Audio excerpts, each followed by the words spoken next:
Alright, folks, welcome back. It's day 23. As always, we're trying to keep this streak alive. Once again, MAKU desu. Konnichiwa. Yokoso. So, let's do some total recall from yesterday. These lessons are getting quite long. These units. Yesterday, I shared my thoughts about my deep rabbit hole that is the I guess the function character des, right? Did a little bit of story time. It was been a while since I provided some story context for some educational material, right? So let's see if I remember this stuff. It's gonna be a mix of Japanglish all over the place, and maybe some kanji kana all over the place because we're trying to piece everything together. Until you really use these things, it'll take a while to really iron out all the details. Generally, in this case, most people would use the thing that they are most comfortable with and then move along with that. Like, I kind of generally like to connect everything. So I like to be able to visualize the romaji with the kana, with the kanji, as opposed to just going with whatever the final endgame version is. And that's just something that I'm more interested in. It won't really make me a faster learner per se. Just a more enjoyable experience. So let's think about like vocab, right? Vocab.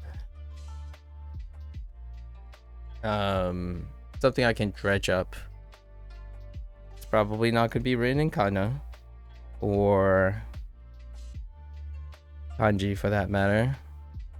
I don't actually think we gotten kanji formally, so we haven't looked at our kanji section yet. I don't think there's any new formal kanji. So the kanji we got was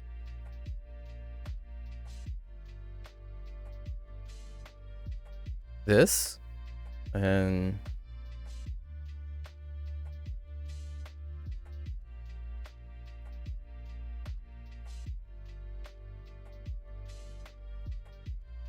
sen,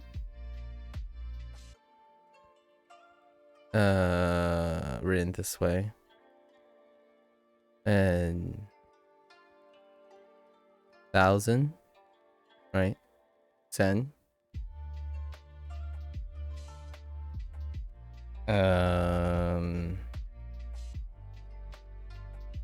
Whoops. I think it's actually flat. Hold up. Let me try to pull it.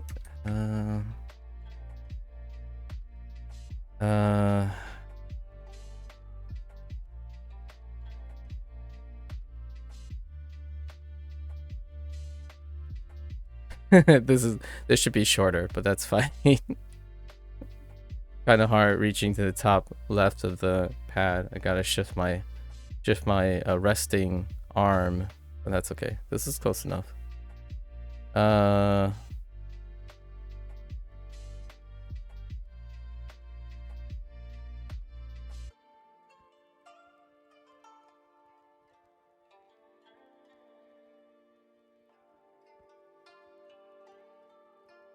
Yaku?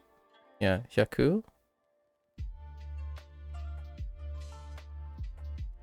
Yaku? Or 100? Okay. What else can I bring up? This is from 2 days ago.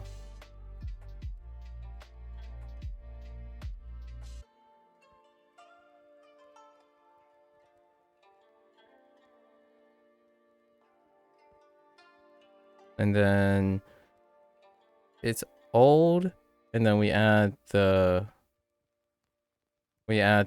E to make it an E adjective. So it's being used as an adjective here. And we have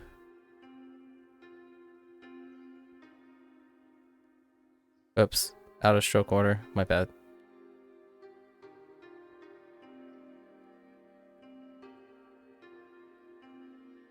Right. Hurui. So Hurui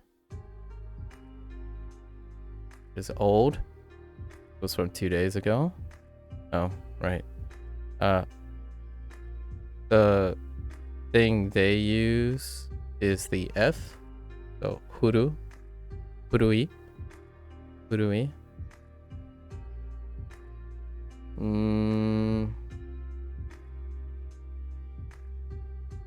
Oh, this next one's a bit rough. Let's try it. We actually kind of we did all the kanji, these kanji things, largely for the first time. I saw the stroke order.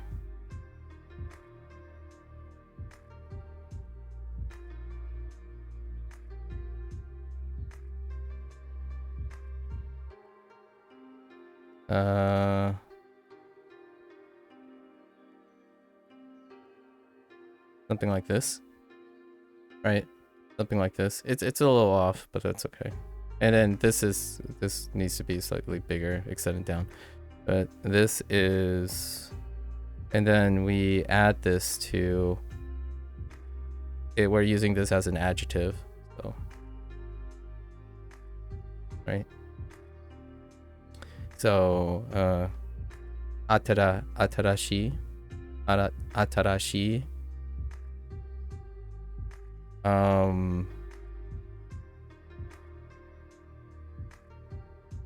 So let's do the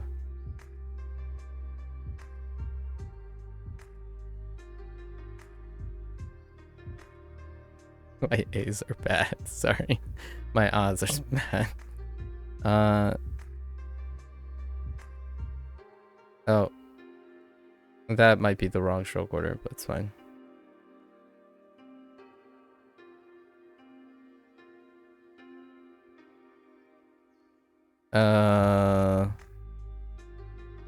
Uh-oh. We'll put a placeholder here. Atarashi. It'll come back to me when I see it, I suppose. Like to say, all right. Atara. And yeah, see, nowadays I just prefer to write the kanji because this is where we actually formally written anything. So all the stuff that's formally written. So we're exhibiting that same pattern of you're choosing a preference as opposed to writing it out. So I can see the kana, but rarely pull it up, and I see the kanji more often. And whenever we practice and it goes back to the kana, it takes me a really long time to find the kanji. I mean, the kana, when we go back where and it just shows the kana, it takes me a while because I think of the kanji before the kana. That's kind of a loose end. We'll probably practice some kana. Now I have a desire to practice kana over kanji. It's, to me, I like being comprehensive, but not comprehensive as I go, as opposed to being comprehensive as whatever is efficient, right? And then I like to say this is new. Atara is opposite. So we're learning antonyms, right? Antonyms are great. I can't spell antonyms though. We're just gonna say this is how you spell oh, it might be antonyms. English is rough too. I'm starting to slowly fade away in English. Okay, so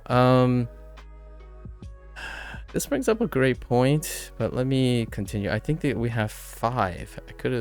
I'm pretty sure we have 5 kanji so far in Unit 8. I'm missing one. Let me think of what that might be.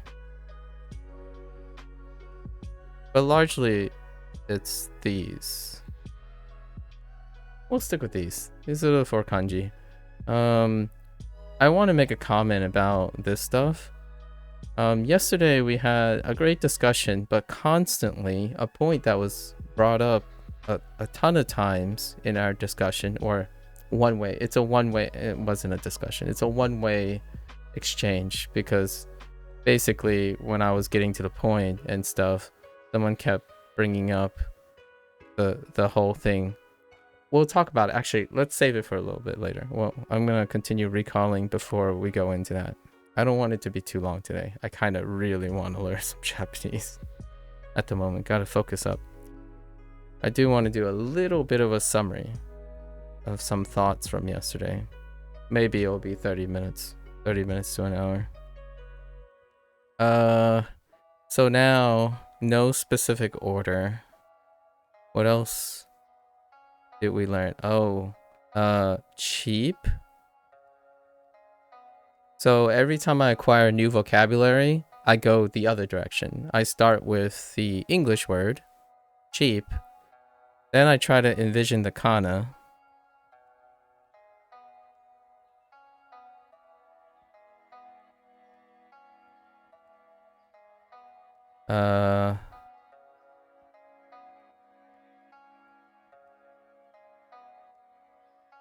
Yasui. Yeah, Yasui. I think that's cheap. Some of these might be mismatched. I just have a picture of the kana and the English word, so they might not be attached at the moment. So we do have the word for expensive.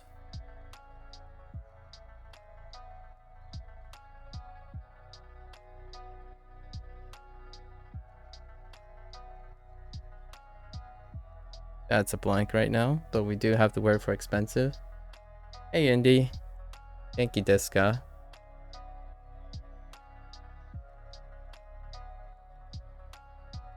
So we have expensive, and then we'll put blank here, just as a visual placeholder. I must fill it in my bookshelf here. The nice thing about teaching based on antonyms is you associate the names in the first step. But this is always my first step. You take the English. Second step is the kana. Right. And then the romaji. This is the order I have now. And then once it's acquired, I go from kana to romaji back to English. So most of these things up here with the kanji, you have one last pivot, which is kanji. And kanji can lead to romaji and English. So this is a pivot, so in both directions. What the heck? And once it's acquired, I go backwards as opposed to forwards.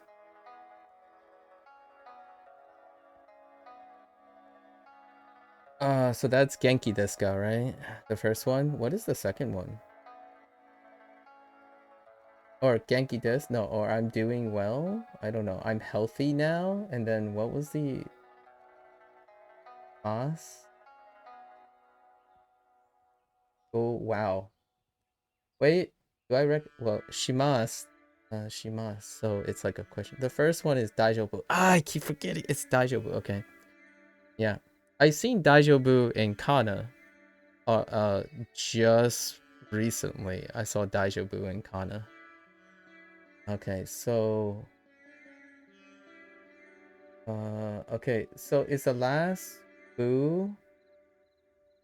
Wait, I don't understand where the boo is coming from. The second is today I walked.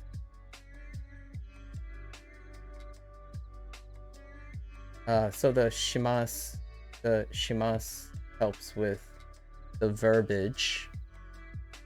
I walked outside. I see.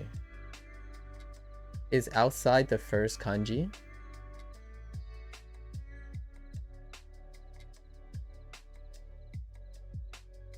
Oh no, wait. Today Wait, today I walk is the second one.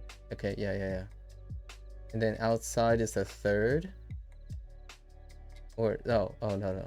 What is the third one? Something ni. And you? No, that can't be right.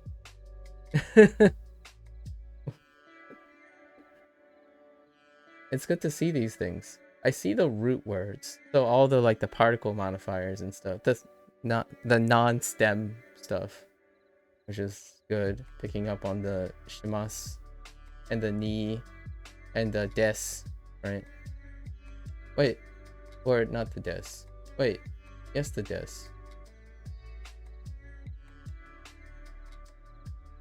Wait, so is it like the first one?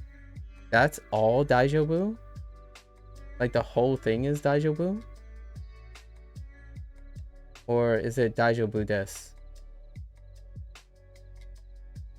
You're just being polite, right? You're asking me, or you're saying you're okay. I also have a question about daijobu, actually.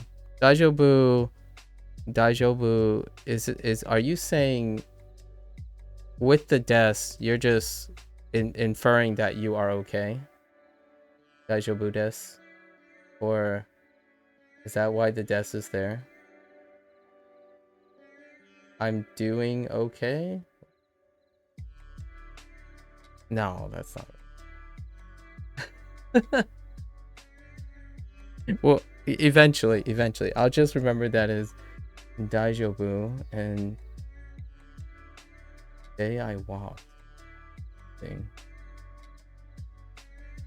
and soto. Okay, got it. You're saying I'm okay. Yeah. Okay. Yeah. So it's serving as the copula.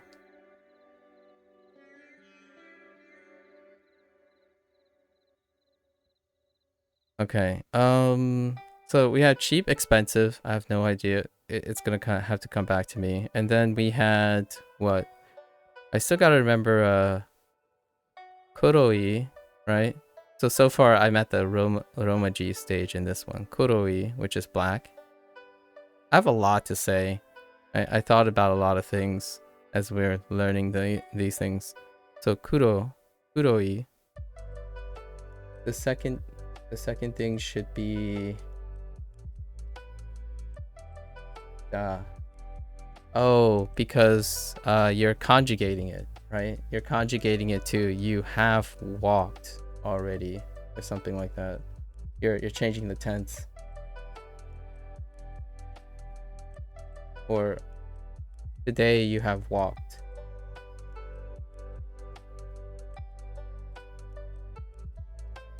Or you walked today, or however you want to translate it to English. Kuroi. Yep, I've taken a walk. Yes, I've taken a walk outside today. Yeah, the shita is the conjugation of des, or one of the conjugations of where des is the predicate. Yeah, that stuff was all yesterday. Yeah, sampo is taking a walk. I see the ni particle in there. So today, sampo, today blank ni sampo shita is the two kanjis before shita sampo. And then of course today is the first kanji because you want to put that there, and then the ooh, yeah, lots of guessing. It's all right though. Oh, nice. I'm glad you also. Oh, so here's the thing, right, Indy? You are also getting a chance to use your kanji. Just saying, you get to use your Japanese too in the same time. Now that is how you get used to language. Let me throw in a few things though. Let me recall a few more things before we start entering chat mode. Cheap, expensive. Oh, hideous. Dasai. Yeah, so we have hideous. I'm not gonna write the kana. Oh, but dasai. They're almost simultaneous. When I'm thinking of hideous, I thought of dasai first. Actually, slightly. Because it reminds me of docile, which has really no relevance to dasai. We got some like objects, right? Doresu. The reason why I remember doresu before dress is because I keep thinking it's daresu, but it's doresu. I struggle with jacket. Yeah, I keep saying jacket instead of jacket, and that actually deals with English accents a lot of times. So jacket, jacketo, right? Jacketo, jacket.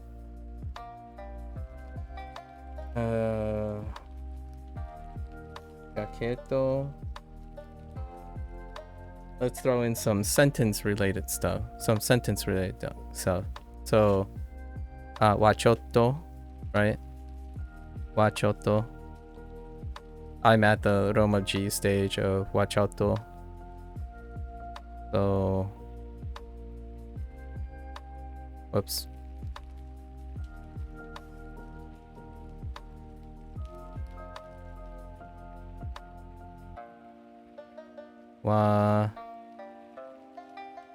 I did that backwards. No one saw that.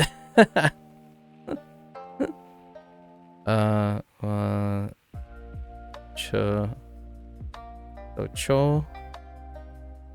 And then I actually didn't ever formally learn this stuff, but I'm guessing you put this thing here at half, and then to.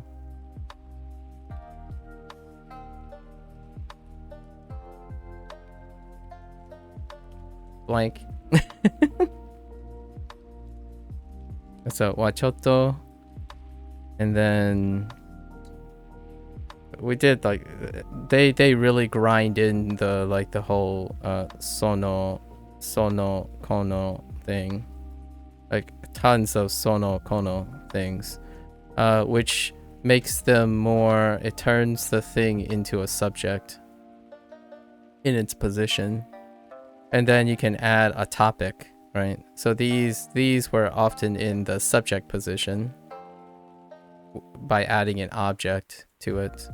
And then they expanded it by adding a topic, by combining it with the wa particle. So you can expand and create that. So you have a topic into a subject, which is combined with an action or predicate. Hey, knock. Yeah, I think this is good enough. I'm missing a lot, but it'll all come back to me and I will talk about it. Total recall. See, one of the comments one of the things that maybe it's a little frustrating to me, I haven't ever really expressed that frustration too much when it comes to learning. Learning is active, in my opinion, right? And then once you stop learning, you're going into storage. And storage is a passive thing a lot of times. And then when you try to recall, is going from a storage position, a passive position, to an active position. And this process is, to me, the most underutilized. It's the most under-practiced situation I have for myself and possibly for other people, but I don't want to speak for other people. And the reason why is total recall.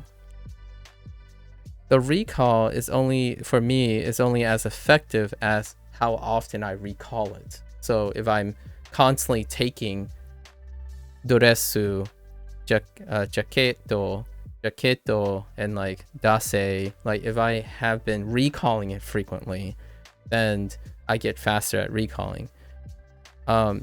unfortunately, when I'm taking it out of storage, it has to be an activity that spawns the recall. So storage, this recall needs an active trigger, and that's why I'm practicing this. Every day I start stream, I'm practicing total recall. Because even English, when someone asks me something, if I'm sitting here trying to create something, right? Like creative writing. If you ever want to test yourself as a native speaker, do creative writing. It takes me a really long time to come up with something on the spot because my recall is active. It needs a proper trigger. So if someone asks me to say something or do something or create something with a topic in mind, then it's fine because it's triggered. When I'm trying to come up with something out of blank space, that's kind of like the last stage, and I don't think that has very little. I would exclude that from fluency, because generally speaking, even native speakers, if you ask them to creatively come up with something using their language, you get what I would typically say writer's block, when you have no core of inspiration. And that's what I'm practicing here. Total recall. Basically, out of the blue, find as many associated things as you can from yesterday without any context or trigger. And then the moment we get into the lesson, it'd be like, oh yeah, this, oh yeah, that's kind of. So if there's any part of thing that I feel like I am frustrated about with the things I give up, right? I focus a lot on active learning, so I just don't have the powerhouse anymore to just brute force things. And oftentimes people love to use this, the brute force method, where you memorize things and then you just pop them out. Memorize them in a vacuum and pop them out. And that's usually something grammar is excellent at. So and this will go into my little segue of yesterday's discussion. So yesterday's discussion, well, not really discussion, but yesterday's one-sided comments was the idea of grammar points. So I thought about this yesterday a little bit. Today you've discovered that I need to take more time when I'm thinking about Japanese. That's great. Lecture, sermon, sort of, just a little bit of refractory reflection. But yes, we'll keep this to like, I don't know what this topic is called, so I don't have like a video idea for this topic, but we'll see where it goes. I haven't prepped this. I actually slept kind of well yesterday. So one-sided, this is the phrase that really spawned my thoughts here are called grammar points, and it's not going where it thinks it's going. However, a lot of times, you know, we want abstraction so that there's less interference, in my opinion. So this is, bear with me, it's kind of it's going to take a little bit. So abstraction has less interference. So for example, when we were learning a bunch of things, we were talking about des, right? We were talking about des yesterday. A lot of times it keeps going Duolingo teaches things.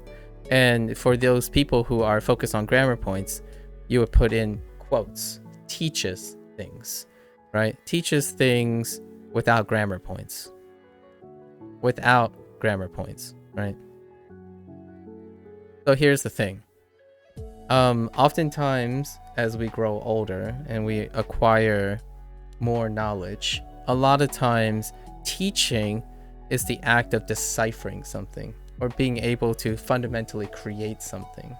And grammar points allow us to construct something, right? And that feels more like teaching. When you're learning something, you want to be able to construct something creatively, like a sentence. Sentence is one of the like a sentence structure or an idea gives framework. right?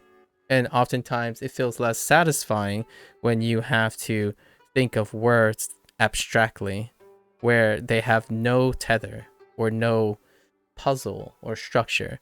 And I absolutely feel that way.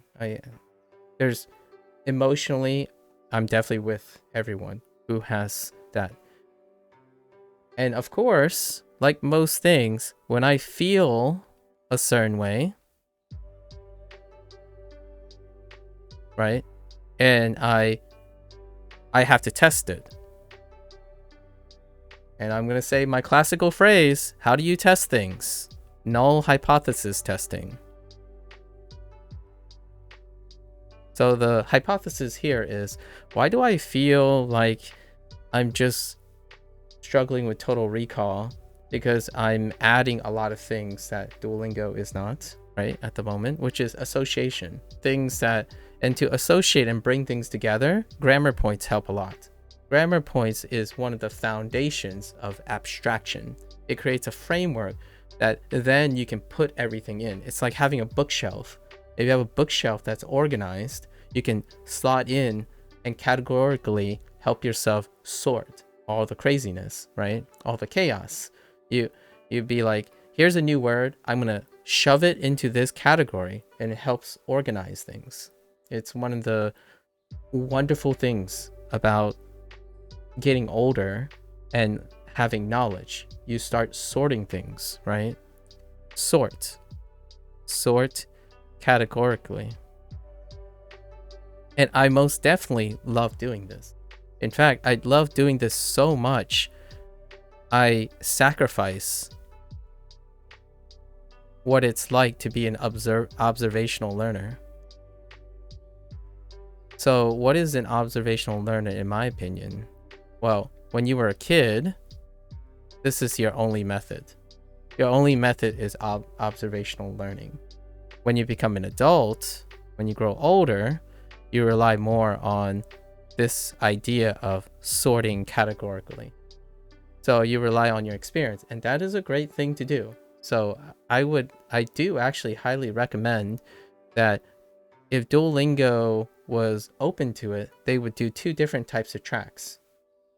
One, they'll ask loosely what the age of the person is, like what their experience is. So there's a little like questionnaire or survey in the beginning before you started Duolingo. I know a lot of people aren't too comfortable with disclosing their age, but let's just be real, they probably already know your age at this point on the internet, right? Inconsequentially, you can reveal your age, and past a certain age, using grammatical points as the foundation accelerates an adult's learning process. It's you using what I used to say a lot, or yesterday, it's using the foundation of your knowledge to create framework, and that framework is what you do best. Kids, when you're a kid, you have 0 framework. You are completely observational. So what am I doing here is that I'm trying to tell people that, or I'm trying to demonstrate that I'm actually rejecting doing this grammar point thing, like this grammar point approach, because, and I said this so many times yesterday, that Duolingo's target audience and its organization is kind of focused on a very specific subset, which is like younger people and like young adults. And yes, most older people who are experts or multilingual or polyglot will have criticisms about this. And is it intended that way? Well, I like to challenge that. It's probably intended this way. They're focused on observational learning versus grammar points. So they didn't start with grammar points. Look at the evidence, right? Stop saying grammar points if the unit literally says it doesn't go over grammar. So how do you evaluate something if you're not willing to even participate in its method? Which is what led to the whole DES discussion and whatnot. So right now I'm doing observational learning. And that's actually something that I really enjoy. You do that in video games. If you pull up a favorite puzzle game, the first thing you have to do is observational learning. That's it. Like, all the rules are out the window. So pull up a puzzle game, right? Go into Talos Principle or Portal. Even Talos Principle and Portal operates on some sort of grammar point, right? Like, for example, Talos Principle operates on some fundamentals of light. So you still have some grammar points that you can bring in. And grammar points in video games are considered legacy skills. So in Portal, you know what goes up must come down.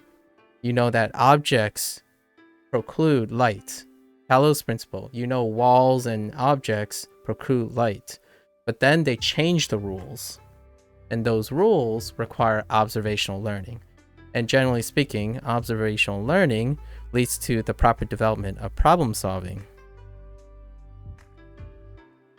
Active problem solving and critical thinking, which nowadays, when people rely incredibly on explicit instructions and rules, it bleeds into their communication skills, it bleeds into their situational awareness. Like, when you talk to someone who is emphasizing grammar points, you are talking to someone who doesn't react dynamically to communication. So when a conversation is starting to go south, their adaptation is just to follow the rules, follow through with the rules that they have, as opposed to dynamically altering your like communication on the spot. So kids are incredible observational learners. When they screw up, they immediately stop screwing up, because they're relying on observational meaning. Like, they fall down, this is bad, let's change it right now. You have no interference of what you call grammar points or legacy skills. It takes a long time as you grow older to quote unquote untrain something or change something.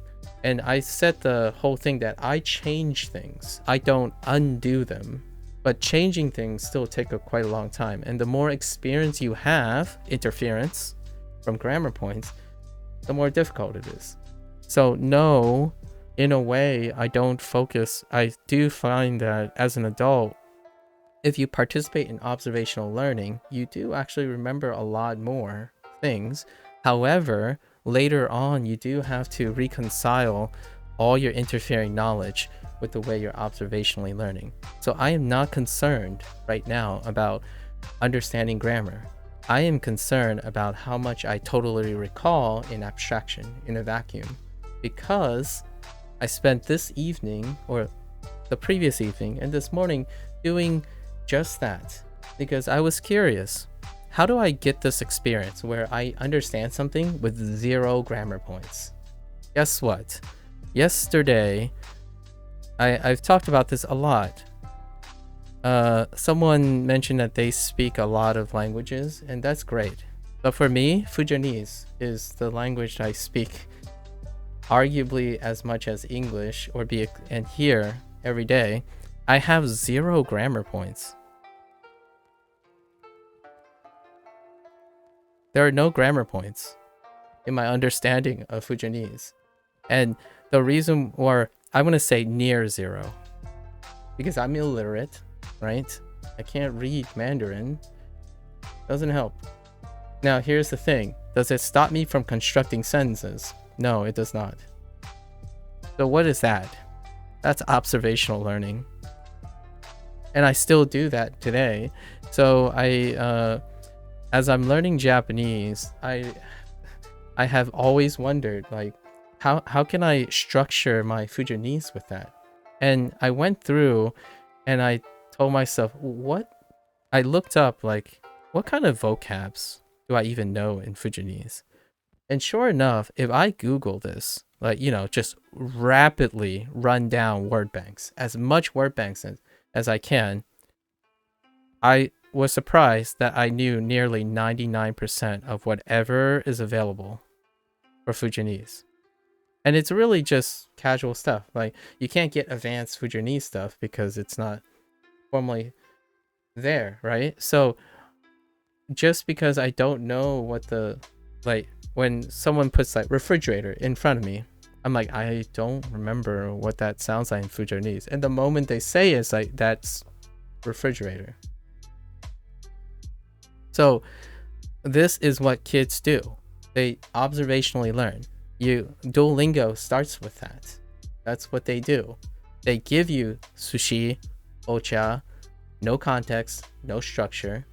It's the raw nature of, you have to be in the mindset that you're trying to remember those things. You're being exposed to those things. So the difference here is, instead of focusing on actively engaging like some sort of grammatical or higher level function, they're engaging you by mere exposure. And what is this concept of mere exposure? How effective is this? Well, you watch anime, don't you? The way you train your ear is by mere exposure.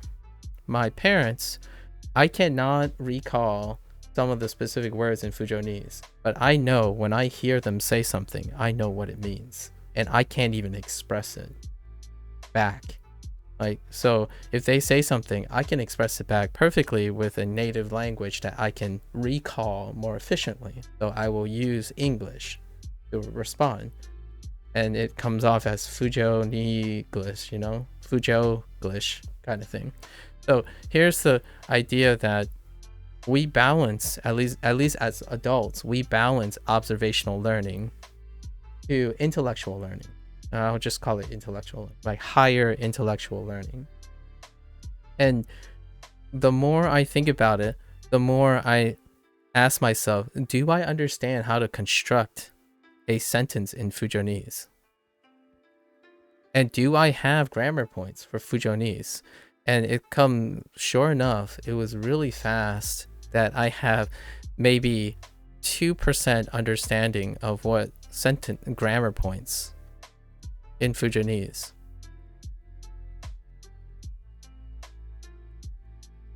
However, I have at least a 90% success rate at communicating what I desire to my parents and their friends.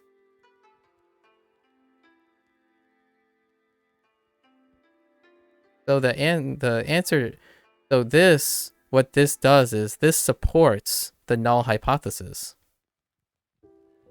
Even though I'm an adult who feels that I need grammar points, I need structures. Grammar is my favorite part of language. It's like the technical aspect. I'm a very technical person, but this supports the null hypothesis that, do you need grammar points to become, as the starting point to build a foundation on how to understand, to communicate someone through a language? The answer is no. And guess what? Not only this, the way you learn as a kid supports the null hypothesis. You start with vocab because you're a blank slate, right? You're a observational learner. And then you learn grammar. So what did Duolingo do? Just that. The thing is, I'm an adult. Lots of people who are second languaging, right? Second languaging are at least young adults. So effectively, their first criticism would be, where are my grammar points? And why did I mention the route that I understand things? So at first I said, I start with English, then I jump to Kana, now I jump back to Romaji, right? Well, if you think about the process of the way you're thinking, you could say, of language, you could say vocab, grammar,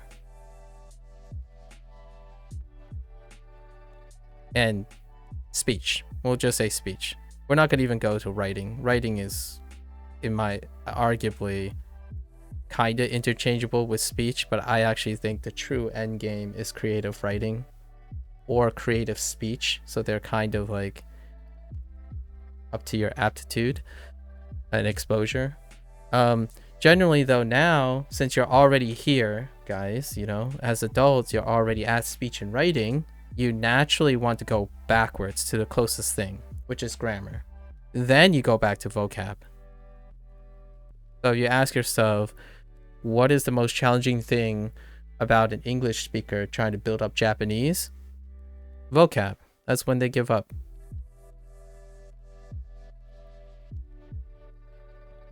So yeah, they start grammar. Give me that good stuff, because it's the closest thing you have most practice with.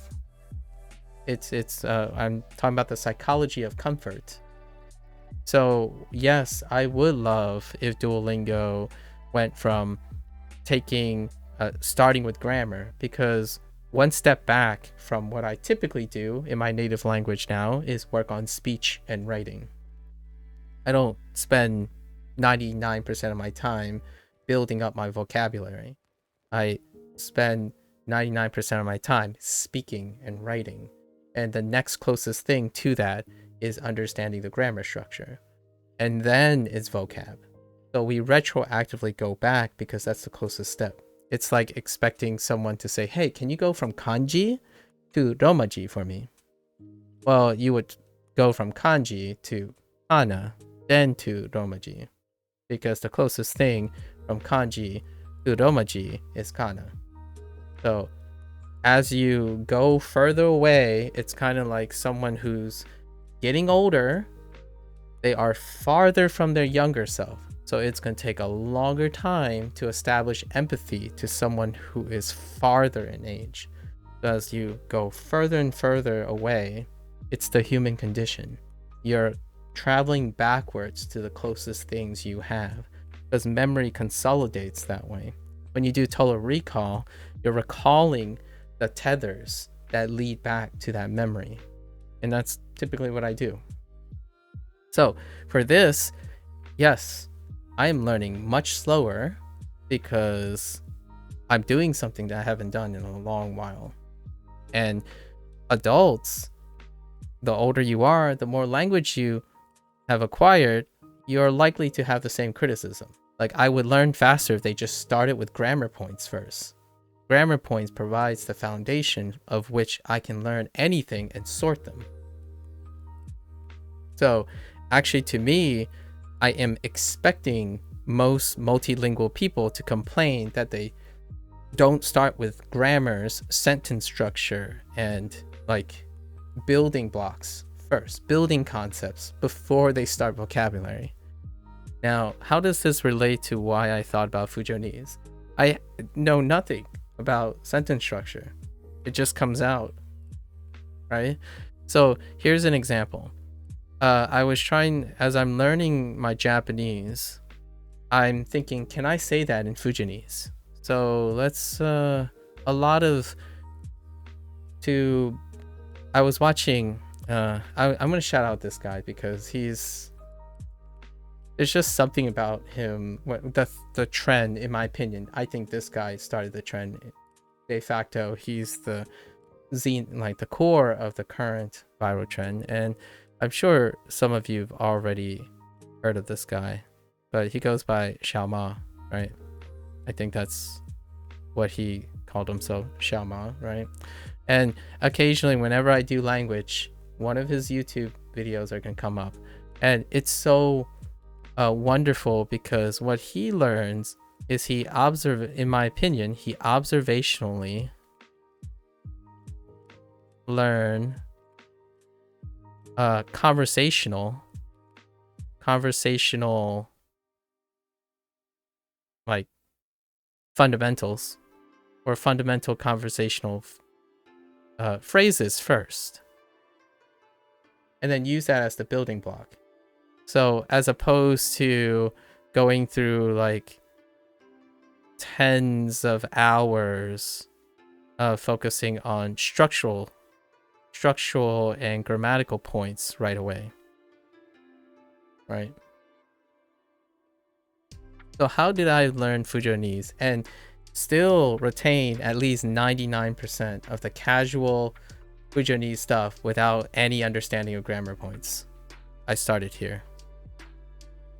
Conversational fundamentals through observational learning.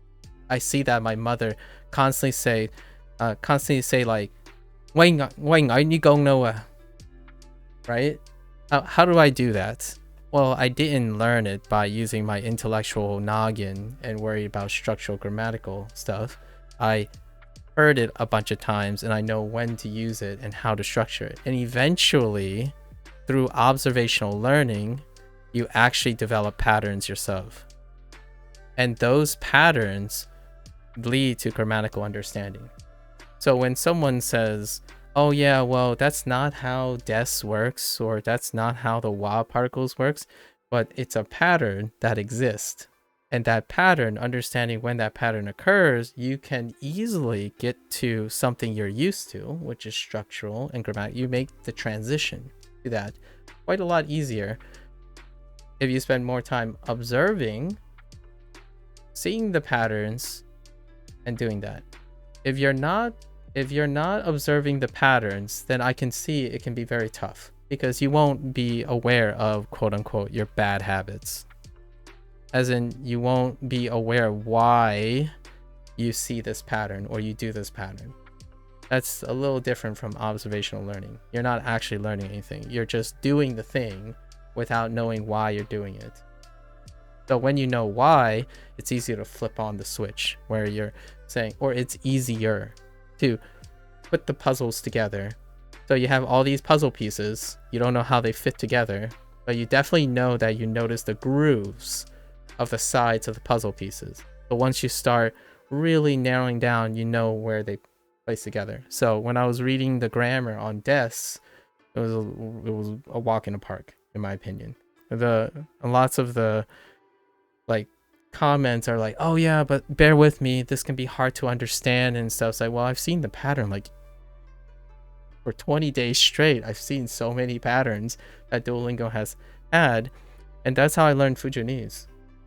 Legitimately, I have no formal schooling. And here's the weirdest thing. I don't know why this sounds normal to me, but if you be thinking, like, a lot of times grammatical points give you structure, right? We think about, I don't know, noun, verb,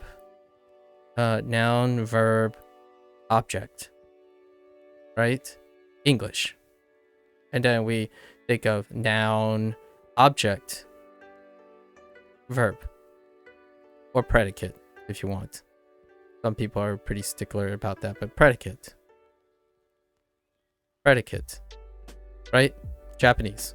At least that's like a fundamental starting place if you were gonna do a lecture on, hey, we're not gonna tell you any vocab, here's the grammatical structure. This is commonly where you start if you're an English speaker. It's like, hey, noun verb object becomes noun object verb.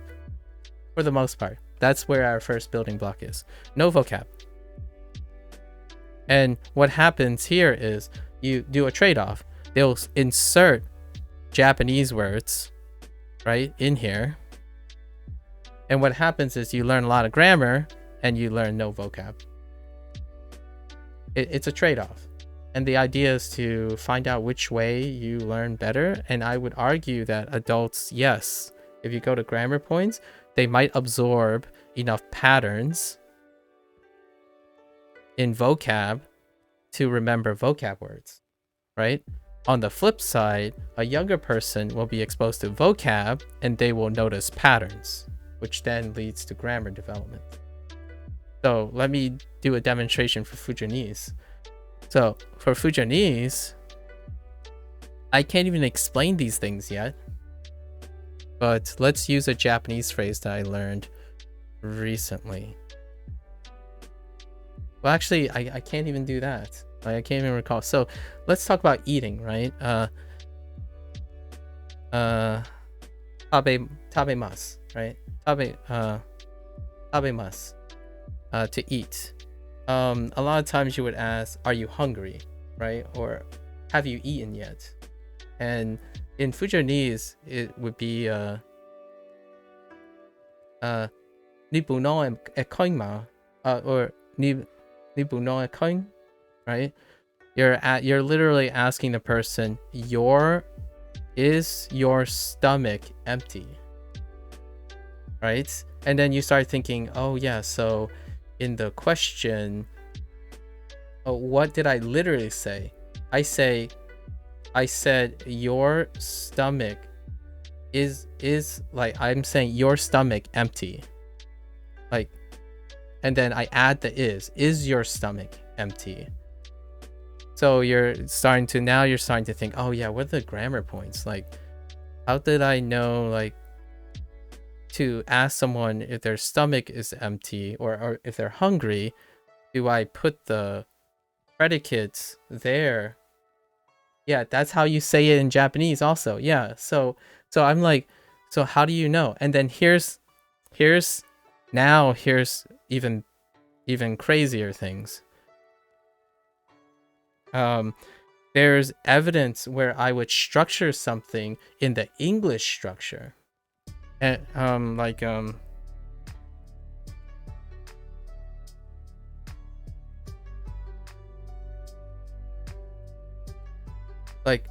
外宣言 I want to go outside. I literally said 外宣言 I want to go outside. That's it. Like, in that order. I want to go outside. 外宣言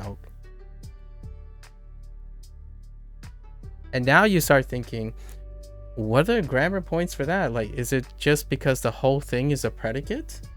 So is it I want to go out. Want to go out is the entire predicate, right? So then you're going to say, oh, well, that's just a sentence that has a noun and an object, which is still like Japanese, right? You could make that argument. What am I doing here? I'm making grammar rules. I'm making observations about patterns and making grammar rules to fit those patterns. That's what kids do. Kids do that. You observe patterns and you try to explain the patterns. And that's what I did with des. That's how I learned about des. I saw as many patterns. I spent more time looking at the patterns than thinking about all the grammar rules in which it fits. So when you spend a lot of effort doing that, you're thinking like an adult. You're thinking about, oh, how is this related to English? Or how is this related? And then you start using nouns, verbs, like, oh, this is a noun, this is a verb. That's not what I was thinking when I was learning for the first 20 days. The first unit, I was not thinking that. I was thinking, this vocab word right here is always in this position. Like, always at end of sentence. And then sometimes it's wrong, right? Sometimes I don't have a des there and somehow it's wrong, and sometimes that's pattern recognition. I looked at the pattern, and then when you go and look at grammar, it's like, oh yeah, that makes sense. That's great. And it's like, wait a minute, but there's something off. What about this situation? And then you go look for it, and things start falling into place. And that's why I loved when I learned about English. I had tons of vocabulary. Like in English, I talked about this already. Someone asked me what my English comprehension is. I don't think my English comprehension was great. Like, in terms of grammar points, my vocab was off the charts. Like, I just soaked in vocab. So here's a interesting story, because I still remember it, because it was the only time in my life where I met with a psychologist. Oops. Wait, what the heck? Hello? Oh, okay. So, it's the only time in my life that I met with a psychologist, actually. Weirdly enough. I want to say I was between the age of 14 and 15. Possibly. It's when I transferred between schools. Or between areas, really, between schools. And one of the tasks was they asked me to define words. Like, define English words, because we were in English, right? Define words. And oftentimes they would ask me like words that I couldn't possibly like a kid wouldn't really use these words yet, right? Like we would go with like superfluous. And the task was not to define it in terms of grammar points. I'm saying grammar points here to illustrate a point. All right? When you think of grammar, you think of rules. You think of what it is and what it isn't. So oftentimes when someone sees a word, they're trying to define the word by what they remember. Grammar points is based on total recall. You either remember the grammar points or you don't. It's either you remember the whole thing and it's right, or you don't remember the whole thing and it's wrong. When I was asked how I define these words and I don't know anything about the word, the person told me, just say what's on your mind. So, you know, I say like super. I know the super. Super is like extra, right? Extra. And then fluous. I mean, that's kind of like fluid, right? Well, if I have too much extra fluid, then too much. So too much. What's another word for too much? I mean, like excessive. I knew the word excessive already. And that's what I gave the person. I told the person that I would probably describe it, this word probably means something excessive. What's the definition of superfluous? It has feelings. I'm going to say feelings of being excessive. This is a memory that I remember very clearly. Like the way I defined words when I was a kid, so I'm using my observational learning, but at the same time, I'm using parts of it with grammar points that I have, right? And what happens to that? What does that tell the psychologist, at least in my opinion, because I've never seen the psychologist again or talked to the psychologist. What I would imagine is this is telling the psychologist that I'm thinking older than I am, like my kids my age. And personally, that's a really maybe a little disrespectful generalization of what an intelligent quotient is. So basically, like, what age are you roughly thinking at over comparison of the people your age? And the intelligent quotient just, you know, it's a ratio between those two. That's why it's called an intelligent quotient. So the idea is I was spotted as a gifted person only because the manner in which I tackle problems involves both the processes. Like, instead of saying, oftentimes when you ask a kid, like, how you define superfluous, and they just say, I don't know. If you don't know, you don't know. That's grammar points. If you don't know the grammar points, you don't know the grammar points. If someone asked me, how is des being used?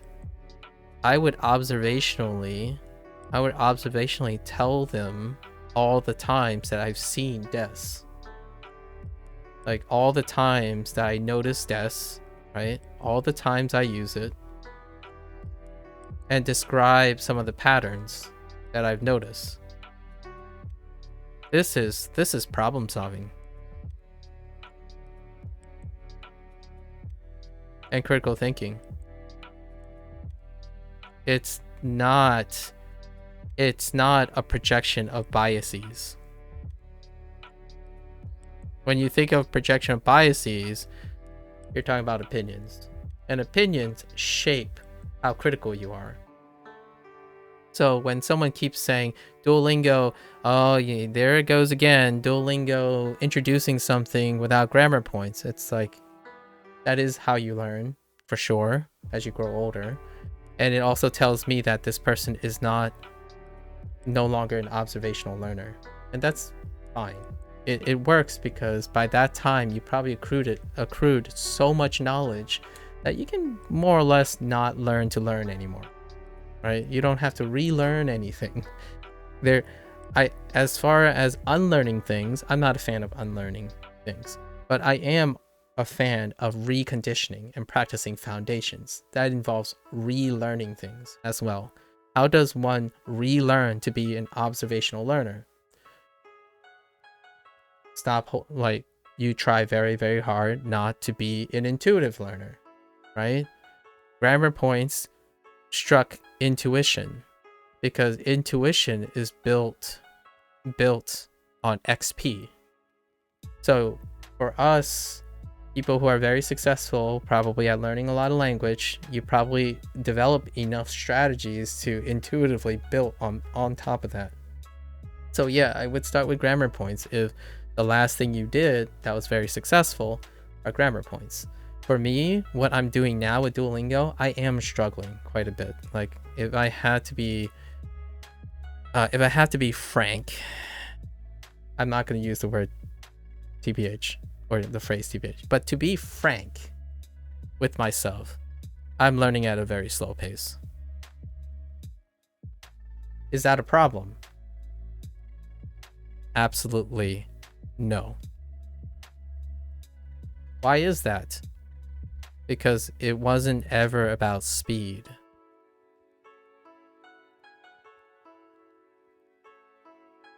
Why isn't it about speed? You might ask. It's because I'm learning differently than I usually do. Even though I'm trying to add all the things I normally do, what is this? It's called a challenge. And if you take up that challenge voluntarily, it leads to good stress. If you don't take up that challenge voluntarily, it leads to bad stress. What does bad stress project as? Biased criticisms.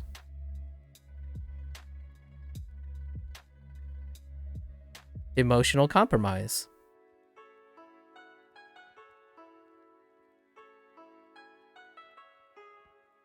Right? Bad criticisms, emotional compromise. And what do I mean by bias? Sorry, not bad. Biased criticisms. You're looking at what lacks, which ironically is probably what you lack, because it's a projection of what you desire. And also, it leads to destructive advice. So let me illustrate some things. So, oh yeah, this Duolingo doesn't teach language the way I want it to teach. So when I go and use Duolingo, I feel like I don't have control over how I'm being challenged. So Duolingo is forcing me to do this boring, inane thing that I don't want to do. That's a challenge, by the way. Leads to bad stress because you have no control over it. You have no control over the way Duolingo do things, regardless. So what you do is you accumulate bad stress, and then you start making biased criticisms like, oh yeah, this is not the best way to learn things. And then you project your emotional compromise, right? You're upset that Duolingo sucks. So you provide criticism based on that and say, that's great, that's healthy. You're allowed to express yourself. But what it isn't is that it's destructive criticism, because it's a projection of what you lack. You are not making Duolingo work for you. You are not making Duolingo work by what they offer. You want Duolingo to offer you what you know works. So what happens is it's a projection of what you lack.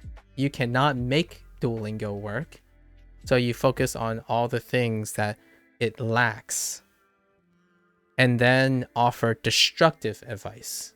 As in, hey, oh man, Duolingo should definitely change up their section 1 altogether, because the science, which is you're the scientist, you have determined that this is not the best way. Versus what I would probably argue, the true science is that in any parallel universe, there's absolutely no way you have more data as a single person than the people at Duolingo. So and I just read this recently, this learning path was changed like not too long ago, like 2 years ago. And people it stirred up a lot of controversy. However, if you want to be scientific about this, you cannot say in any realm of logic that you as a person have more data than Duolingo. Like the organization Duolingo has far more data than you. So what they did was they changed the path and order of what things are learned based on the interpretive nature of their data, like how they're interpreting it, right? Do you have more data than Duolingo? You don't. Alternatively, though, it would be kind of cool if they like shared the data, and then you can make a constructive criticism, right? Like other linguists can look at the same data set and see, oh yeah, okay, I see where it's coming. So there's no transparency. So transparency is a little bit weak. However, we remember that Duolingo is also a business, and that data allows them to continuously get an edge, right? They are entitled to that data because you are using their product. There's a lot of morals and ethics and stuff involved. But what you can say is, if you think taking on a challenge, constantly using language that's indicative of bad stress, offering biased criticisms, and therefore projecting your own inadequacies, in my opinion. And what I mean by inadequacies, I mean these people feel negative when things don't work out for them. Fair enough. It's Duolingo's fault. It's not your fault. You got to hear that. You got to hear that to yourself. Are you blaming the system or yourself? Regardless, you're justified in feeling that way because it's part of the human condition. But know for sure that generally speaking, the stuff that comes out of your mouth is destructive. You're trying to change something based on your own preferences. Now, where does this go for me? For me, this challenge has been a challenge I've taken up voluntarily, and I feel great about it. Like, I'm stressed out pretty much every day now because the last two, I have to say, in specifically Unit 8, I've slowed down a lot. Like, incredibly a lot. And I have no problems with it. It's not a deficiency, in my opinion, of Duolingo. It's not a deficiency of Duolingo. Why did I slow down? It's because the skill that they're trying to tax on me, I'm just terrible at it now. I'm so terrible at just taking in things and then relying on pattern recognition. It is so exhausting. The easy way out is to be told why the pattern exists.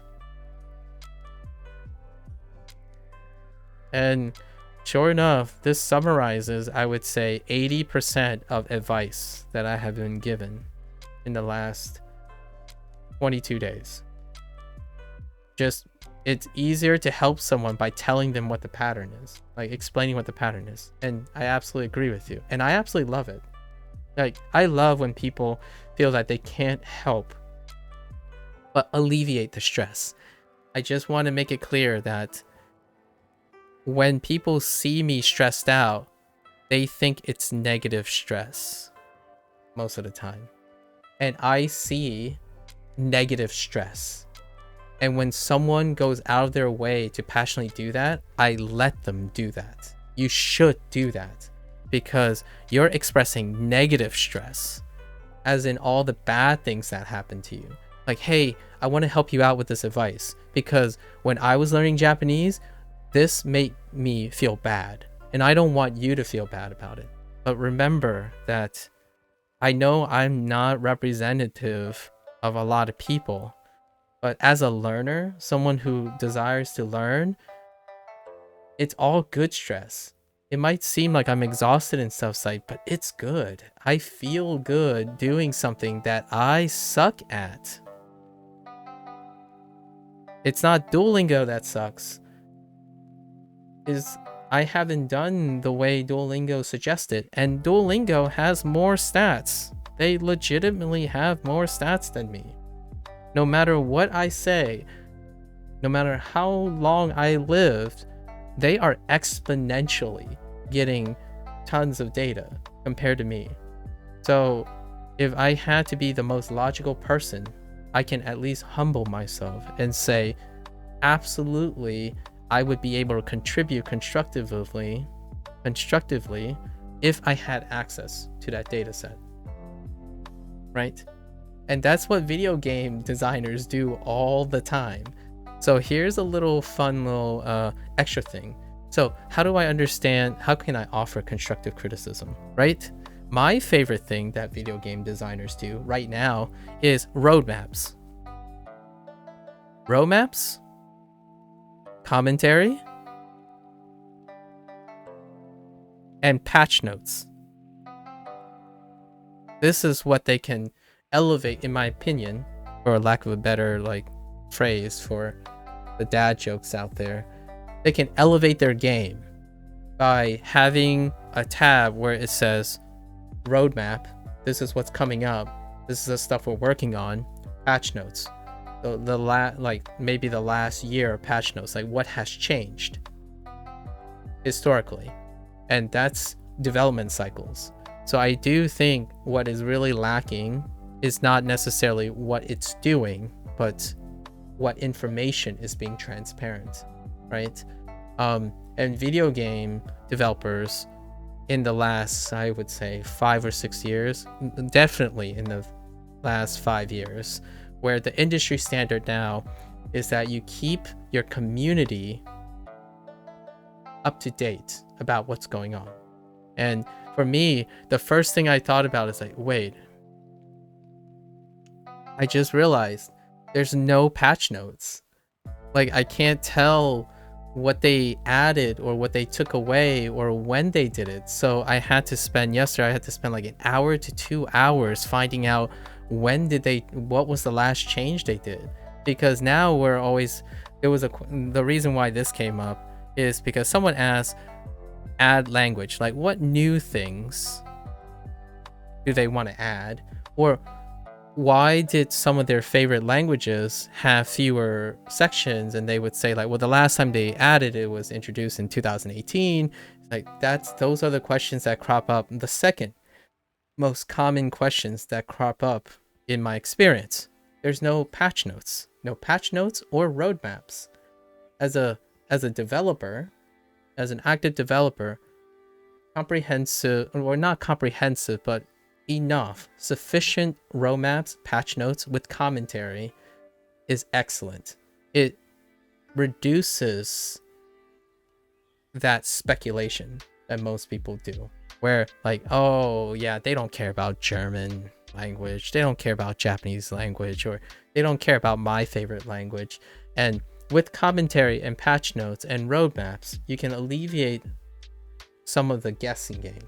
So even though those are ad hominem arguments, you're in the internet, you're going to get ad hominem arguments for batch stress. Batch stress is ad hominem. When someone says Duolingo sucks, they mean the developers suck, not the program, most of the time. It's by transitive property. They're insulting the people who make Duolingo, not Duolingo itself, because Duolingo itself has no feelings, right? You want to hurt something that's hurting you. And for me, constructive criticism, I know this sounds like a cliche, but generally a constructive criticism doesn't sound negative or positive most of the time. It really doesn't. It just sounds neutral. When you hear someone who is actively criticizing something, it's incredibly dry. It's not emotionally charged because the person really doesn't feel bad or good about it. Well, here's the things that Duolingo lacks, guys. Guess what? When you start off in Japanese, you're going to spend at least, on average, the first 200 to 300 hours not learning about grammar. if you're learning at my pace, obviously. But that's what Duolingo does. Does it make me feel happy or sad? Not really. Like, it's a challenge. I accept it. And where does this good stress come out as? At the back end, I reflect on it. Don't know what data Duolingo works their system on, but in mine and lots of other language learners, the universal opinion of Duolingo is bad in so many different ways, be it personal preference or actually better ways of approaching. Many governmental organizations also have language learning programs for military and diplomatic personnel, and all of them use immersion as their main tool. Duolingo can't offer a full Netflix catalog of materials. Sounds like you know what you're talking about. Fair enough. Can I unpack any of that? I agree with you. That's what I observe. Governments and militaries offer a lot of extra things, right? Alternatives, not substitutions. And then be it personal preference and all the models, which that's the case, which I haven't talked about here. This has nothing to do with that. And then, you can cite as many universal opinions and stuff. I agree, because they say it's bad. I don't represent those people, as per usual. And Duolingo is bad in so many ways. I agree. Or I agree that other people say that. And no, Duolingo cannot offer the full Netflix catalog of material with the business model they have now. So that in itself is a big digression as well. So all those parts, I agree, that's what I observed. I agree with you. That's largely what I observed. So am I talking about any of that in the sense that I'm saying they are not saying that, or they are... Like, I'm not making commentary on what other people are saying. So there you go. Thanks for the share. I see that you probably are exposed to a lot of opinions on it. So thank you for the share. Although I am very much aware of that. So where was I about the commentary thing? So I do like that if they add more transparency, that's kind of nice, without sacrificing. I don't like that argument because you aren't going to get access to military or government tools for language learning. It sounds like you can only look at what is out there and not what you can actually access. That's a fair point. That's a fair point. Just so you know, since we're already talking about accessibility, right? When you're talking about accessibility, that was one of the talking topics. Okay, so that's one of Louis Vanon's, I think this is how you spell his name, Louis Vanon's point: accessibility. And well, in this case, for all intents and purposes, it's not bad. I will just use this phrase because a lot of times someone that typed a whole paragraph about a one-sided argument suggests to me that they already have an agenda and probably some emotional take on it, as opposed to some neutral statement, right? Neutral statement that says what it does offer and what it doesn't offer, kind of thing. Also, the pacing is too slow to have any meaningful, which meaningful is one word, but meaningful progress. Less repetition would be better. Duolingo is nice for getting into language learning, but you will quickly stagnate. Obviously, this person's coming into a situation where they decided that they understand everything about what I'm saying. There are programs that offer similar experience. You can also create your own small program. Fair enough. Those sounds like that last one is kind of humorous because that's also the same exact criticism you can say about all the government programs and all the expert masterclasses offered by universal experts. But hey, cyclic arguments happen too. So, fair enough. Hey, guess what? With all that discouragement, I'm still gonna use Duolingo. I'm sorry. Like, you think meaningful progress is pretty funny because I just talked about what I'm learning that Duolingo is inspiring me to learn, and it's the same thing as making your own program. But hey, if the program doesn't offer everything you need, I'm sorry to hear that. This is your personal experience, hence the bias. So your personal experience is citing all the confirmational opinions of other experts to place weight on your personal bias experience.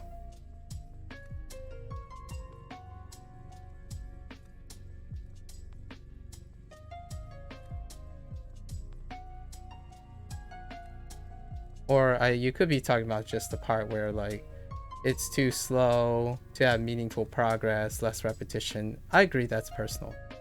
And I agree with you, that's how I feel right now too. The stagnation thing, probably haven't gotten there yet, but yeah, you're probably referring to that. So fair shake here. That makes sense, that you might be referring to the whole its pacing is too slow, meaningful progress, less repetition would be better, and it's nice to get into language, but you'll quickly stagnate. And I'm guessing you're referring to that personal experience. However, your first statement is not based on your personal experience. And most of the stuff that I'm talking about are not based on my personal experience. Just based on my personal experience, I suppose. So I am also doing the same thing. Although I am not spinning a one-sided argument. So like, you're telling me that there are no people, or like lack of people that like Duolingo and use Duolingo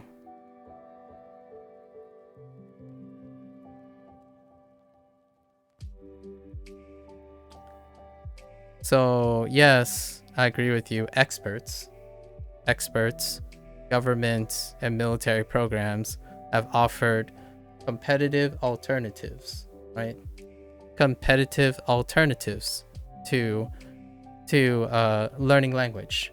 I agree with you. Competition is great, by the way. Competition is fantastic. Are they different? Absolutely. Duolingo doesn't offer what their competitions offer. Otherwise, it would be very difficult to be competitive, right? They are alternatives. Saying one is bad elevates the other by diminishing one is bad. It's not saying what it doesn't offer, but what it can offer, and then what the other one offers and what it can offer. So instead of demonstrating that the other government programs and other experts offer different things that allows the person to excel, you start off by saying how bad a product is in order to elevate the other ones. So you start off by putting something down to elevate your position. I'm just looking for the most efficient way to use my time to learn a language that can be fun. Duolingo is not that for me. Sounds like you found other alternatives. Excellent. So you're talking, so back to my personal project, right? The lecture, you are projecting. And I respect that. Sorry to hear that Duolingo did not work for you. Right? Sorry to hear that Duolingo did not work. It's not efficient for you. Right? So efficiency is less than desirable for you. Perhaps even not even less than desirable, but maybe even bad, right? And it's not fun. So you just said it's not fun either, probably. Yeah. Yeah, sounds like Duolingo is definitely not for you. What I was talking about is just this part. I wasn't really even talking about Duolingo per se. I was talking about the mindset of projecting bad stress.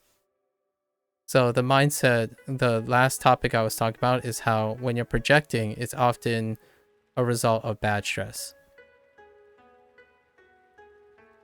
And then if that bad stress results into advice, that often comes at destructive criticism. Destructive criticism. And often when you're busy projecting bad stress and offering advice that is destructive criticism, that advice doesn't take into account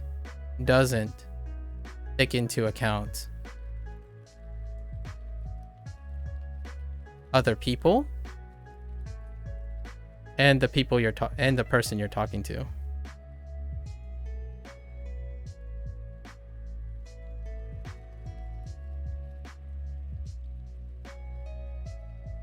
So am I using Duolingo to learn Japanese? Kinda, yes. What am I really using Duolingo for? Understanding this stuff. So while you dropped in and wanted to project your negative stress about Duolingo and offering a destructive criticism based on experiences that are not personal and personal, and then offering an advice that doesn't take into account other people, as in the millions of users that use Duolingo and continue to use Duolingo, versus the millions of users, probably still millions of users, that are dissatisfied with Duolingo. You chose to align and only represent the millions that are dissatisfied versus also taking into account millions of Duolingo users like myself that are still using Duolingo.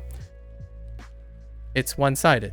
So yes, I definitely understand all of this, but this is not my point. Projection is my point. And how bad stress is just bad.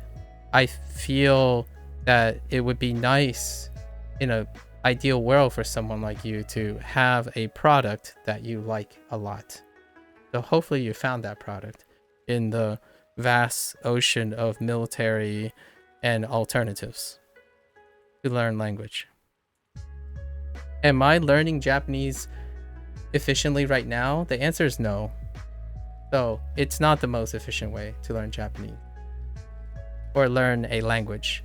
So your goals are incredibly expressed clearly, and Duolingo doesn't do that.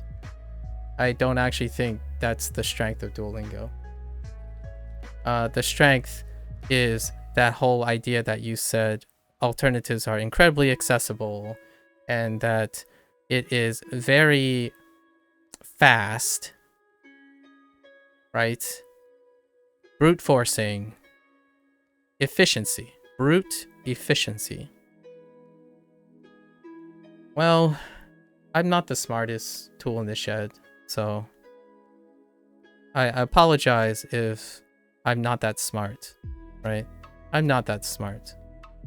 So Duolingo for me is moving at a pace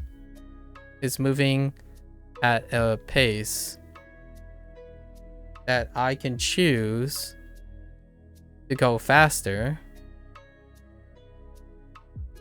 or slower. But most of the time, I talked about this before, Duolingo is a free product. So they must cater to a lower baseline, and then build up from the lower baseline. If you're looking for the most efficient way, you're looking for experts. Experts and specialized programs. And this is not it. I absolutely agree. Duolingo is not a specialized program. Not at all. Not even close. So this is the scenario that I've been in when I was a young lad, and it really made me a very impatient person. So think about it in class. So you have a teacher, right? A teacher up in the front, and you have a kid that wants to go fast because things are too slow, and you have a kid that's going slow and it's just right. Actually, I'm not going to even do negative situations. There's a third kid that the thing is they're too slow, or they learn something differently. So Duolingo is this professor that needs to find a way to cater all of these. Usually they pick a baseline between just right and too slow, as opposed to catering to someone who's incredibly fast, which requires a specialized program. Where was I in this situation? I was one of these kids. I was the fast kid. So what did I have? I had a bad temper. I projected negative stress.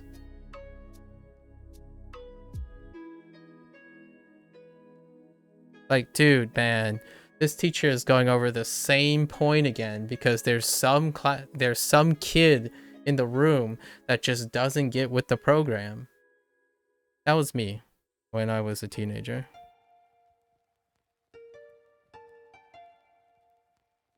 And all the advice, not except for Indy. Indy is fantastic. But there are a few people that I've met over the years. I'm incredibly privileged to be patient with me, right? They're patient with me. I love educating, and I love being a teacher in every way possible. So what do I prioritize? I prioritize the baseline. I do not cater to specialists. If you're a specialist,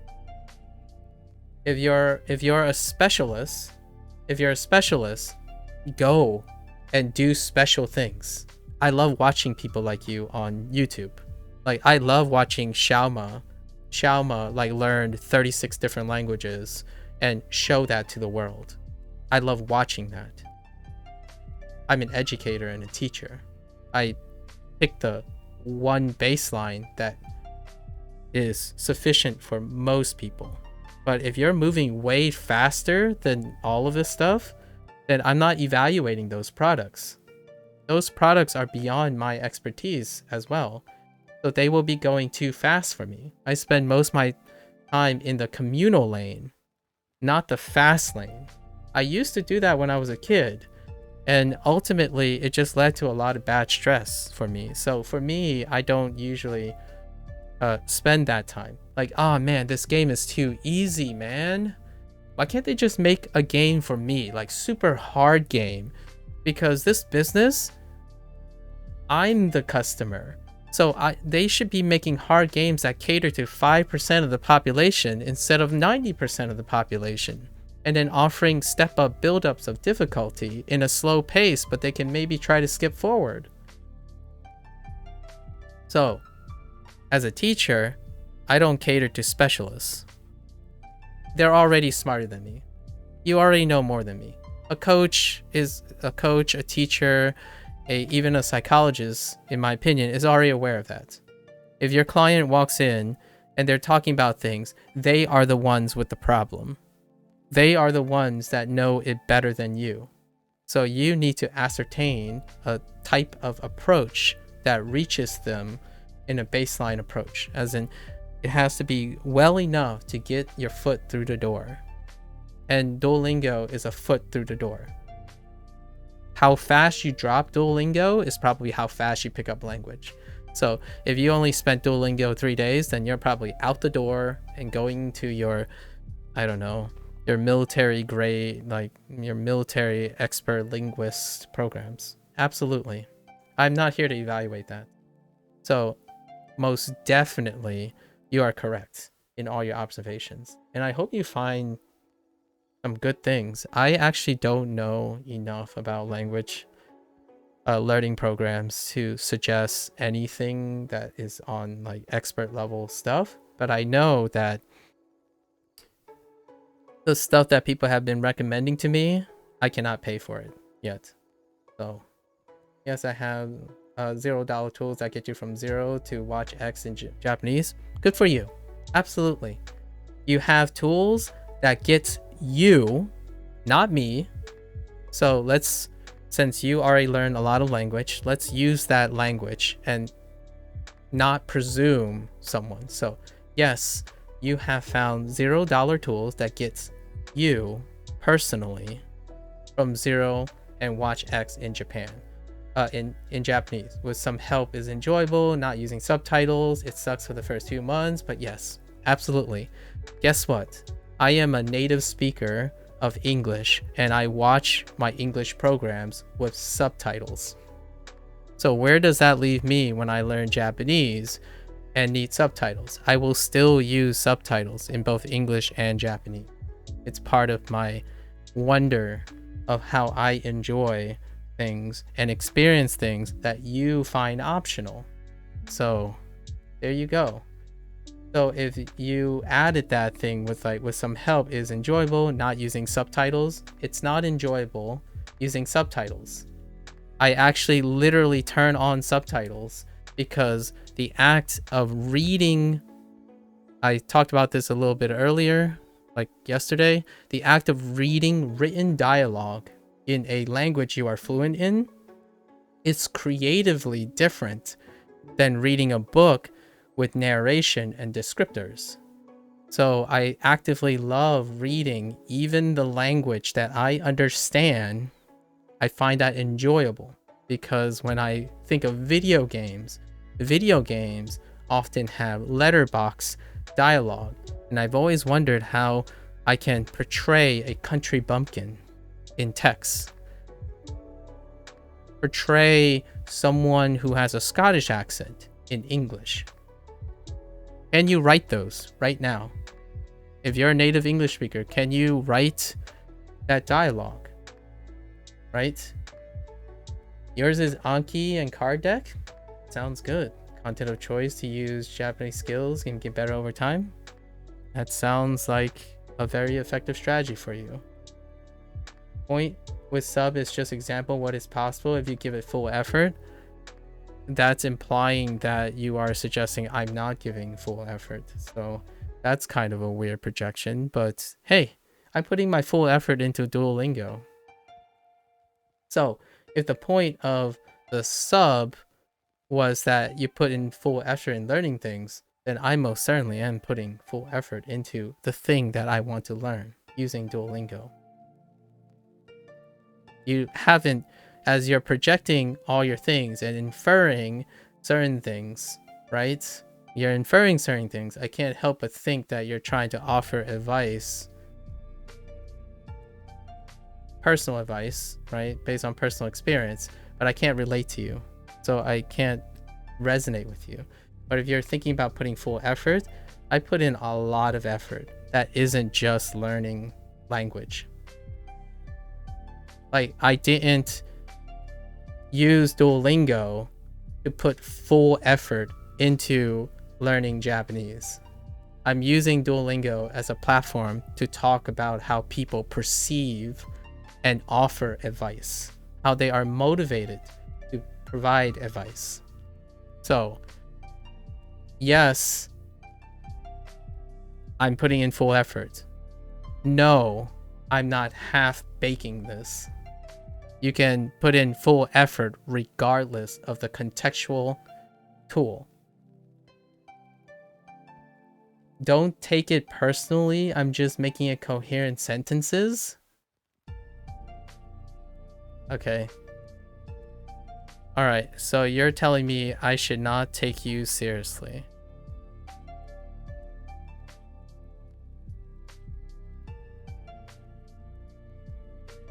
You walked into the wrong streamer, Kima. I always take everyone's words seriously. You know why? Because I use full effort to talk to people. Ironic, in my opinion, it's ironic that someone who puts full effort into language would think that to encourage someone to not take yourself seriously. Trust me, I'm not taking it personally. That's perfectly fine. Like, if you think you're hurting my feelings, that's not the case. I'm offering a counter argument. So, all I read right there is you're just making coherent sentences. So basically, you're not taking it seriously, nor should I take you seriously. Can we talk about, yes, right here, right here. This is the GOAT. I absolutely love these animations, by the way. So, all right. Why is it that every time this stream comes up on the carousel, you're arguing with someone? Well, why is it that you're always here and you're still here making a comment about that? Because I can tell you that 20% of the time, I am not arguing, I'm discussing with someone at the beginning of a stream. The beginning of the stream is intentionally for discussions. So perhaps you could ask yourself, why do you always show up when that's happening?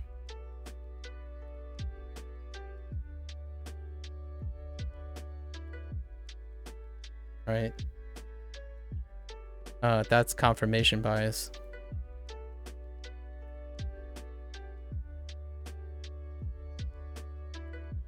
Hey, but we're not arguing anymore. Well, actually, the guy told me not to take this seriously. Yeah, no one wants to argue. So Kima here. So here, let me summarize what Kima said. Kima found success after like using Duolingo for a little bit, and found out that Duolingo is not for Kima. So Duolingo is not for Kima. So that's fine. And then they found that Anki plus like another way to immerse, because that's a really great word that people use, the immersion technique, to be very effective at learning Japanese. So, and Kima also managed to do this without spending any money. So I'm trying to take in all the points, and the only thing I can say to Kima is that I do not relate to this. So it's not that I don't understand what the person is trying to express, I just do not relate to it. So I did say, I did give the impression that it's personal, but not personal in the sense that I'm offended. It may seem that way. So one thing I wanted to correct is I do put in a lot of effort, just not in learning Japanese, apparently. So I remember all of what Kima says. It's just I want to tell Kima that I do take everyone's word very seriously. I put in full effort all the time in critiquing and discussing what people share. If you are not into that and you find that very discomforting, there are definitely, just like other Duolingo, like alternatives to Duolingo, there are definitely other streamers who don't take people seriously all the time. Yeah, it is your wisdom, for sure. You're sharing your wisdom, and then, oh, wait, here's another great story. It's related to word sharing. So in English, oftentimes sharing is being used being used synonymously with exchange. So I would like to evoke the idea of exchange, and I am also sharing because you're sharing. And you just told me that you're just making coherent sentences. I don't think you're just making coherent sentences. I think your sentences are super important to me. So I actually really appreciate your coherent sentences. So because I appreciate it, I'm doing an exchange of my own personal ideas. It's not personal in the sense that if you reject what I'm sharing, I will feel sad. It's okay. If you don't believe anything I'm saying, that's perfectly all right. I just care that you're sharing. So in a way, it's implying an exchange. So I'm also sharing my counter perspective. I'm not rejecting your perspective. We're mutually sharing our own perspectives. Hence then, once again, the peanut gallery has shown that it's about argument. But no, I personally do not see it as an argument, but more of a sharing of contrasting viewpoints. And not even contrasting viewpoints, because I'm not concerned with the same goals. Kima's goals is to learn language efficiently. And Kima is offering advice and wisdom on achieving this goal. I'm not. So I'm using Duolingo as a platform to talk about people's own motivations, perceptions, in the context of learning language. So my wisdom is not the same wisdom as Kima. So we are not arguing about a point, about any particular point. We're discussing about our wisdom. And we have different goals in mind. And my only observation about Kima is that this is that person's wisdom. Specifically, this person's wisdom. So that's pretty much where we are left off, right? So let's wrap up this thing. I wanted to wrap it up with the idea that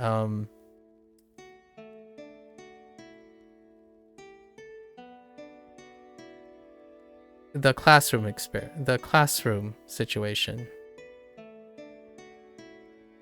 So, fast learner, average learner, and slow learner. And this box here is a person, or an object, or a tool, or what have you. So oftentimes, I'm thinking about what techniques would be useful to the average learner, to the slow learner, and the fast learner. And clearly, our guest here is a fast learner that has a tool that I focus on most of the time. And that's problem solving and critical thinking. So when this person found out that Duolingo is not useful for them, they problem solved and found other solutions. They critically think about what Duolingo is lacking for them personally, and then they filled those situations up. So this leads to great alternatives that best effectively maximize their learning potential, right? Alternatives for learning potential. And this is why I have lectures, or lectures to myself. I'm not actually building any masterclass or something for learning. I don't I personally don't think I have enough experience or professionalism to do any of that formally anymore. Okay, so anymore. It's not my professional career anymore. So not only is our guest a fast learner in this situation, they have grown up and become adults with problem solving skills and critical thinking. And that's the whole idea of making your own programs. And when I mean programs, I mean figuratively, not literally. You can solve problems regardless of the situation. And this is the great appeal of successful people. So if something doesn't work, they find something that does work. Now, the slow learner might still be trying to learn, right? They'll try to take in things. So it will be quite a long time a much longer time before they can develop problem solving, critical thinking to find alternatives that help them aid with why they're slowing down. So the slow learner is going to have problems like, how do I speed up if I am not aware?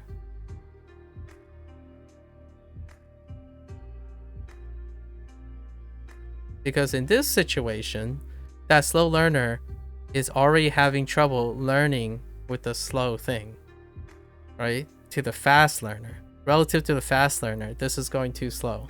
But the slow learner is already having problems. Are they naturally going to have time to develop problem solving skills and critical thinking skills to find alternatives for their learning in order to be successful? Well, that's also one of my focus, right? Because my focus is creating awareness of problem solving and critical thinking. So people that I offer advice who struggle with like mathematics and chemistry, I try to put effort, right, my full effort if I can, into developing strategies that maybe I can circumvent the contextual nature and help them with their problem solving and thinking skills first, as in offer them a level of comprehension that they can have time to develop these strategies. And we're talking about young adults here. So not adults so right now, all the things I've discussed doesn't impact the fast learner and one that already developed problem solving and critical thinking skills. And then we have the average person. The average person has complacency problems or complacency inconsistencies. So average learner is like, yeah, this is just right. I like doing this. This is just what I need. And what happens is there's no motivation to develop improved problem solving skills or critical thinking because they don't have a problem with the program or the tool or the professor or the teacher. They don't have a problem. So if they don't see a problem, they don't practice problem solving or critical thinking skills. So how do I engage the average learner, the learner that the program is targeting, which clearly the Duolingo program is not targeting a fast learner, right? At least we can make an agreement that Duolingo is not targeting fast learner.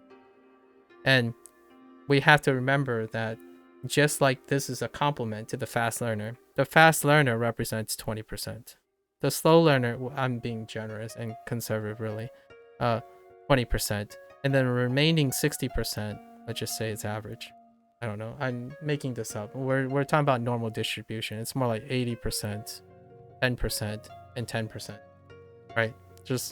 Let's just assume normal distribution or Poisson distribution, right? So, what am I focusing on? Well, everything I do is focusing on imparting the wisdom of getting someone who is slow, who is fast, really not this, to be honest, because if they are fast learners, they're not going to stay here.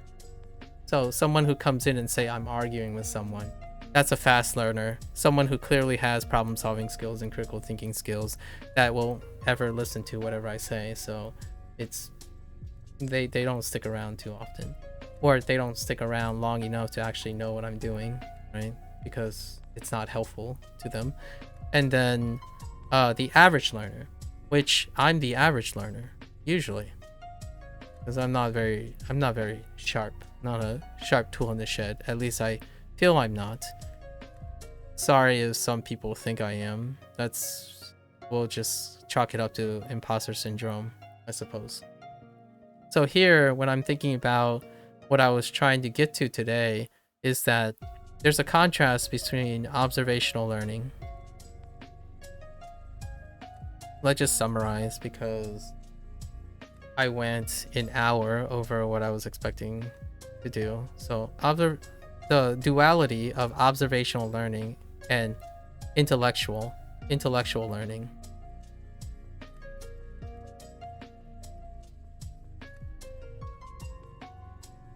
So let's talk about observational learning. Duolingo is structured in observational learning. It's not structured in intellectual learning. So what is some of the hallmarks of observational learning? Repetition. And usually slower pacing. And it does represent that at this point. What am I doing in this context? Why does this remind me of this? Because I do feel slow. But at first I thought it might be the slow pace and the slow repetition. But this had come to allow me to realize that I haven't been doing this in a very long time. So, observational learning. Basically, can I just take in a word without needing the urgency to contextualize,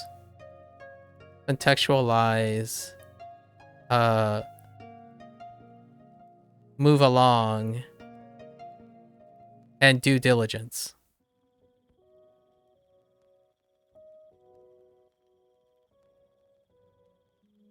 And this part, yes, it did slow me down quite a bit.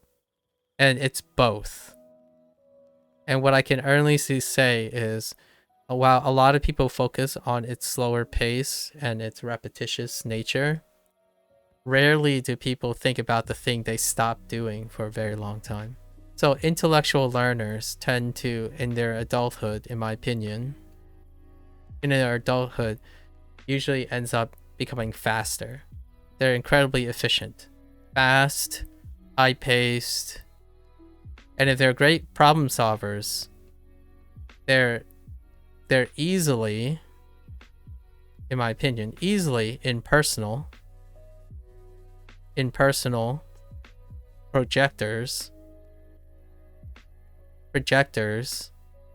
impersonal as in unsympathetic, not empathetic, but unsympathetic projectors of wisdom that may or may not help the slow learner or even the average learner. So one thing I have to say is I really appreciate Kima. I really appreciate the advice. However, I find it unsympathetic because I don't relate to the problems that you are projecting on your wisdom. And it may or may not help me as advice or wisdom. Because I don't really find myself as a fast learner in your context. So I'm probably not a fast learner in your context, because your advice has to be appropriate, right? Contextually appropriate for that person. Since you have a high pace of learning and a high comprehension, most of your advice is very impersonal. And let's not forget that it's 10% fast, 80% average range. These are arbitrary, but we know that average is the bigger pool, and then 10% slow.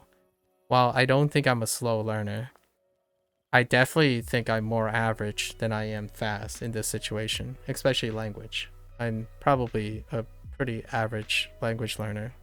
So as a compliment to you, I want to remind psychologically that you are exceptional, probably, if you so think so. You are exceptional. But I don't find your wisdom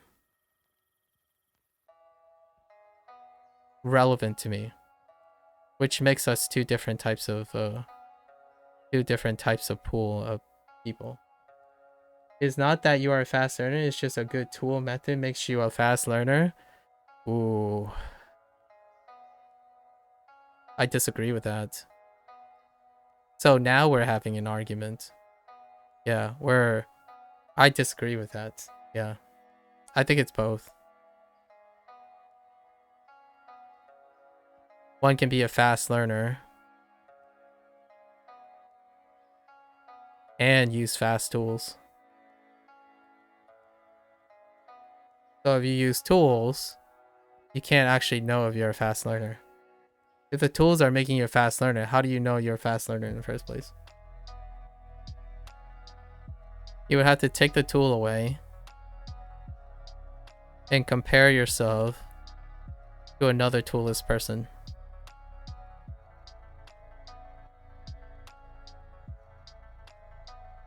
One of the separating characteristics of someone who is fast versus someone who is slow, right?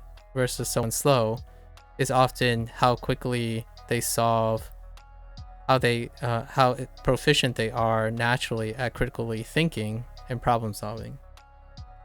And to me, I'm not saying you fast learn because you pick up things very easily. I'm saying you're a fast learner because you can solve problems. So the fast learner has had a lot of time to be able to solve problems, find alternatives. So if you have a problem with Duolingo, you solve it.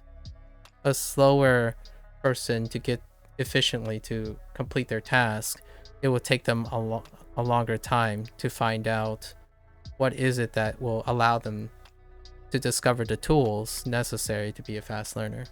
So not only do I disagree about this binary statement of 1 versus 0, tools or no tools, I actually think you're both. You're both a fast learner that uses tools, as opposed to a slow learner, a slower learner, or even an average learner that uses tools. You can't know until that happens. So it can be both, mutually. And based on how quickly you like make counter arguments or like counter points, whatnot, I actually think you do have a lot of elements of critical thinking and problem solving skills. That's actually kind of a nice thing to have, right? For me, yeah, I'm a person who uses tools. I'm gonna say I'm above average. Above average. Not quite fast, not quite average. And I use tools to help me with that. So I evaluate tools for that reason. I evaluate tools and methods because my general concern is the baseline learner. And the baseline learner is usually the target audience. So what is the target audience? Well, your assumption is the target audience is becoming fluent in Japanese, or like do enough Japanese so that they can, maybe this is it. I'm not sure. So fluent enough to enjoy content without subtitles. Right? Fluent enough to enjoy without subtitles, for example, right? For this, I agree with you. If you think the target audience of Duolingo is for people to become fluent in Japanese to enjoy without subtitles and anime and stuff, yeah, I agree with you. If I look, so now I have to test if this is true by finding examples, evidence that would say the contrary. Null hypothesis testing. So here's my profile, right? Like my leaderboard. And even when I'm thinking about XP, which is a construct, it's a plain construct, and you look at people's charts and stuff, regardless of their stats, all it points to is people aren't really doing that. They just want to learn some phrases and stuff. So like the comment that Xiao Ma talks about quite a bit that I really enjoy. It's just fun learning some stuff. So we're gonna take the average person's perspective. That mentality is very different too. So that's another, in my opinion, that's another detail that I feel that leads to me thinking that you're a fast learner. The volume you want to learn is a lot and very quickly. I mean, I want to learn a lot of things too, but I'm definitely not as fast as you. As in, like, the desire to be as fast as you. In fact, I'm having a blast just doing this all day. And I have no anxiousness about this. I've already had this comment from other fast learners, because fast learners seek out helping other people unsolicitedly. So another pattern of fast learning is they seek out people they can help. And that's a really great thing. It's a very passionate thing. They go out of their way to offer unsolicited advice.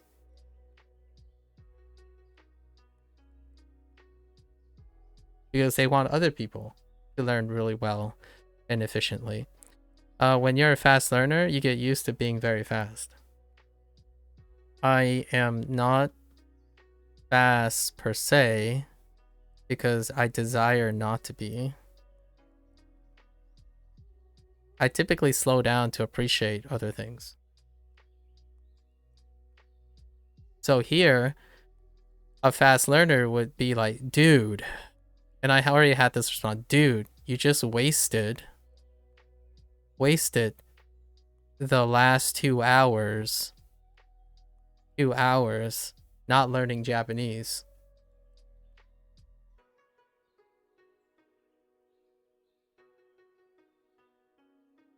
Well, I guess you could say I'm a country. This comment, yeah. Dude, you just wasted the last 2 hours not learning Japanese. And you can say I'm a country bumpkin. I am a country bumpkin. And opposing Italian. I'll let you get cultured for that, I suppose. I'm a country bumpkin. And opposing Italian. And I like living life in the slow lane. We'll call it in the average lane. Because what makes learning language incredibly rewarding to me is that I get to have the opportunity to interact and learn from and hear from people who like Japanese. And that's it. So what does that mean? It means meeting people who disagree with me so that we can discuss about it, right? Share. Meeting people who hate Duolingo. Not you, obviously. I don't think you project it in a manner that you absolutely hate Duolingo, but I have already met people who hate Duolingo or actually even blame Duolingo for wasting their time. And regrettably, this is kind of dealing with the whole like slower learner, but also lacking critical thinking and problem solving techniques.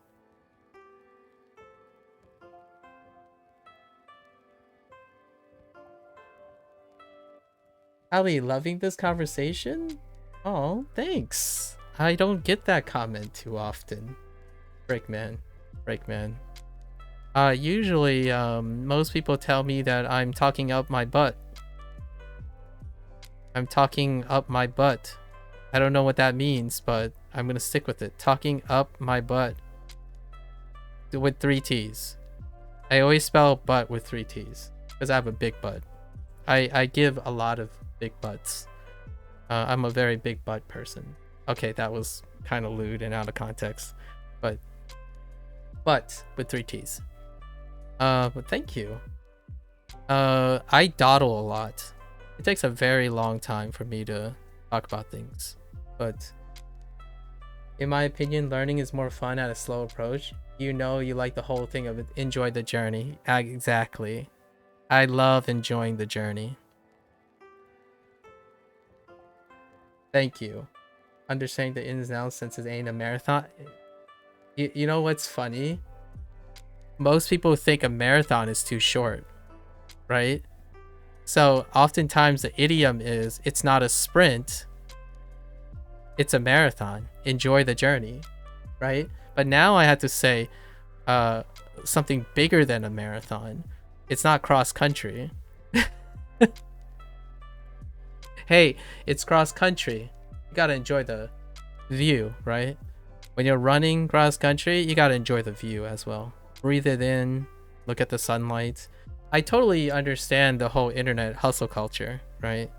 So yes, absolutely. Internet hustle culture, if the hustle culture is for you, go do it. Go be as efficient as possible. Find your one goal. What do I get from enjoying the journey? I get to meet a lot of people who have different paces in learning. A lot of people who are upset, unhappy, really happy, enjoying the experience, developing bonds, right? And I talk about this a lot because I'm a person who have burnt out before.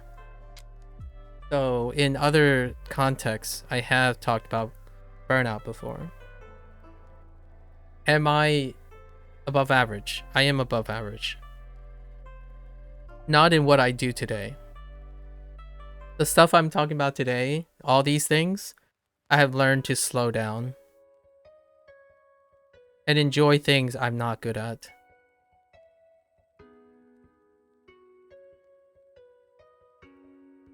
So I'm above average before. As a kid, I was above average into my, I'm gonna say into my late 20s. Into my late 20s, I have always been above average.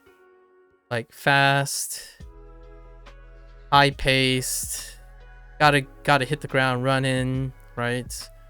And now I'm almost 40. I'm almost 40 years old. So I've learned, I've slowed down. I've done this already, and now I'm no longer pressured to do so. It's no longer about maximizing my time in terms of the goals I can see. It's now about slowing down. It's now about slowing down and maximizing what I'm not good at, because it creates serendipity, which I can't spell. So we're just gonna spell it this way. Serendipity. So yes, I want people to argue with me. I want people to tell me that I'm wasting my time with Duolingo. I want these encounters because I'm enjoying the journey. I'm enjoying hearing things that I wouldn't otherwise hear if I was on the fast lane. And I lost that. And how does that relate to that? It relates to burnout. I told people that one of the crises that I've met in my life was I was burning. I wasn't just a candle burning at both ends. A candle burning at both ends. I was Icarus that already slammed into the sun and started swimming. I was Icarus that slammed into the sun and continues swimming.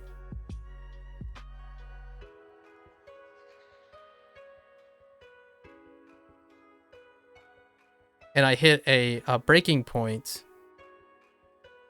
I'm gonna say around my 30s, where I took a look in the mirror and I saw this guy who was underweight, like well underweight, juggling like 18 out of 24 hours of stuff, and then the last 6 hours was used to maximize my quote-unquote free time. So I gamed within those 6 weeks. So what did I do for those 18 hours? Well, I did science. Lots and lots of science on top of juggling and mentorship and stuff. So I was most definitely always finding the fastest way to do things. Is the fastest way leading to the best way? That's arguable, but usually I don't even use the word best anymore, or fast or slow. I tend to use appropriate.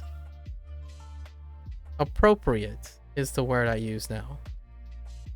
I go at an appropriate pace, and I offer appropriate advice if solicited. I generally don't offer advice in any other context other than to myself. So why, if I'm streaming and people happen to be hearing me rant about something, it's not advice for the people who are listening.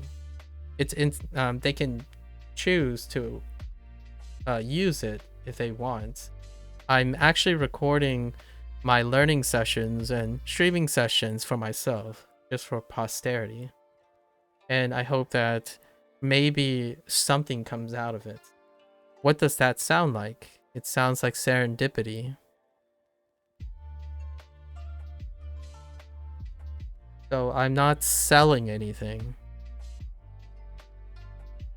I don't even have a goal in mind. Like I'm not gonna educate you. I don't have the goal of educating you in Japanese. Like, don't get me wrong, that would be kind of really great as a skill, but I'm not here to educate you in Japanese. I'm not even educating you in how to learn. This whole digression was about me reflecting. The start of this entire discussion was me reflecting on Fujonese and how I observationally learn Fujonese to this day. And that's what and it reminded me of how Duolingo structured their first section, which I haven't completed yet. Section 1 is how I learned Fujonese. I just took random things, like they just throw things that occur very regularly. My parents, they always talk about food. They always talk about going somewhere, coming back, buying groceries, and they only say thank you, hello, and stuff like all that out of context, no structural grammatical points. And that's how I retain Fujonese. And any record online, both military and government and Duolingo or anything, when I was looking yesterday for 5 hours, I think I managed to peruse like the 80 or so hits in Google search. Obviously, that's where I'm gonna go as a starter.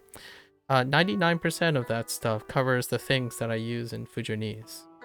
And I have no formal training in any of that. And what I was saying about Duolingo is section 1 reminds me of that approach. And that's usually an approach that came when I was a kid. And now what happens when I'm doing that approach? I'm so slow at it. It just sucks. It really sucks. It really sucks. But I wanted to remind everyone that this is positive stress,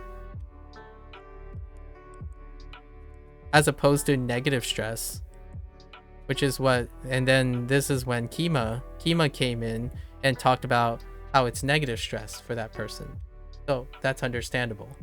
You would want to quit something that's giving you negative stress. It's too slow, it's too repetitious.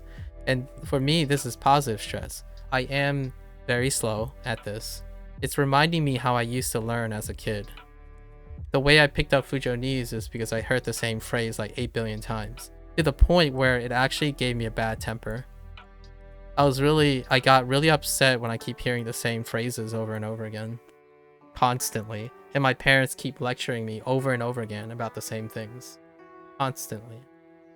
Now I don't. In fact, learning Japanese at this pace, when I was observationally, gave me time to think about how I learned Fujonese.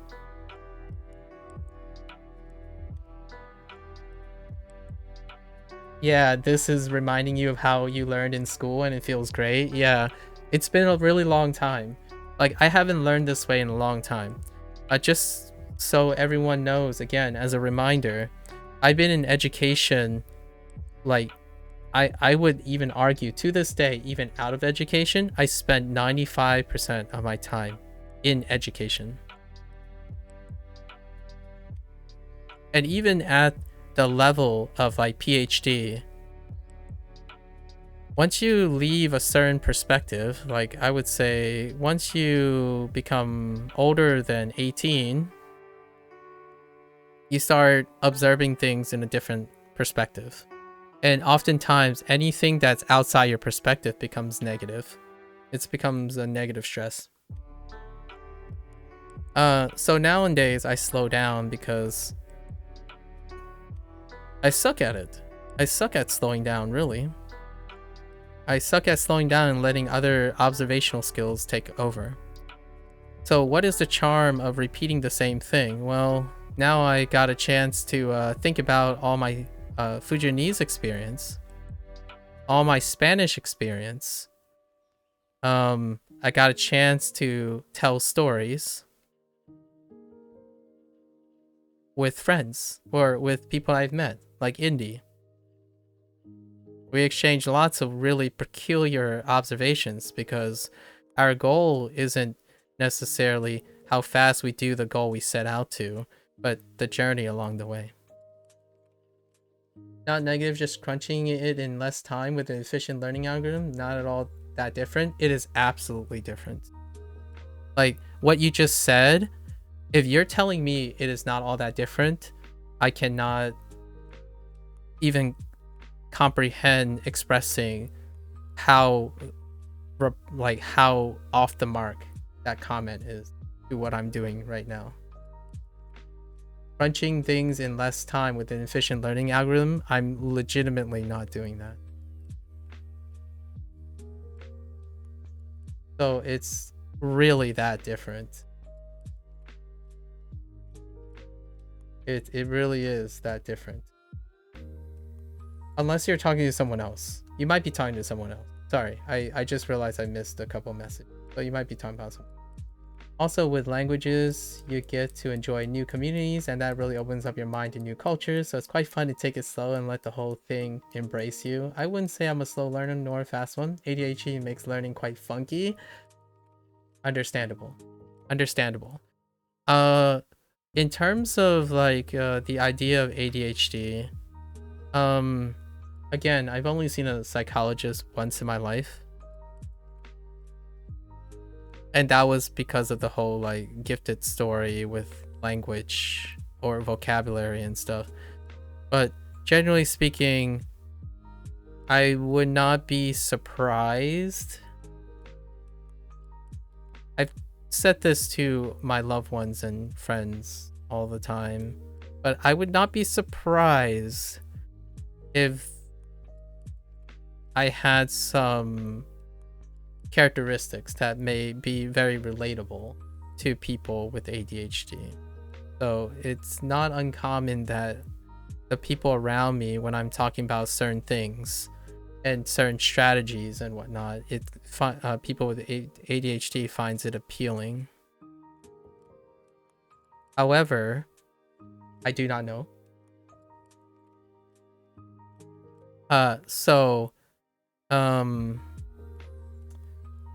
You can make it slower. I just made it faster since I had the time.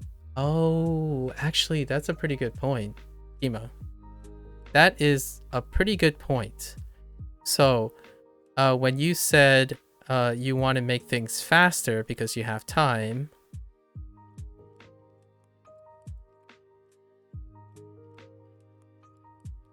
right?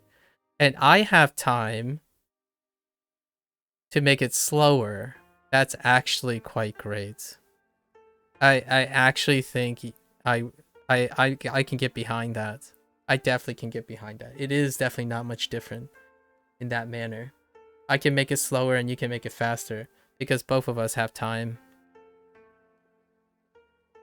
Fair enough. That's actually very sound. I dig that. So now we can reach a commonality here. So we've reached a bridge, right? So at least we're not at least we're not in the ballpark where we're having trouble understanding each other, right? So my appreciation of full effort now is slowing things down and observationally taking in as much as I can. As I can. In the meantime, you're making things faster because you're becoming more focused on the task at hand. So your focus objective is to learn, say, X language as quickly as you can. It's very focused, it's pinpointed, it's optimized. I'm basically doing the opposite because I have time to do so. I spent most of my time doing what you have done, and I'm okay with not doing it anymore. So back in the day, you know, it was fast, always fast. It was so fast that I slammed into the sun.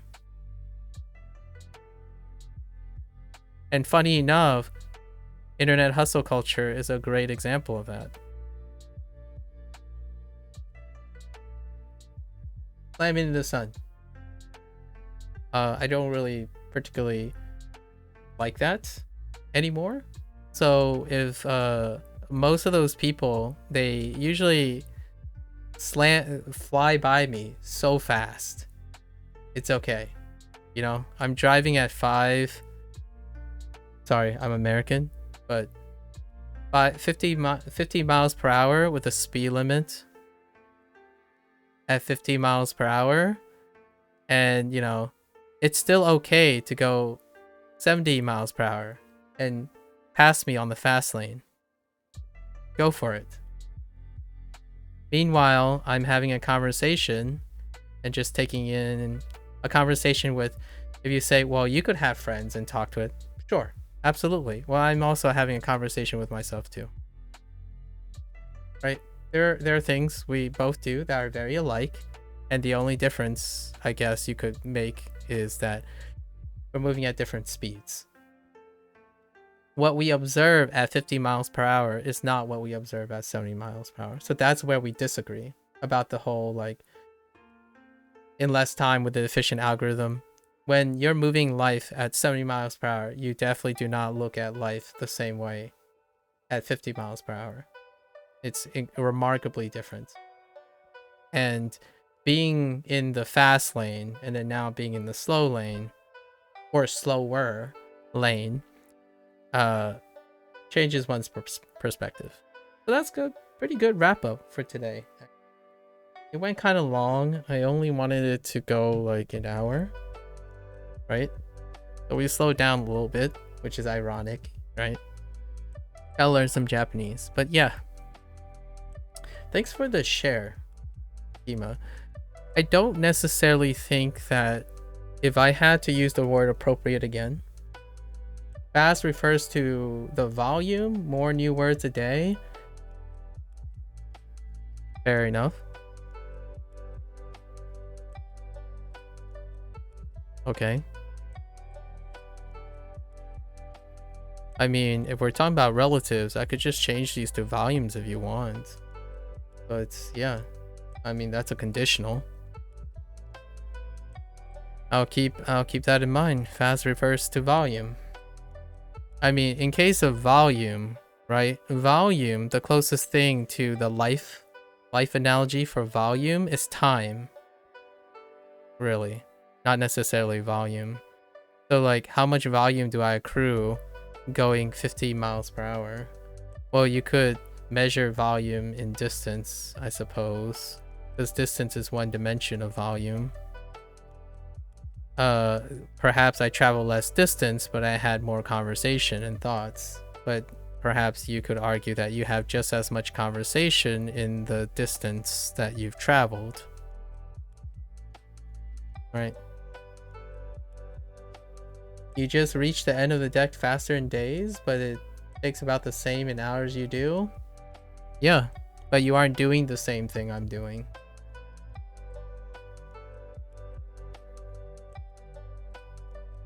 That's the difference. You definitely reach the end of the deck faster, for sure. And I definitely I definitely do not reach the end of the deck as you do. The volume is the same.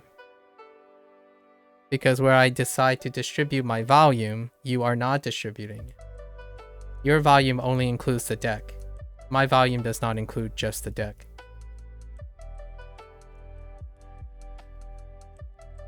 You're focused. I'm unfocused. So I don't just collect volume from the deck. I collect something else from the deck. Or like not from the deck. I invite things into my deck. So if your deck is composed, say your deck is this. Right? My deck is this. Whoa, that sounded a little lewd. Here's your deck. I will most definitely get to the end later. Whoops, I put an extra T. Because as I'm going through the deck, other people's decks are being added to my volume. And that's why it's still speed, because it's a rate at which you reach the end of your deck. You're focused. This is very focused. This is unfocused. The deck is larger because it's unfocused. It includes other people's decks, other objectives, other things. And you don't know them. Deck is a technical term there. Well, if you want to focus on that it's a technical term, this analogy is still is relatable to a lot of people. Your focused deck, your priorities are smaller than my priorities. My priorities include yours, but it's not the only priority. You want to learn language very fast. I want to learn culture while learning a language. I want to get to know the community. Oh, the Anki? That's fine. We don't have to make it literal. You don't have to say literal stuff. We're not using literal stuff, just figurative stuff, right? Let's expand our horizons just a wee bit. Just hear me out a little bit before constantly rejecting the analogy. If your life is very focused, you'll get it done faster. Absolutely. Like, you're very focused. That's nice. I just don't spend my time focusing on that. If I'm trying to complete your deck and someone else has another deck to share, figuratively, I'm saying figuratively, it's not really a technical term, it's a abstraction. Figuratively, their deck becomes part of my deck. I spend time talking to Indy every day. Like, whenever Indy shows up, I create a story that deals with learning Japanese and linking it with Fujianese, which makes it less focused. Why did I spend 2 hours talking about this and not learning Japanese? because I have other people's decks. Other people's decks and other people's interest. When I was burning out, I was a specialist. A specialist is impersonal. They only relate to a very specific subset of people. So a specialist tend to be trading off charisma. So it's about what I think, what I find technical, what is important to me, what I want to focus on, what I want to achieve. Someone derails me with one question. Like, if Indy says something, I'm gonna derail and my deck is gonna be gigantic. Am I ever gonna get to the end of the deck? No. I'm not even close. I don't think since I've met 2 or 3 people learning language, I haven't ever achieved my goals at the end of the day. Like, if I went into the day thinking that I was gonna complete a lesson that I planned, nah, it's probably not gonna happen. The moment someone says something, I'm gonna derail for them, because that's the journey. Does it make me happier? Yes. It certainly doesn't help someone who doesn't care about anybody else's deck. So, or care less about someone else's deck. And I know you said that you are offering wisdom. Offering wisdom. But I would graciously and respectfully ask yourself, did I ask for that wisdom? Even though I welcome it. I still accept it, obviously. But generally speaking, when you're really focused, that's how you become more efficient. You only talk about the things you're interested in. You rarely, or you try not to spend too much time entertaining other people's point of views, because it will distract you from your focus. So when someone talks to me, I would say, oh, sorry, I don't have time to talk about that because that's not my focus. I need to learn Japanese. So if you're going to talk about Spanish right now, I can't talk to you about Spanish. This is a Japanese only learning channel. I don't say that. And it won't frustrate me if someone continues to talk about Spanish. We already talked about Spanish, French, Polish. I had a Russian person who couldn't communicate with me, I suppose. And I always talk about Fujianese. Random Mandarin stuff, because I met a couple of Mandarin people who caught me writing, counting 1, 2, 3, like counting to 10. And then I wrote some like, talked about Chinese, right? Quote unquote Chinese a little bit, because I have a Fujianese background. That stuff took up like an hour. And I love it. It's fantastic. I know 2 or 3 people who aren't even interested in Japanese. Like, they're just not interested. What they talk about is how learning language is exciting. Is great. So we spend a lot of time talking about how it makes us feel.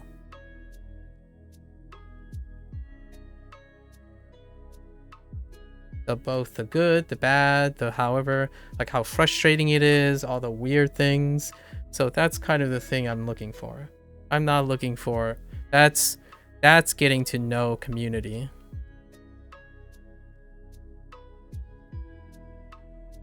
Hey, Lotus. Genki desu ka? Lotus is the guy that used Genki desu ka first, right? And every time I see Lotus's name, I think of Genki desu ka? Is Anki gonna teach me that?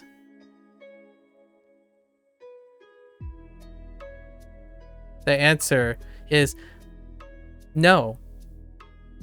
because it doesn't say Lotus reminded you of Genki desu ka?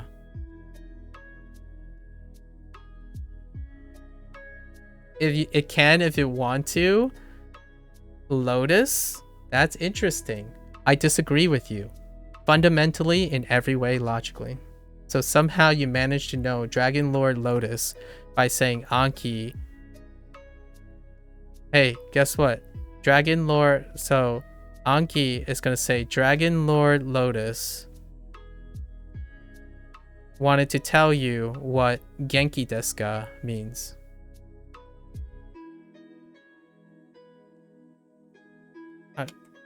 Go for it. Personally, go for it. Convince someone. Try to convince someone other than myself, because I already had it happen, that you can do that. Go for it. That's the journey, not the goals. That's the journey. I wouldn't have ever anticipated that Dragon Lord Lotus will forever remind me of Genki desu ka.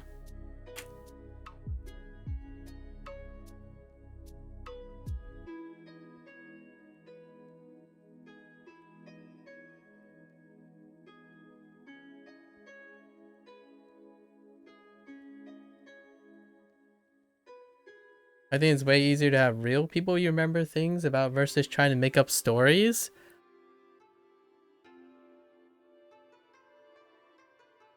Lotus, what do you think I'm gonna say to that? I'm actually kind of curious. What do you think I am gonna say about that? I feel like we know each other a little bit well enough that I think maybe Indy might know what I'm gonna say about that. I know you are saying that about how you feel, but what do you think I'm gonna contribute to that? It starts with a B.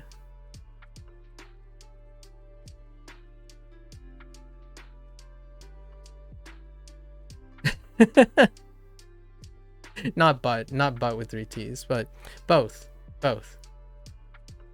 I like doing both. So no, but what I mean is I agree with you. I actually understand what you mean. I definitely feel that way too. Generally speaking, if I had to choose, I wouldn't choose either. I just do both, right? You know what I mean? Like, I just want to do both. And that's what we do all the time. We like talk about, like, for example, right? This kanji, right? This kanji. Yeah, this kanji is Indy's creation. I'll never forget this because this means 10 mouths. And when you have 10 mouths in the same room, you're old. But because you told me this doesn't describe a person, that's how I remember it. So, not only do I remember that this is 10 mouths, where Indy 10 mouths where Indy is old, but I remember that Lotus, you told me that people don't use this word to describe people. So this is how I remember this.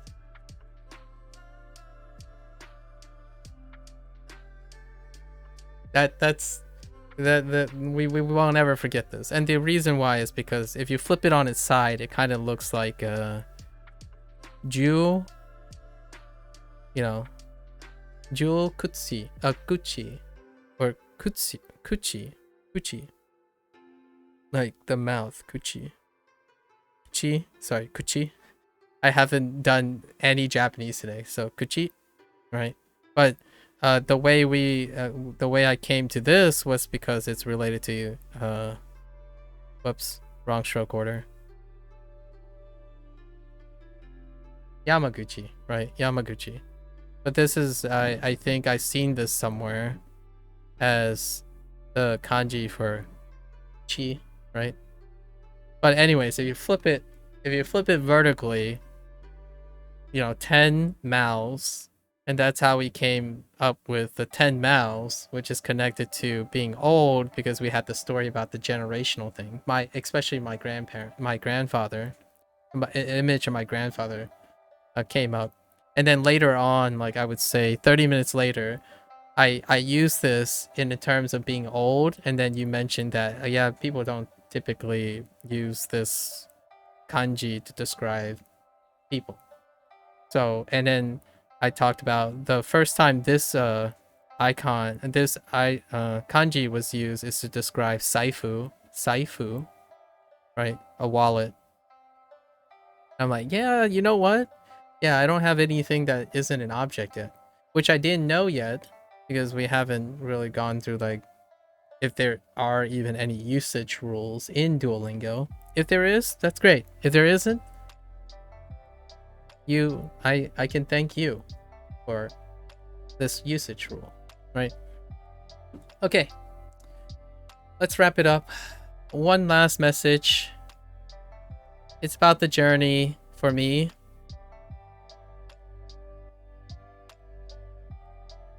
And wait, let's make this a little bit more scientific. I'm more about the kinetics, not the thermodynamics.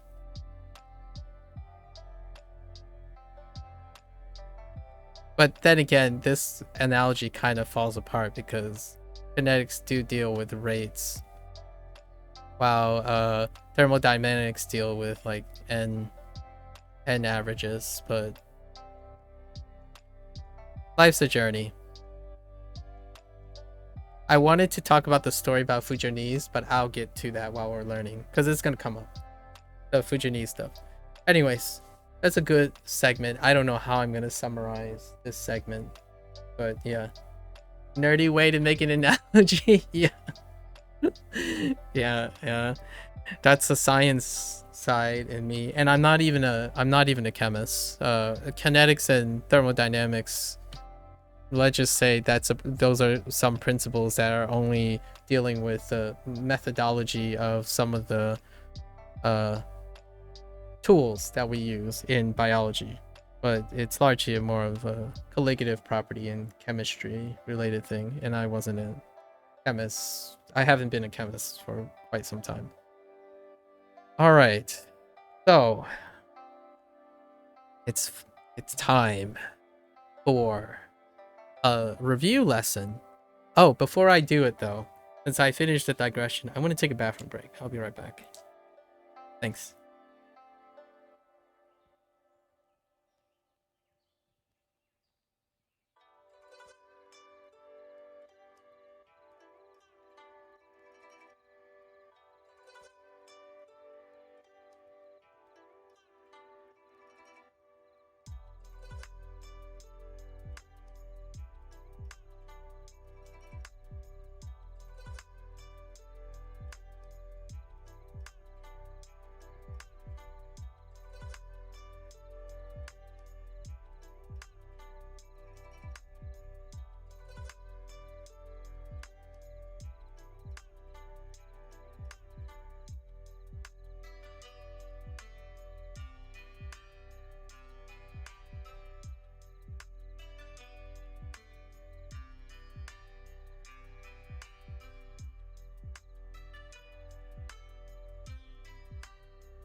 Here's a funny little thing I thought about.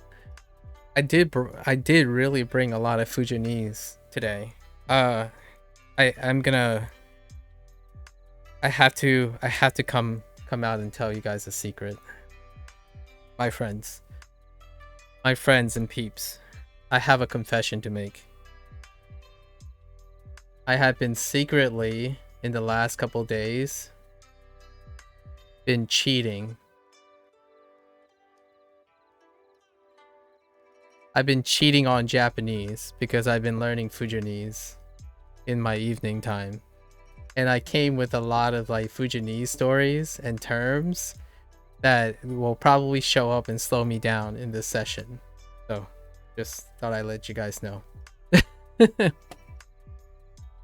I told myself that I'd be a little bit like more focused on Japanese, but because I have so much time thinking about all the words that I keep having to repeat in Japanese on Duolingo, it made me think about all the...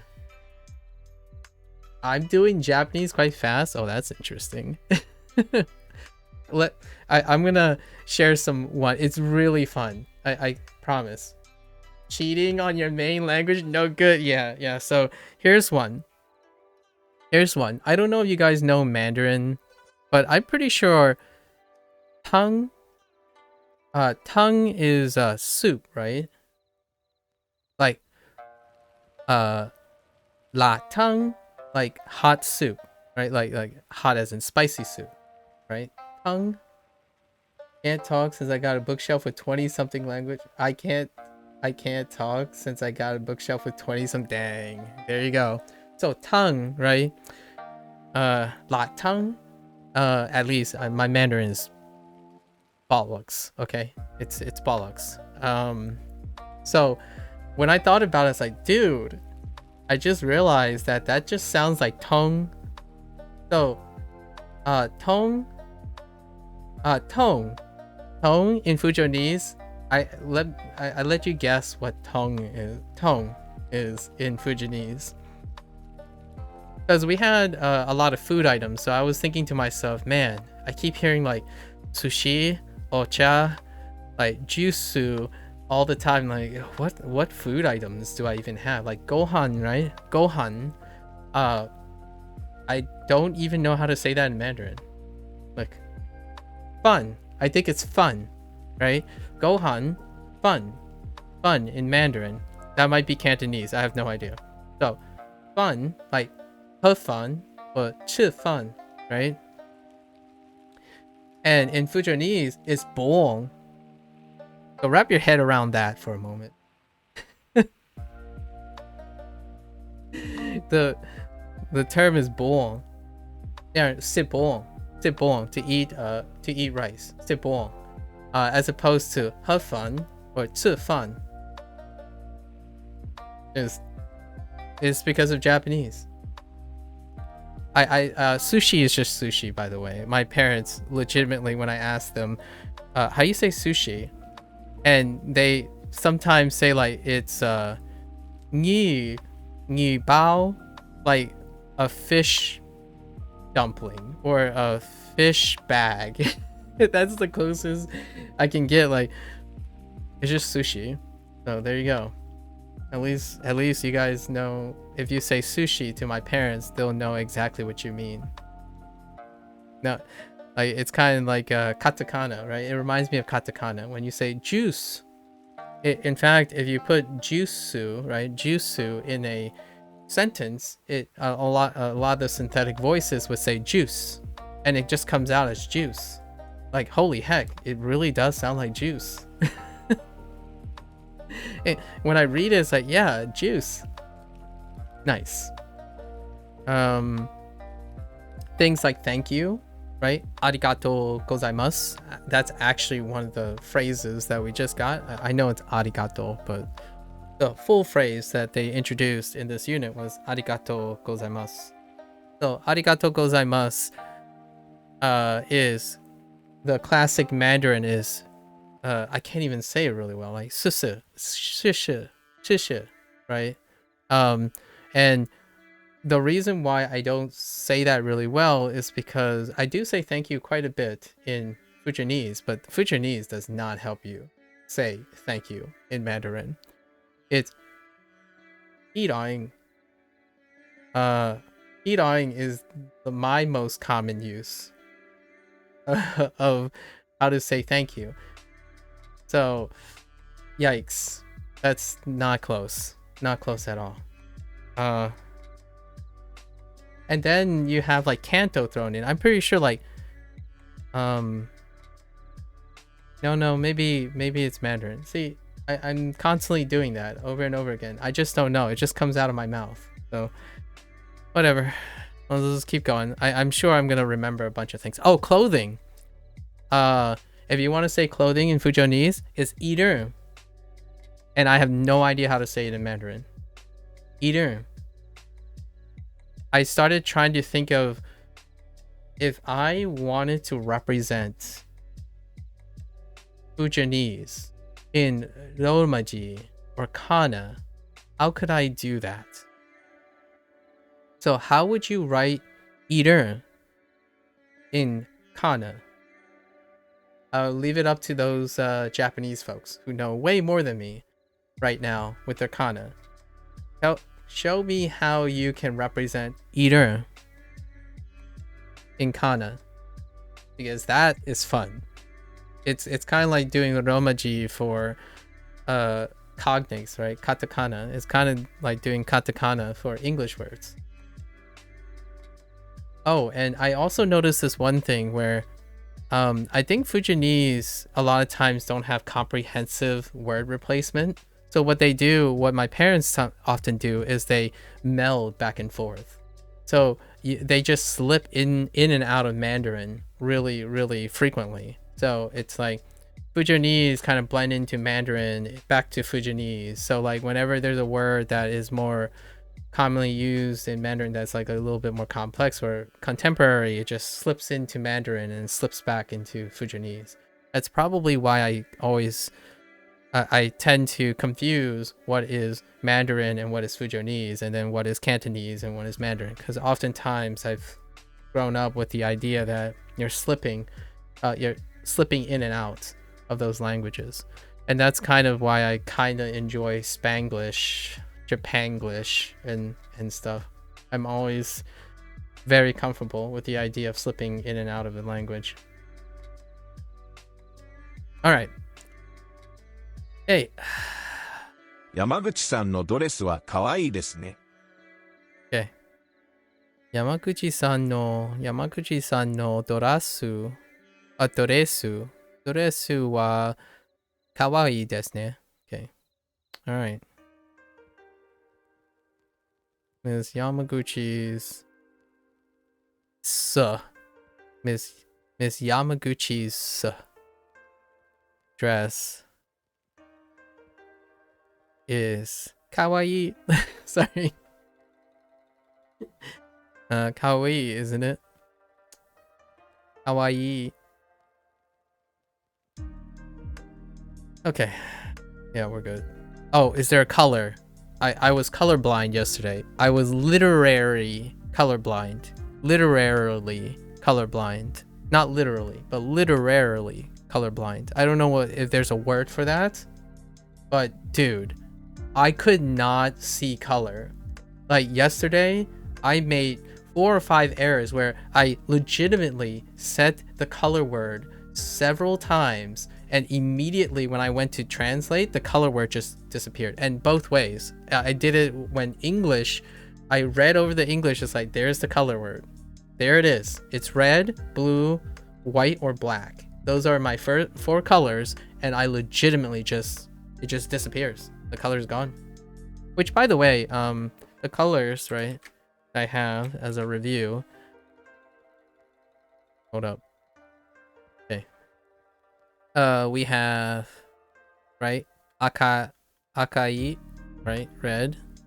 I'm gonna use Romaji for now because I haven't wrote these out in Romaji.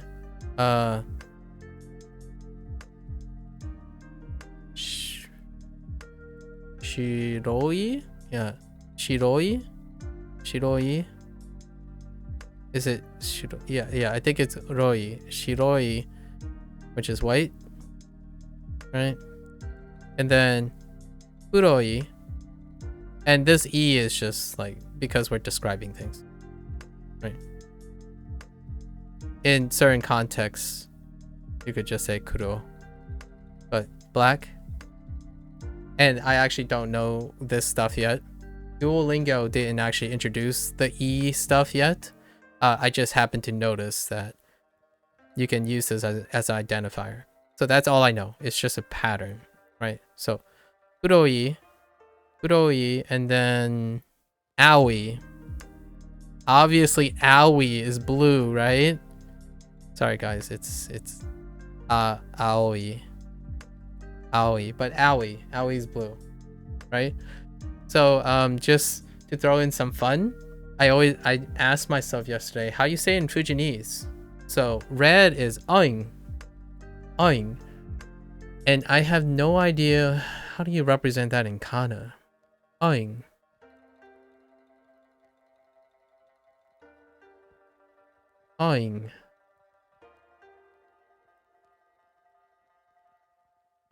Come on guys, I know you can help me here. How would you get a katakana of oing? So that's what I thought about it. One day I want to be pretty comfortable enough with katakana that I could write katakana for the Fujianese. What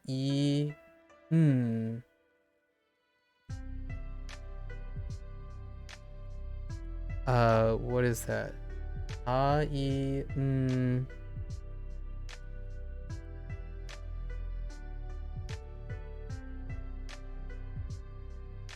Do? Aindo? Aindo? No, wait. What's the last one again? That's ku with a dakuon. What's ku with a dakuon? Gu. Oh. Aingu. Interesting. Aingu. Interesting. You have the classic colors, the oldest ones in the Japanese language. Other colors are newer to the language. Yeah, I heard about that. Hideyoshi yesterday said that there's gonna be like a quote unquote a history lesson incoming when we start learning the non-classical colors. And I agree with you. It's also the same when I learned Fujianese colors as well, or picked up Fujianese colors. They're and these ones are classical too. So aing ba u aing ba u gai oh no. One.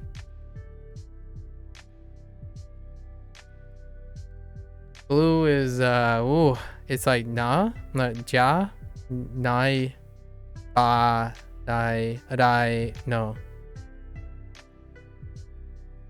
I have already forgotten. We don't use blue too much. On is yellow. On. And you know what's funny? You remember we talked about counters? The whole counters things.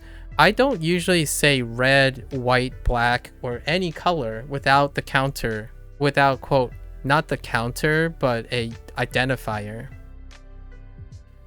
in Fujianese. And I don't know if we're gonna learn if this is the same in Mandarin in the future, so I'm really looking forward to it. But it's really site, bot site, site, like a lot of times. So you say red color, white color, black color, as opposed to just that's red.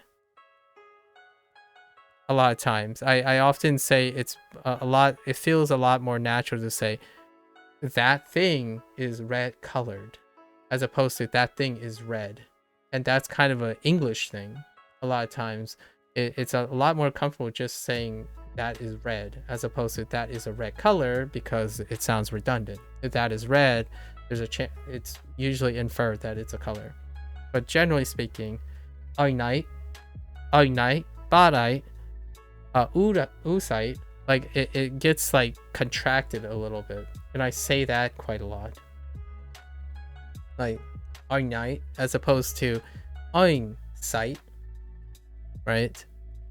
Kind of an interesting thing.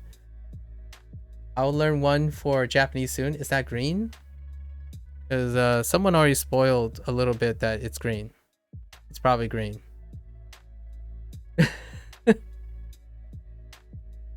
Anyways, let's keep going. I had more to say about the whole color thing. It was part of my earlier remarks. Not green, the color counter. Oh, the color counter. Oh. Oh, okay. Wait, how do you count colors?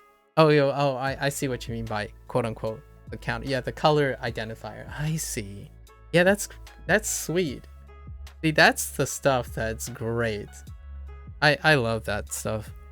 You just keep talking about other languages in the context of the language you're learning. Okay. This is old. Can I even say this is old? Sorry, guys. If I had to tell my parents this is old, I would just say, "Gee, ya old oh."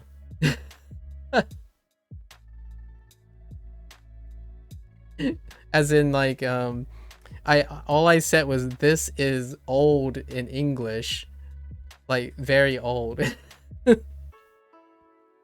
Like I don't know the word for old, and I do know a word for old, but probably not in the way this is old. Just like Lotus, when you mentioned that this word old that they're probably using here is not used for describing people. I only know the word for describing people that's old. Yeah, now. Or very old, like now. Like knowing for people. Yeah. Like now knowing like old people. As opposed to like if you call like a refrigerator like Biner, right? Biner. Now Biner, that would make some funny faces.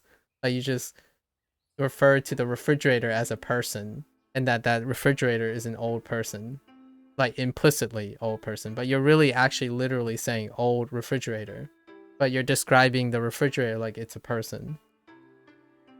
And I get it. I get why if I said what is it? Atara. Oh no, it's not Atara. It's oh, I misremembered this. Wait. Oh yeah, Hudui, right? Hudui. No, it's fine. It's fine. It's still correct. Like if I call a person Hudui, right? Hudui hito, yes, or something like that. Hudui hito, yes. Then I'd probably get some pretty funny faces since you don't typically use Hudui to describe a person. And I totally get that. And I still do it because I have no other way to express it for my parents. And then my parents would tell me what the word is. And I don't know it today. Hudui, I talked about this yesterday, Lotus. The who thing, it's very common in Fujianese, but now I can't think of a word with it.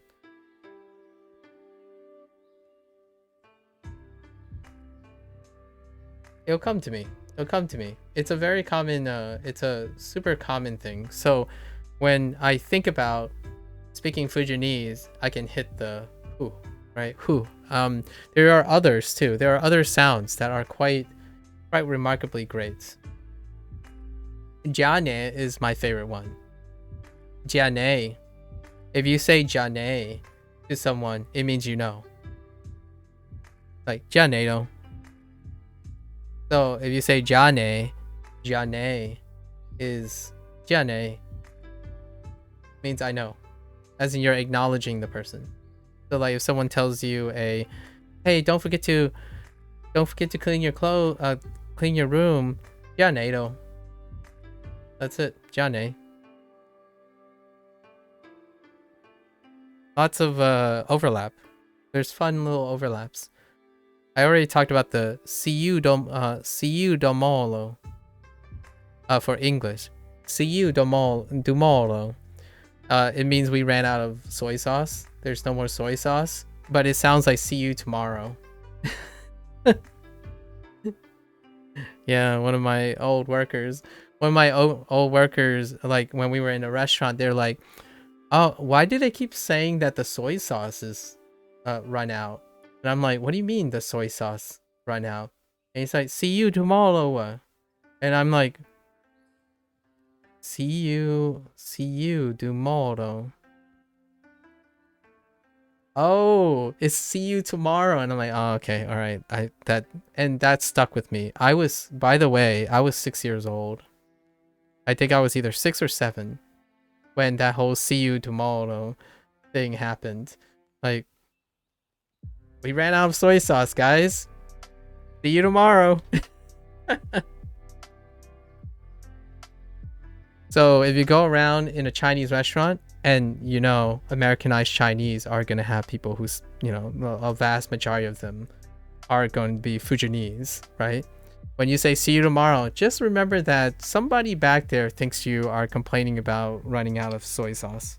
You're not really complaining. You're just saying this, we ran out of soy sauce. So just make you giggle. So when you walk in the next time, and say, thanks, see you tomorrow. So someone back there is thinking, wow, see you tomorrow. What the heck? Oh, yeah. I need more stories like these, guys. Who do we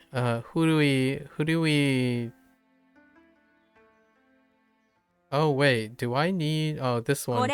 Yeah, this would be an incomplete sentence, so we do it that way. So, これは furui desu. Yeah. These are one of the weird idiosyncrasies of Duolingo. これはfurui desu. ケンさんの青い T シャツはちょっと。ケンさんのOwie T oh man, they always emphasize the T a little bit more. Hold on. ケンさんの青い T シャツはちょっと。T シャツはちょっと。So, ケンさんはの青い T シャツはちょっと。青い okay, 青い okay, calm down. ケンさんの青い T シャツはちょっと。All right, so I don't really like Ken's I see you. I'm not going colorblind today. I am not going to be literary colorblind today. If there's anything I'm going to try not to do is not to forget my colors. We're not in the Wizard of Oz or something. I will see color. Well, actually, that's awkward. I want to pretend like I'm in the Wizard of Oz. I want to see color. So I don't. Whoa. You know what I just said? Oh man, that's gonna. If that take out of context, that can get a little hairy. Maybe I should stop saying that. A little bit. Sorry. I don't know if that's a dad joke or not. That's a very sussy way of saying that. I don't really like Ken's blue shirt.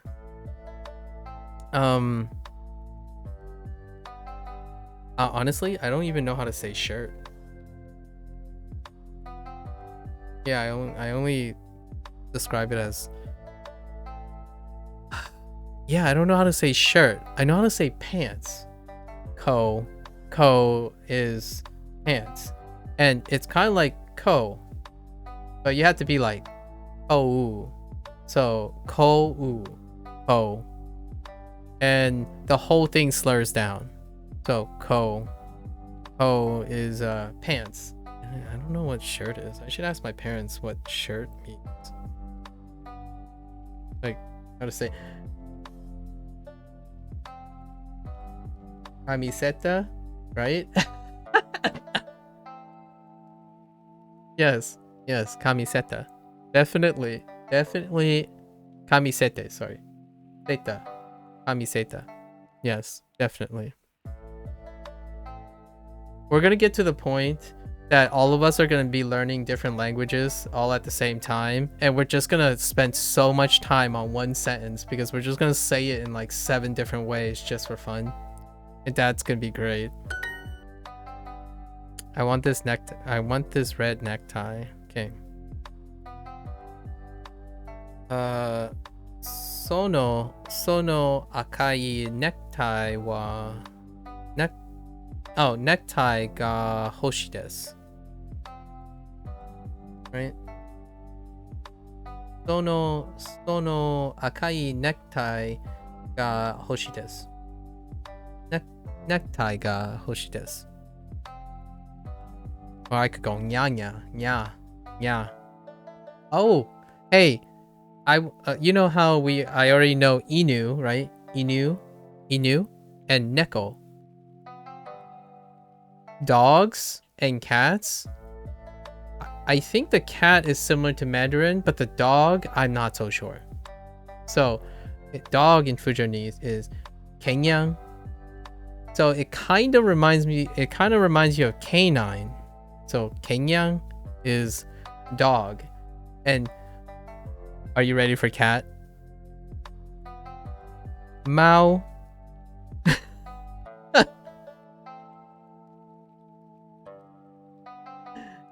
So what does a cat go? Well, you could kind of think about, yeah, it's meow. It's really close to meow. It's meow. That's it. Just meow it. Just meow. That's a cat. In fact, if you say meow, my parents would probably know you're talking about a cat. Yeah. That's all I got, folks. That's all I got for now. Then Japanese says cats go. The Japanese say cats go. Oh yeah, nyan, yeah, nyan, nyan. Yeah, nyan, nyan. Nya, nya, nya, nya, nya, nya, nya. Yeah, yeah.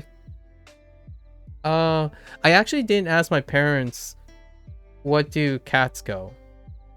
So here's the funny thing, Lotus. I don't actually know what my parents think what sound cats make in Fujianese. Like, I never asked. I don't think it's Mao. Like Mao, I don't think a Mao goes Mao Mao. So I don't know. But yeah, dogs and cats. Kenyang, like Mao. Oh, and then I said Anne in a Mao goes Mao. Yeah, Mao. Yeah, Mao. That's a good one. Mao. Yeah, Mao. That's really good. Yeah. All right, let's keep going. I don't know how to say necktie either. Oing is red. 我选dik ji oing. The closest thing I got is puidai, which is belt. I don't know what necktie is, but like something to tie. Puidai is probably the closest. Like it's like a string or like something you tie, but I know I've heard my mom said necktie before, because as a kid I needed a necktie for like orchestra and stuff. Now we just don't wear ties, so we stopped using the word tie. Let's see. I have been talking to my parents. Yeah, it's a Western thing, and I think they combine neck and tie. Yeah, I played in an orchestra. Well, in high school, I was a violinist. Yeah, self-taught violinist. Yes. That was the early days, the very early days. I still have my violin sitting in the room, but it's been a while. Been quite a long while. Had to give it up for science. That's a double entendre, by the way, but I gave it up for science. Like a double meaning. Let's see. Kono akai Akai necktie. Necktie. ネクタイ Neku, right? Necktie. Necktie.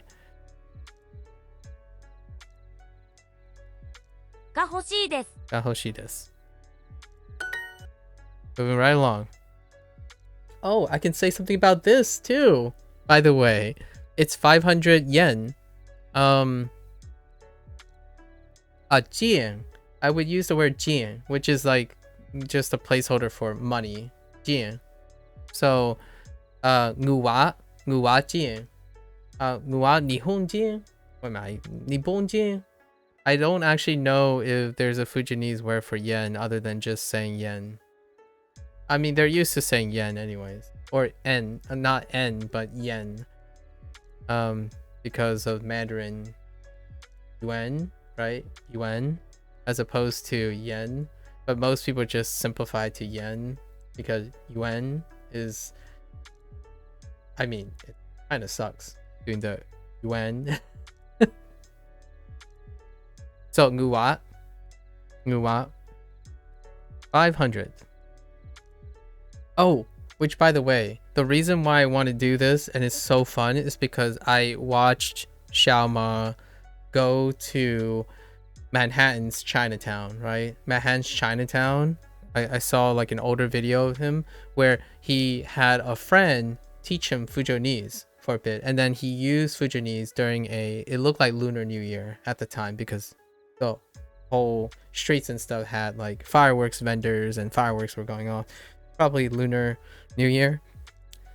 And what really just made me sparkle with joy is the joy that he brings to the Fujianese people in Manhattan when they suddenly notice that he was speaking Fujianese. There's something really, I know Japanese, he gets the same reaction when he does Japanese and like Indonesian, like that other guy who does like Indonesian and whatnot. But there's something really magical about when you try to learn a dialect and then you use it next to people who expect that their language is dying, right? Or like their language is not being used or preserved anymore. And my grandfather always had that same sparkle. So when I tried to speak to him Fujianese, and basically it was like a montage reel of seeing all these older people. They're largely vastly older because Fujianese, if you're in Manhattan, the only place that you'll find Fujianese is in the older generation, the generation that will likely not pass on Fujianese to their future generation, right? Not my generation, basically. So when he was speaking to it, it wasn't even so much as the initial culture shock, in my opinion. There was a culture shock as seeing a white person, multi-generational, white in appearance person speaking Fujianese, but I think a lot of it comes from just the idea that someone else is interested in that dialect. It's one of the rare, like it's one of the smaller dialects of China. Like Fujianese is quite small, and it belongs almost exclusively to a group, a very specific group in the United States, and my parents are part of that group. So kind of fun. I haven't said this much Fujianese ever when I'm playing, because you know, when you're playing video games and learning other things, people could care less. I mean, it's already pretty tough when you're learning Duolingo and people don't care about Duolingo, only to come by and tell you how much they don't care about Duolingo. Rough, right? It's going to happen because people want to get things done, right? They want to get things done. They want to learn things, and I'm so grateful for that they're getting it done. The people around me struggle with being worried about getting too much things done. Gotta tell you how much they hate the thing you're doing. Yeah. So here's the thing. It's entertaining. True. Well, I find it entertaining. I mean, I know you're kind of subtlety there, but I do find it entertaining. It's very challenging. It's a challenging task, right? When you do in science, that's what you're doing every single day. Every single day in science, when you discover something or when you try to discover something, you're trying to convince people that have a hard time believing you, because that's the whole point. You have to be very vigorous and do your due diligence for as long as possible, composed, to present an idea that's otherwise strange or unfamiliar to everyone else. So I am most certainly very well equipped in doing that, since that's pretty much what you do for a living as a scientist. When you discover something, you know what? It's even just as difficult convincing yourself it's real. I spent 7 years convincing myself if the thing I did was accurate or precise enough to even present. Yeah, 7 years trying to think like, is it good enough? Like, I don't know. I don't even think I have enough rigor in it. And then you have to present it to someone else in order to graduate, right? Yeah, is this real or am I imagining it? Am I stuck in the hypothesis-driven pit where I only want to see what I want to see and focus on confirmation bias? It's the scariest thing, in my opinion. So oftentimes I only talk to the people I talk to that are very close, that actually ask me for advice, are those individuals who are stuck in that pit, but not about science. It's about their lifestyle. Like, they're the people who are stuck, like, that's the depressive cycle. When someone's in depression, like they're declining in their health, that's the cycle I'm describing. They are constantly looking for what confirms their suspicions, not what can it be or what you can make it be, kind of thing. So yeah, I am biased in that way too. I always look for the other argument or the other alternatives or the other counterpoints. I really dislike using the word argument, because most of the time you're just sharing 3 different alternative perspectives and they're not really at odds with each other. You get to choose, right? The more you know, you get to choose. Doing it the fastest way means you only know how to do it the fastest way, right? Right. So how can you relate to someone who does it in a slow way? Philosophy.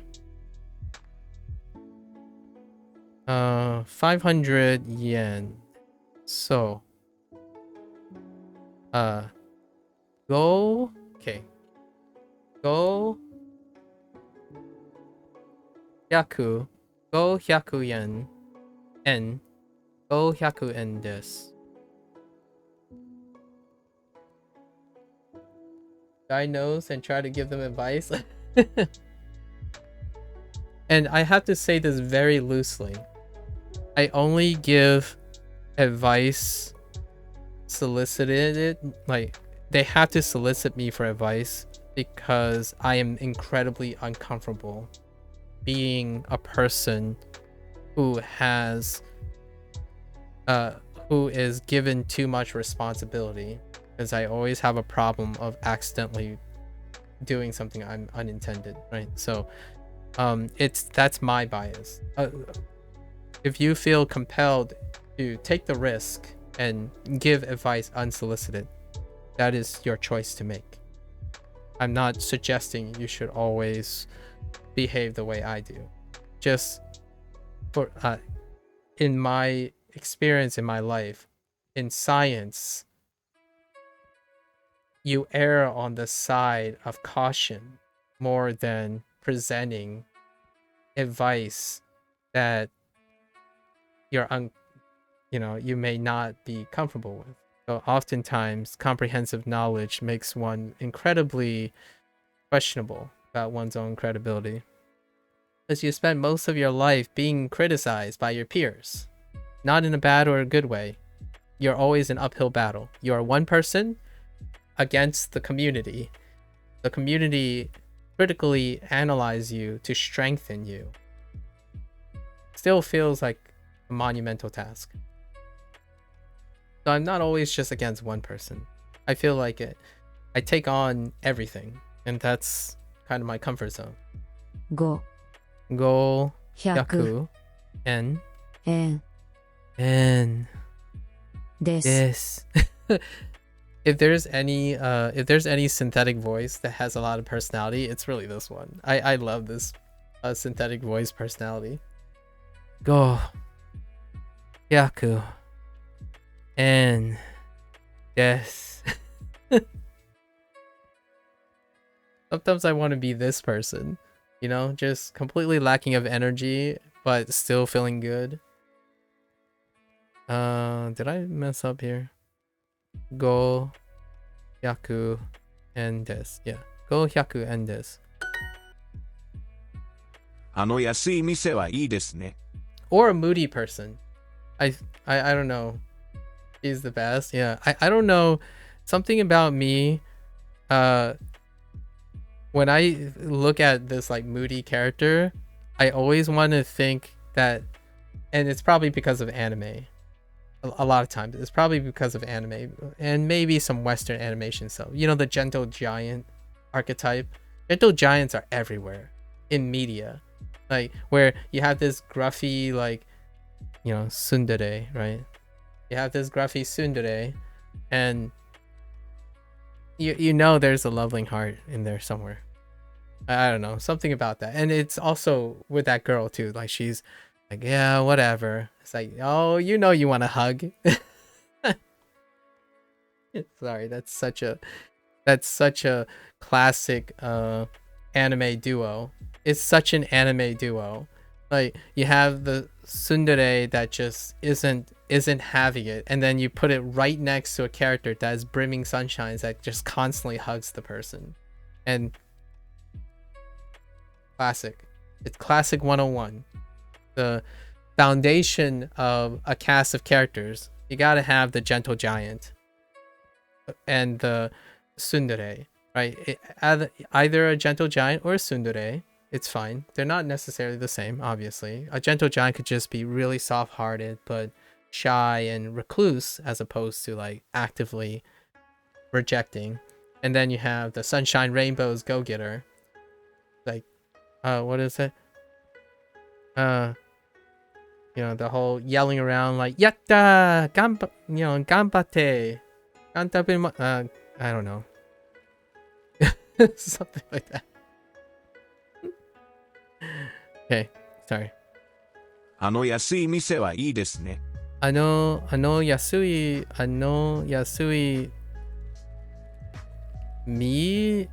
wait, yasui, oh, mise, we got that yesterday. Store, mise, yasui mise wa ii desu ne. Wa ii desu ne. Wait. あの安い店はいいですね。 Wa ii desu ne. So, yasui mise wa ii desu ne. Wow. Okay. Mise is dying. Sorry, dying. Just dying. That's dying. So, ji benye dying.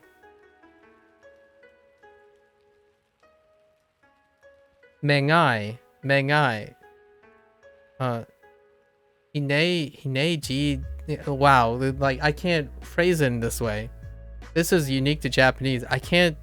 So I'm trying to replace all the words with Fujonese, but it does not make sense in this order. Hine ji. Hine ji. Bengi dying. Ehoma. So I basically said it in English, and I don't know if it's the right order. I actually don't know if it's the right order. If I were to say it to my mother, I would first, is this cheap store nice? As opposed to this way. So hine, like as in, oh, and it has nei in it, weirdly enough. ine ji this ji beignet, so inexpensive. Beignet dying. Ehoma. I'm asking, is it good? I'm as like maybe you just remove this and just say this beignet dying ehoma. Yeah. Ji beignet dying ehoma. Which is the same phrasing, I guess. So you can fit it into here. Sort of. Sort of. So ehoma is just asking, isn't it nice? So isn't it nice? So ehoma is everything after wa. So everything after wa is ehoma. And then everything before is the subject. So ji beignet dying. Ji beignet dying is the subject. And then wa, right? Oh, sorry, not the subject. It's the topic, right? So ji beignet dying is the topic. Wa, right? To establish the equivalency. And then, is it nice? So, ehoma, right? Nice. I actually, my parents give me this weird look now. Like my father would give me this weird look when I go up and say, "Hey, do you know how to say convenience store in Fujonese?" I say, "Why are you asking why you need to say convenience store?" I said, "I don't know. I just want to know what convenience store is, because I wanted to see how close it is to company." Or like depato. The closest phrase I've heard when they're referring to something like a big store, like depato, right? Depato and company is 进业企业. No, like the closest phrase that I think they say is 进业企业, and I have no idea what that means actually. Because they can be referring to something, like they would say, "Oh, I'm gonna call 进业企业," right? I don't actually literally know what that means. I just know it's referring to a place they go to buy things. So I have yet to clarify if that has something to do with either a grocery store, a department store, or a convenience store. And now I'm so engrossed because of the way Japanese do it. Like the Japanese people, they distinguish between those. Like immediately because of Duolingo introducing depato and konbini, and then now mise, right? Just a generic store. Dying is store, dying. So dying, yeah.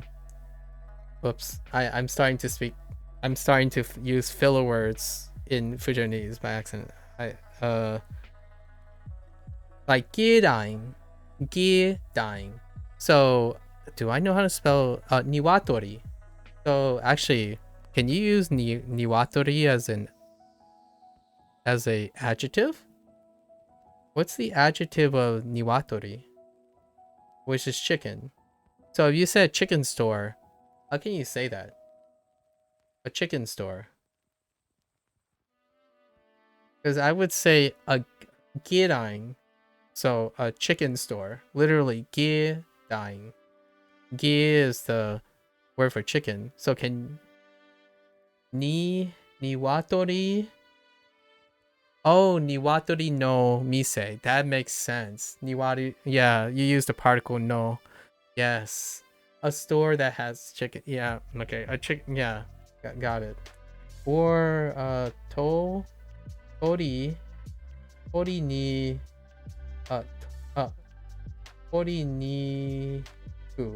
Toriniku no mise. Okay, yeah. So you're using the store. Right. You're characterizing the store with it, with the particle no. Got it. Differences between our answers are if the chicken is alive or not. Oh. Neat. It does not distinguish between. I don't think it distinguishes between live chickens and where you get chicken for food. Generally though, girang would probably insist that it's like more the meats you purchase instead. Oh, here's like chicken store versus chicken meat store. Got it. Got it. Oh, that's a good question. How do I say meat? Nick, dying. I can say that too. Nick is meat. So dying versus dying, right? I still don't know if dying is referring to Nick. Yeah, Niku is meat. I remember that. Niku. There's yakiniku, right? Yakiniku. That's something I know because I go to yakiniku places. Like one of the bigger famous Japanese places. What is it? It's like Gyu something. Oh no, it's in Like a Dragon. They actually put it in the yakiniku place. Not Konrai, but it's like Ryugyu something. But there was a location in Virginia. So then the phrase, the word yakiniku was placed there. Anyways, great stuff. I actually know how to say quite a lot of things. Like how do I do this? How do I do this? Juon. That's a little hard. Maybe not high. Cake? Dango? Dango? Dying.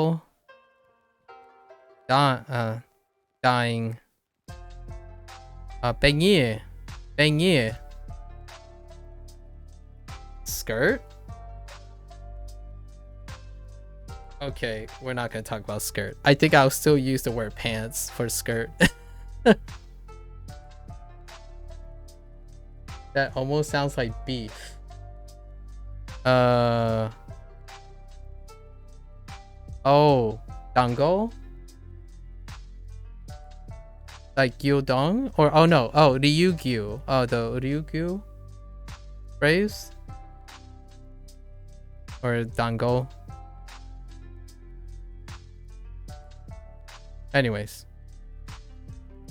Sorry, I'm talking really rapidly, so I can chat delays and typing and stuff. Yasui mise wa ii desu ne. Okay. Wow, that really flexes the tongue. It's beef, like cow's meat. Gya. Oh, gya. Oh.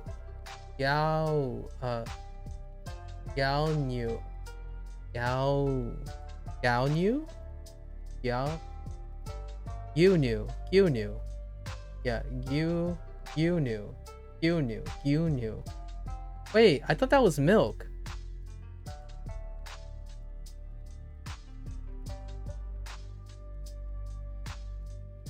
Isn't Gyunu milk?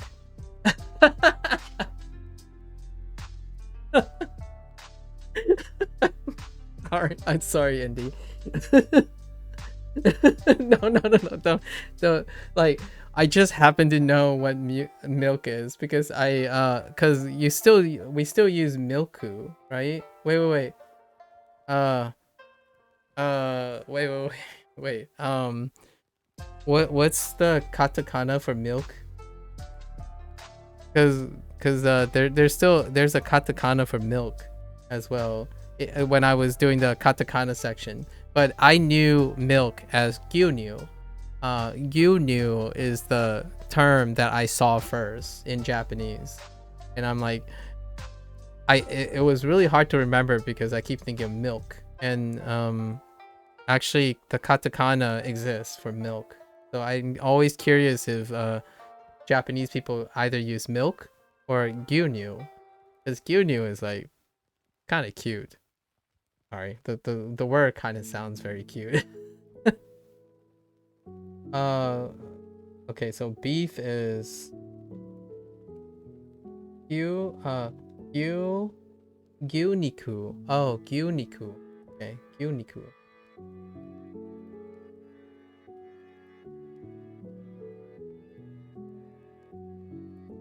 I forgot what. Wait, that's Saniku?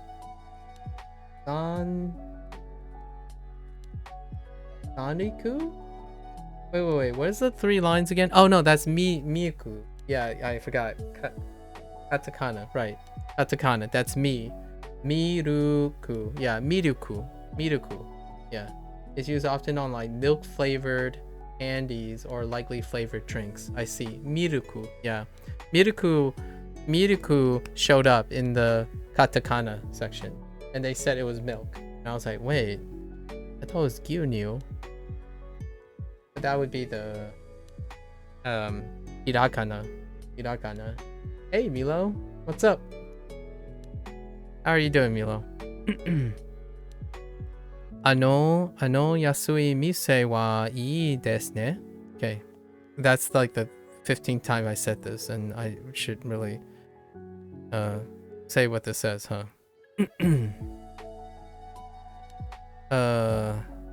Ano, that. Gotta check for color. Do I have color? No, I don't. Okay, that cheap store is. I swear if they said that cheap red store, I'm just gonna flip my table at this point. A cheap store is wait. Yeah, that cheap store is nice, isn't it?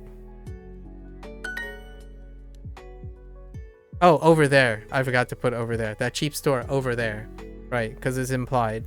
And I would actually still...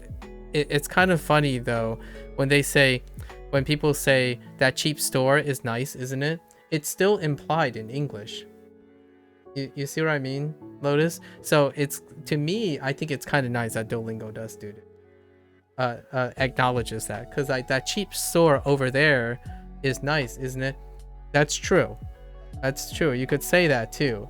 But just like Japanese, if you say that location or something that has a location, it's actually kind of already inferring that too. In which case, this type of phrasing is kind of close to each other. They're both implying the same thing. So I keep forgetting it's the thing is that cheap store is over there. You know, that cheap store over there, right? Sorry. That cheap store over there, not is over there. That cheap store over there is nice, isn't it? And that's the same for Fujianese too. I wouldn't say over there. I don't even know how to say over there now that I think about it. Wait, can Japanese people say over there? Is there a phrase for over there?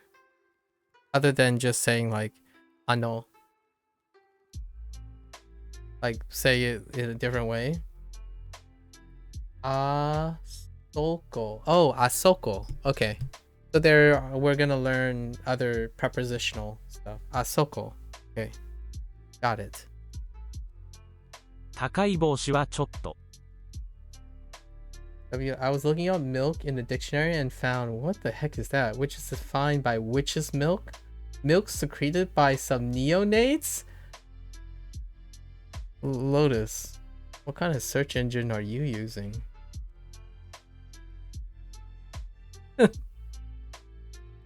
You might say across the street, but that's longer. I see. Fair enough. I think I would say like hiner, like hiner. I'm like doing a pointing motion, but it's like hiner, basically like over there.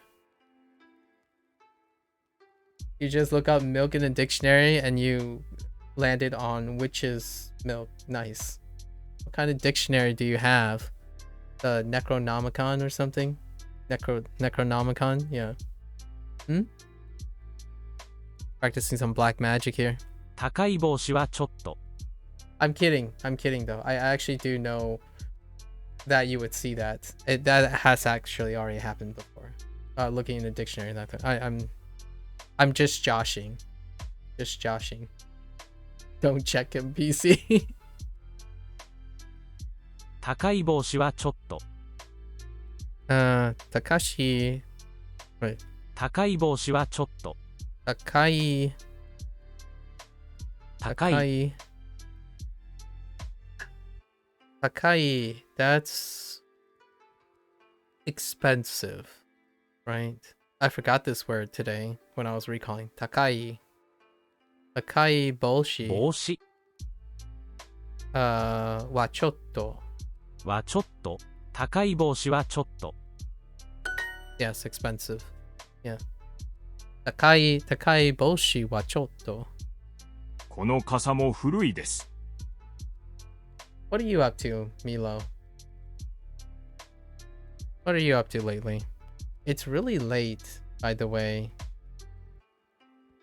Are you getting enough sleep, Milo?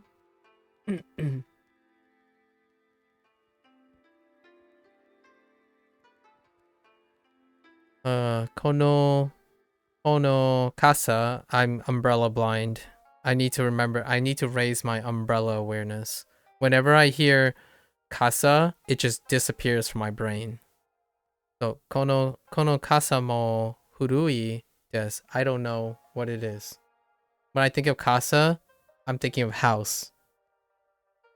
Sorry, that was a dad joke. That was a haha joke, guys.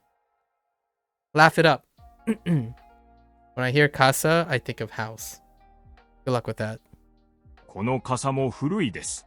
Kono casa mo kono casa mo furui desu. Su casa es mi casa. Su casa es mi casa. Es mi casa.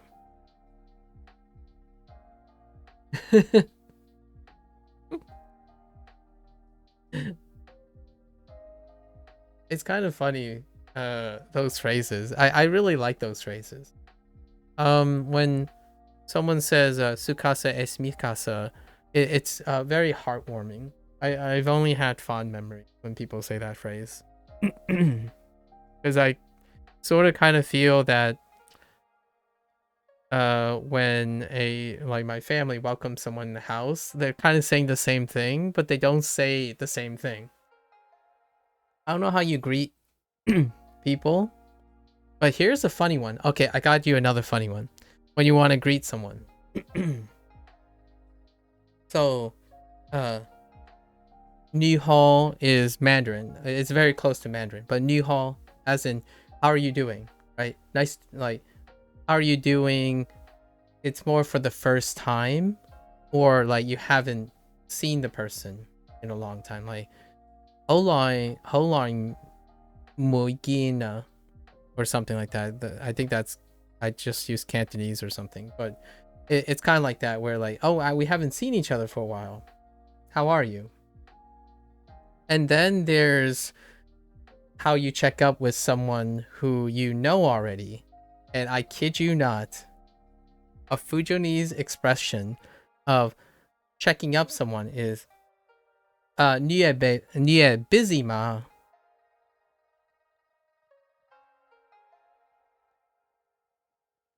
你几动也 busy ma." That is how you check up on someone. Or like, how are you doing? The word busy is in the phrase. Like, no, it's not busy as in Mandarin busy. It's English busy. 你也 busy ma. And my parents say that. It's actually part of their phrasing. The other way would be, what are you doing right now? 你几动怎么样? 你几动怎么样? Or like today, recently, or 你 what have you been doing recently? That's how you would check up on someone, instead of asking like, how are you? A lot of times. Or 你吃了没? 你吃了没? Have you eaten? Right? 你吃了没?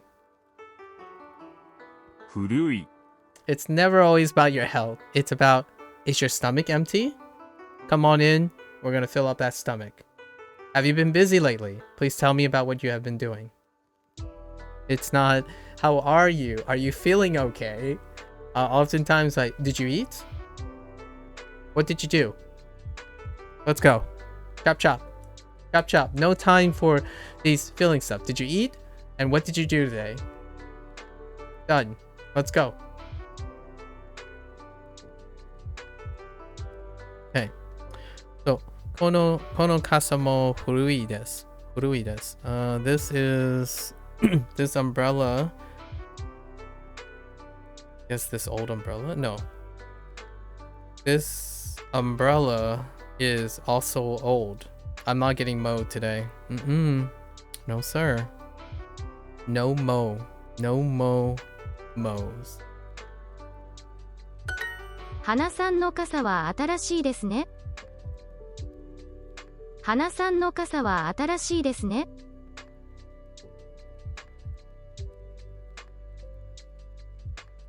花さんの I think I missed a color.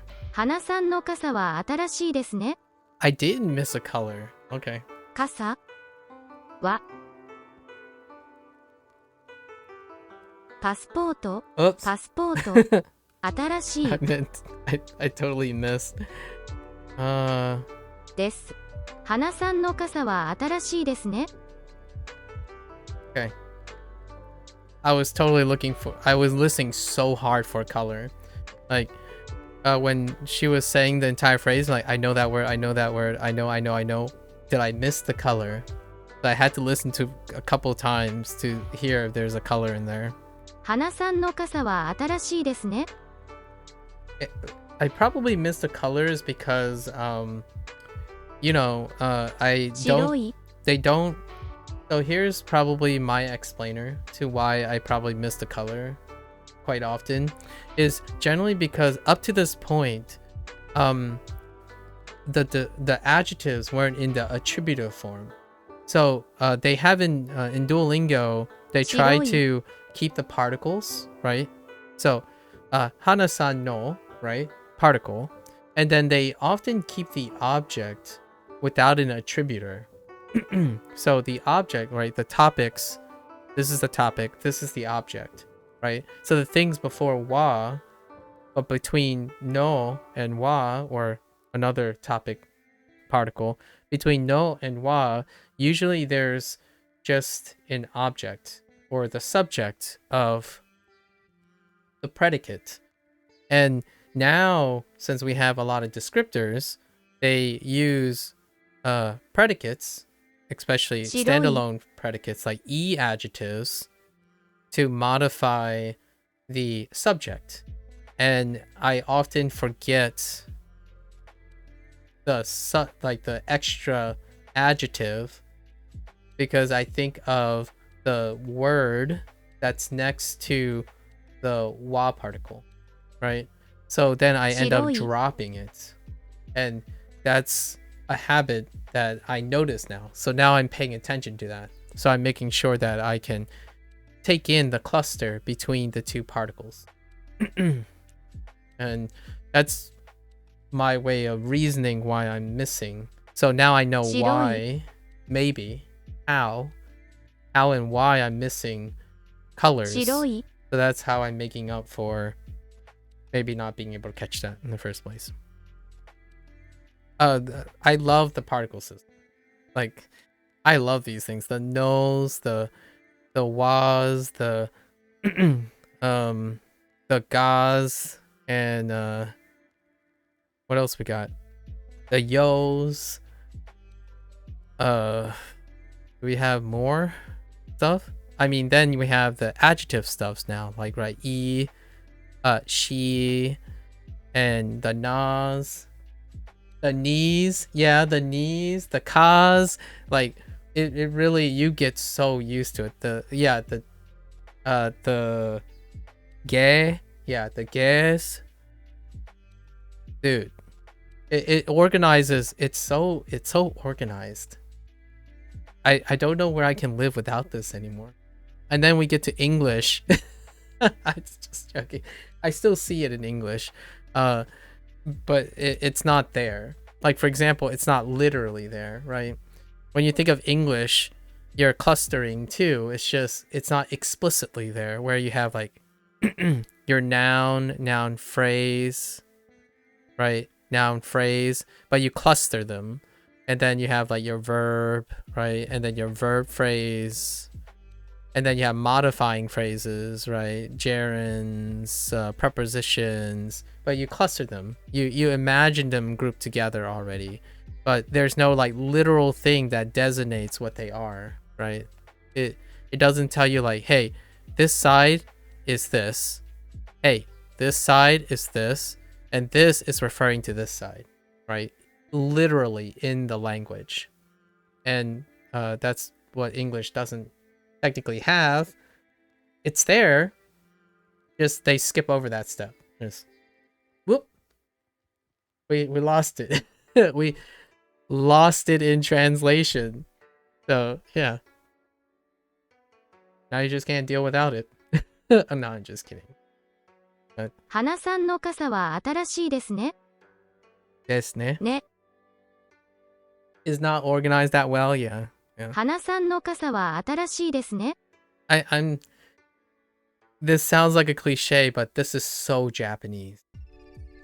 Like, and what I mean by that is I'm not even referring to the blatant thing that it is the Japanese language. I'm saying it's so Japanese culture. Like, this is so Japanese culture. The way the language is written, it's so Japanese, for lack of a better phrase. It embodies the Japanese culture. I do like how you always find what you're looking for in Japanese. Buonanotte, bon dia, senores. Hi, hello there. Sorry, I can't read that, but hello. Hello. Perhaps, Yosoko, konnichiwa. Genki desu ka? Or hello, how are you? I get ne hao ma. Oh, that's Cantonese. Whoops. Ni hao ma. Whoops. Or I guess hola, como te llamas? Como te llamas? That's all I got. But hello. Welcome.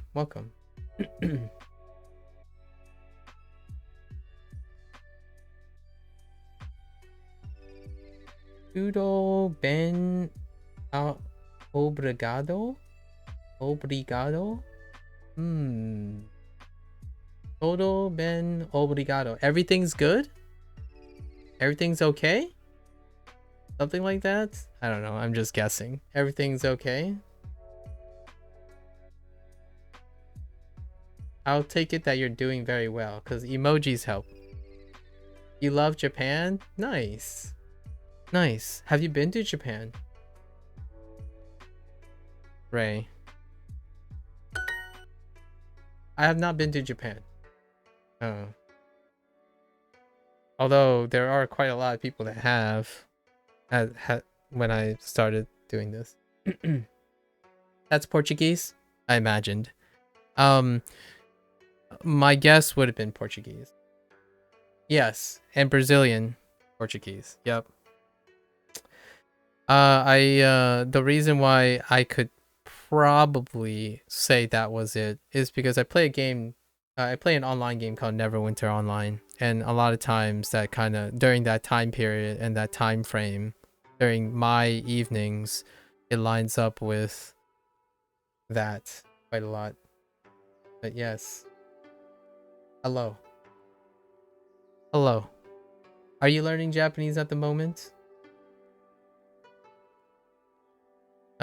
Ken's new wallet is nice, isn't it? Okay.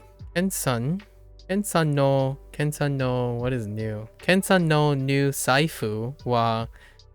I'm just kidding. New is atarashi. So, Ken-san no atarashi saifu wa ii desu ne. Right? Ii desu ne. けんさん Wa no. の Whoops. No. 新しい Saifu. 財布 Saifu. It's so low energy. Saifu. は Wa いい oh, いいいい ii. ですね Let's double check. Ken-san no atarashi. Yeah. Atarashi saifu wa ii desu ne. この新しい T シャツは可愛いですね。 Okay. Okay. Let's see if I remember that.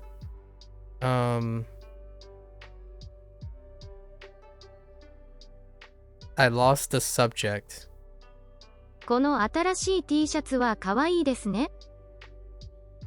この新しい店は No. 店 No, that's not the subject. T シャツは可愛いですね。この新しい T シャツは可愛いですね。 Yeah. Yeah, so this one is the same. I lost the so my habit right now is I'm losing the attributive. I keep losing the attributive of form of an adjective every single time. I'm just so used to having like the common words flanking without two phrases. So I lost kono atarashi t-shirtsu t-shirtsu wa kawaii desu ne. So I got everything except 新しい where atarashi was sitting. We're gonna have to practice that pretty close. この新しい T シャツは可愛いですね。 Yeah. 花さんの傘はいいですね。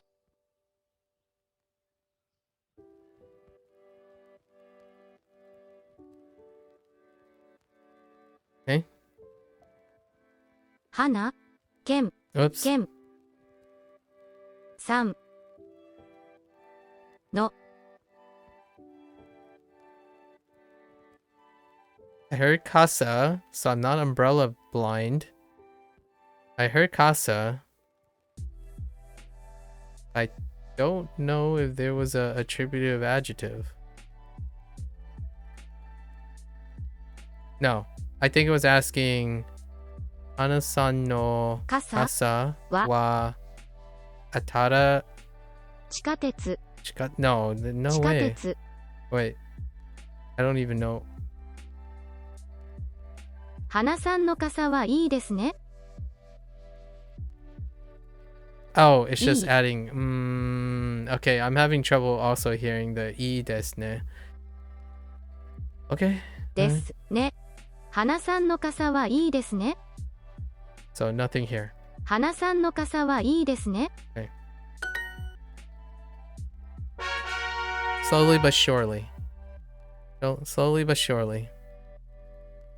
Wait, how am I getting... Right, sure. You know what? Let's do this. Let's go. I should do kanji, but it's fine. We'll do at least one more. Arigatou gozaimasu. ありがとうございます。古い Furui. Furui. 古い Okay. That coat is old. Okay. Koto. Sono このコー koto トは wa furui desu. 古いです Okay. Atarashi 新しい and yaku. 100 Sen. Oh no, sen. Furui 古い hachi 8 and kuji. 9時 Okay. Let's try this. Yamaguchi. 山口 Yamaguchi-san no doresu wa kawaii desu ne. Kawaii. Yeah, desu ne. Yeah, that's fine. You got it. All good. 3は Doresu. ドレスドレス Doresu. はの I meant to say no. 3 No. Yamaguchi-san no doresu Wa. wa かわ kawaii いい desu ne. ですね San 1000 Sen. Oh, why did I say san? Sen. Sorry, sen. Sen. You're right. Jewel san nana.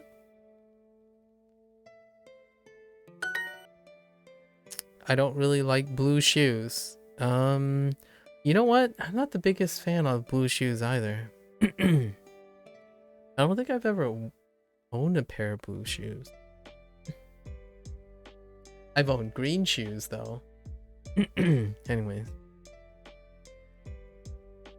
Aoi, 青い aoi, kutsu, 靴 wa chotto, はちょっと chotto.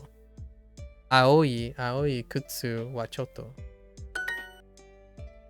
I want new shoes, okay. Atarashi 新しい靴 kutsu ga hoshi desu. が欲しいです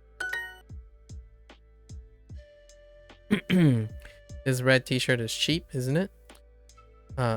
Sono akai tishatsu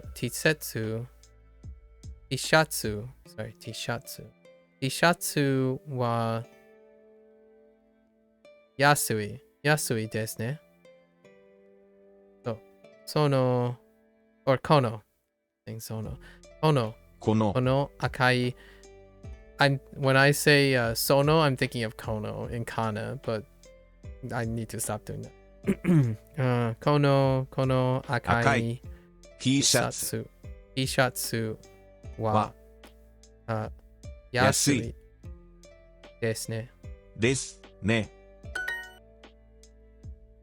My older brother's clothes are hideous. I don't have an older brother. So, ani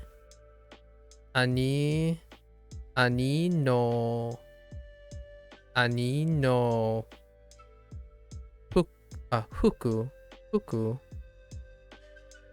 fuku wa dasai desu. 兄 No. Su. Fuku. Sorry. 服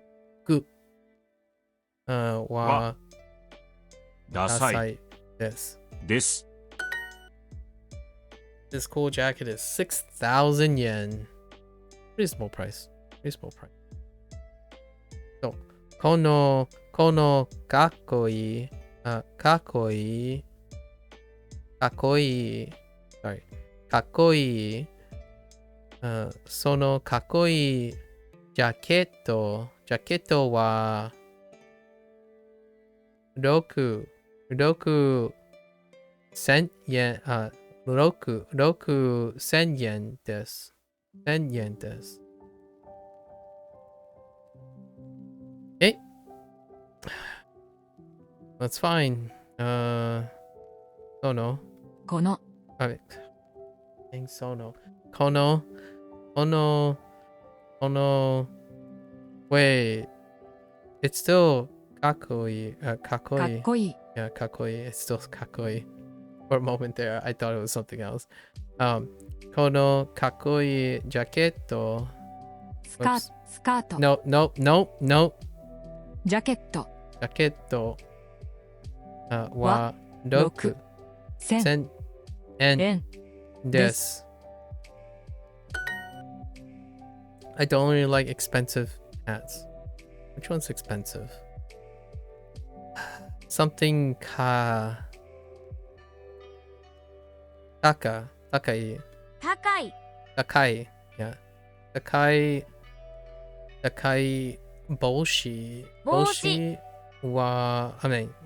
Boshi wa chotto. Takai boshi wa chotto. はちょっと。 This is this is 200 yen. So I think I have to use kore kore wa yeah. Kore wa ni 200 yen です。これは200 100 100 yen で です。This code is new, isn't it? Okay. So, kono. This time I said it. Kono koto wa atarashii desu ne. この Kono koto コート wa は新しい atarashii で desu ね ne. Kono akai doresu wa steiki. Steiki desu ne. この Akai 赤い ドドレスレスはステーキ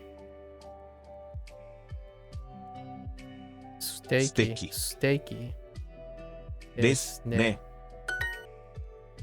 Is that all of their 1,000 yen? Okay.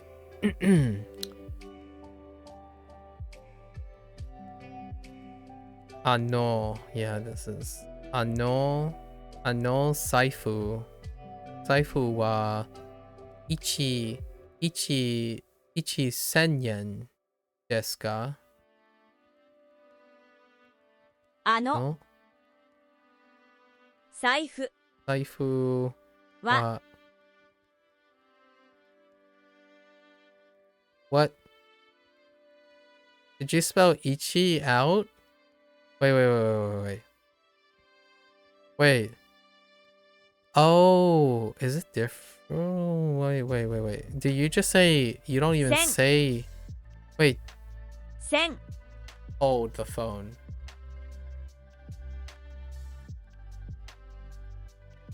Oh.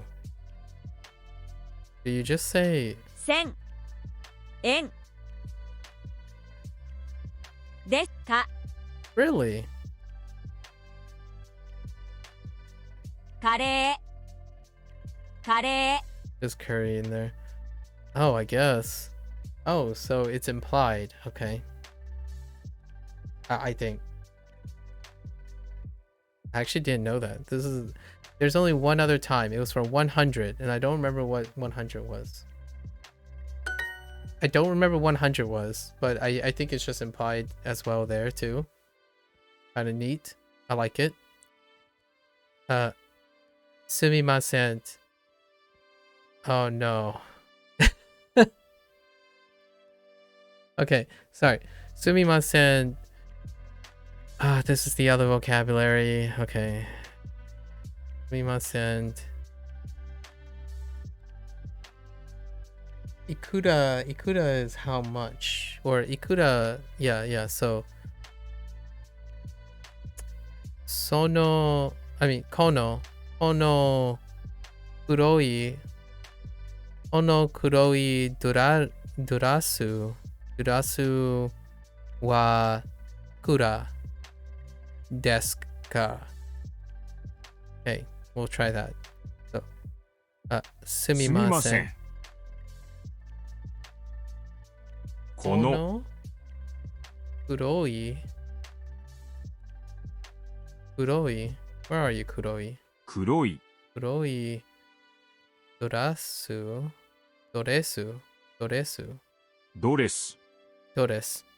Yes. ドレスはいくらいくらですかですか Okay. Not bad. Not bad.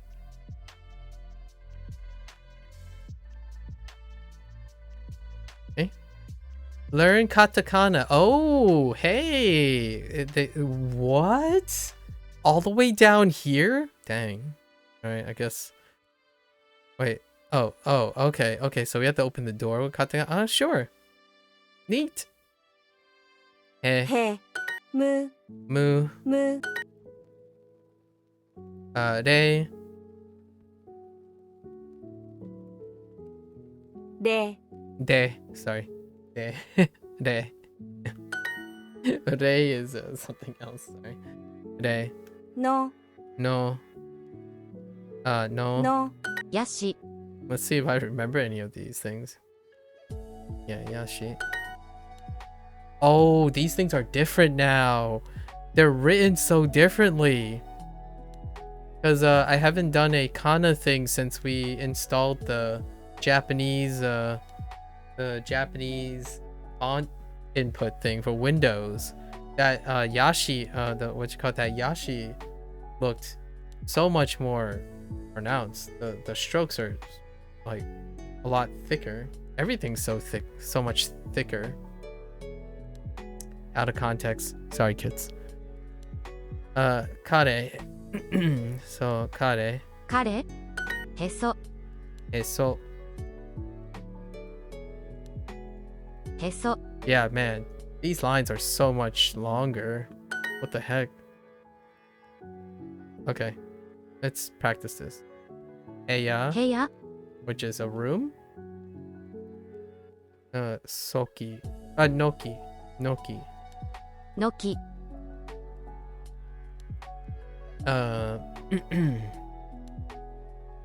Tsuya. Tsuya. つや、 Yeah. Yama. 山、 And Mura. Mura. 村、ハンサム、 Ansanmu? Wait, is that like handsome? は Huh? ハンサム、 Sa.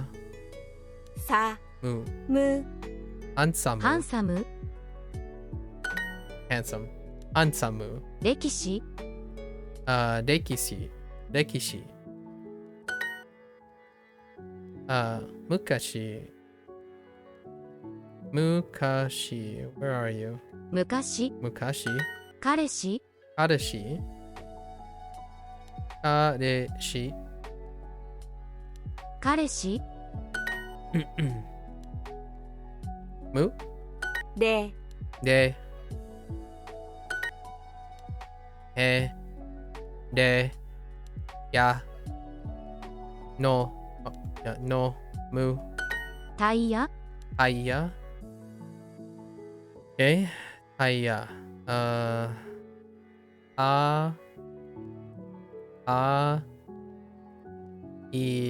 Yeah. タイヤ、 Aya.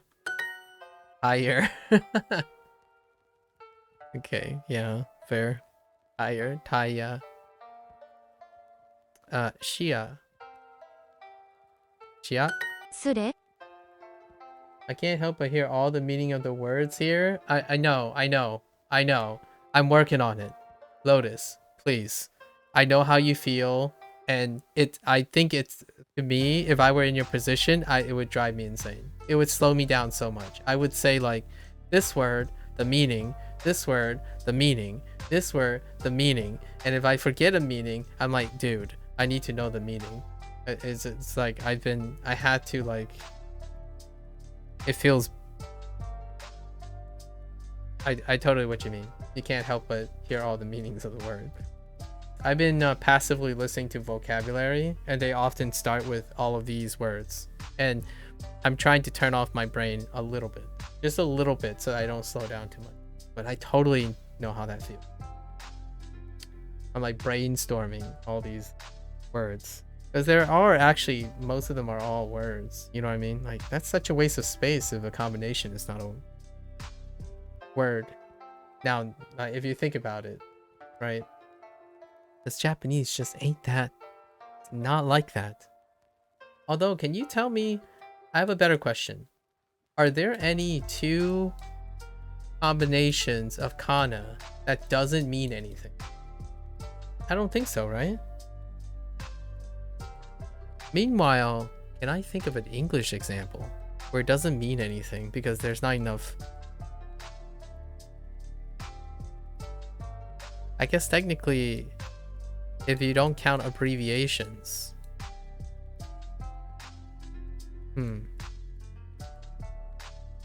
I just can't see how a language would use a combination, not use a combination.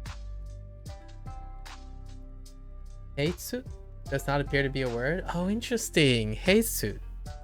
They should ascribe a meaning to it. You know what I mean? You know?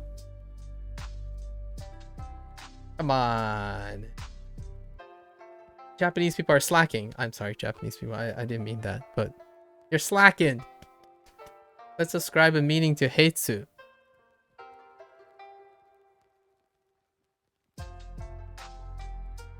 Esu. Etsu.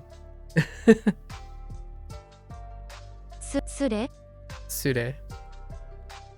Sure. Kamu.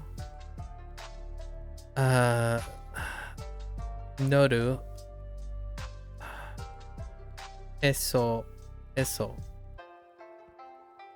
Yama. And Shia. ウクレレ Ukulele? What the heck? Ukulele? Wait. ウクレレ Ukulele? Wait. That's ウ who? クレレウクレレウクレレ Okay. Ukulele?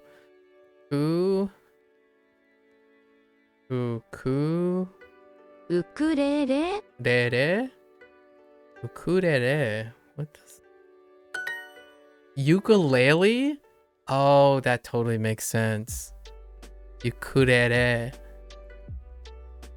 Wait, now I want to ask Fictitious how he would say ukulele. Ukulele. Makes sense? Ukulele. Hey, Yasui. Oh, hey, Yasui. That's actually a word. Although it's not in katakana though. This is hiragana.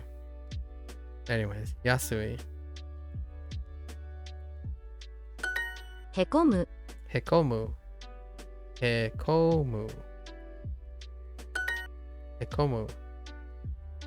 Now these. Okay. Yamori.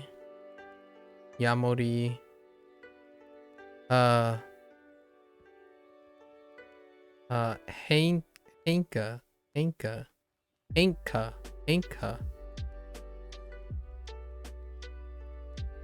Yaoya. Okay. Ku. Ya.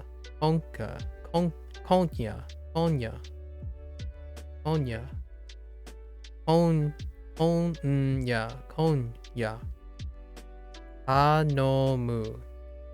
Tanomu. Okay. ヘルシンキ Helsinki. Oh, hey. I guess it means Helsinki, unless it means something else, but I'm familiar with this name per se. Yeah, I mean, it's kind of, I imagine it's kind of like Yamaguchi, where it actually, or Nakayama, which it has like a nature-y meaning, possibly. ヘルシンキ Helsinki. Wait. Oh, no, wait. Does that work for katakana? Where you're describing someone somewhere else in like a different country? Do they impart meaning from the katakana? Oh. ヘルシンキ Because this is Helsinki, right? So, ヘルシンキ Heru? Heru? ヘルシンキヘルシンキ She.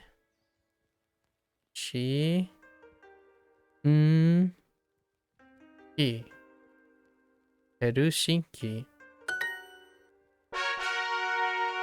Okay. Introducing the Duolingo Family Plan. We'll let it play. Encourage all your favorite people to learn a language with unlimited hearts, no ads, and more to help them learn fast. Add anyone to your plan. Your family, your friends, anyone. Save together, learn together with the Duolingo Family Plan.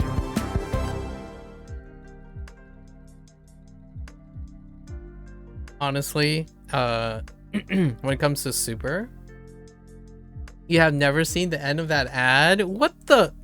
I think it's a really cute ad. Lotus, I'm just saying. You're missing out. I think it's a really cute ad. You know what? I have a criticism for that ad. It makes me really sad. You know why? It's missing the old people. Dude, what the heck? It's missing the old characters. You know, the mustache guy and the hair wrap guy and the lady with the cell phone in her hair. Come on. It's got all the edgy people and the bear. It's not quite clear how old the bear is, but it doesn't have this lady in it. Wait. Oh, you're telling me I had to learn all the katakana characters to unlock the new level. Wait, didn't I unlock? Oh. Wait, what? Hold on. Oh, I can choose to skip ahead. Oh, I see. Do I want to do that? Yeah, let's do that for now. Wait, what does that mean if I hit skip ahead? Are you sure? We recommend that you learn.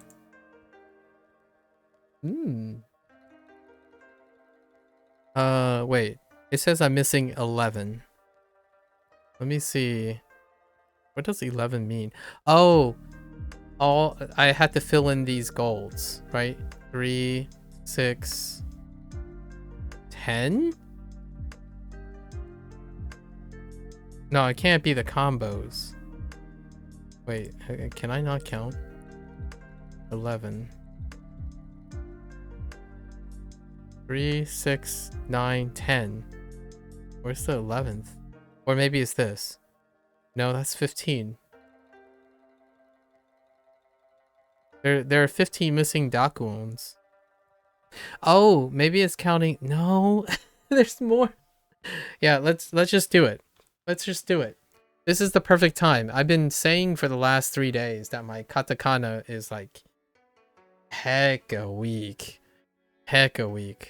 Because I forgot things like da. I don't know what da is. Oh, no, now I do because I saw it. But I mean like recalling, like just thinking about it without seeing it. It has sucked. So every time I like try to recall something, I've forgotten the katakana for a bunch of them. Not without seeing them. And when I see them, it's fine. I can't seem to write them very, very well. Yeah, let's see if there's anyone that I just completely missed. Possibly, whoa.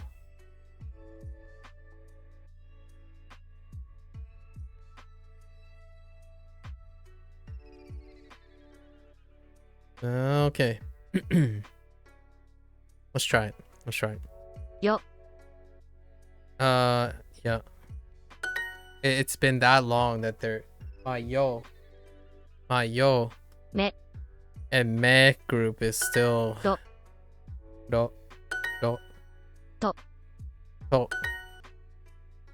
Oh, and it's so weird now. Whenever I see when we ever talk about like characters, right? You know, like game characters and stuff, and I'm saying like do you, right? Do you?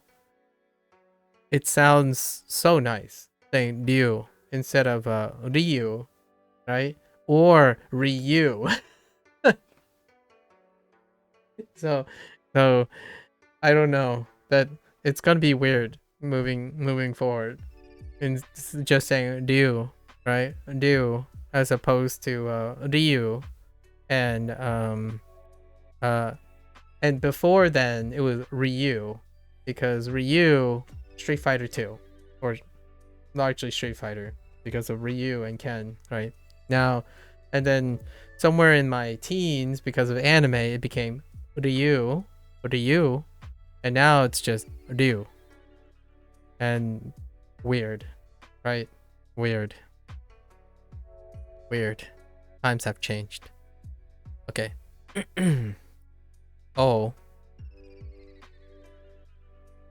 Wait a minute. Oh. They're still writing it this way? I thought they would distinguish between the two. Okay. Ah! I don't want to talk about it. メキシコ Mexico. Ah, that's harder to say than Mexico or Mexico. What is that? Okay, メキシコ we had this before. Me, me,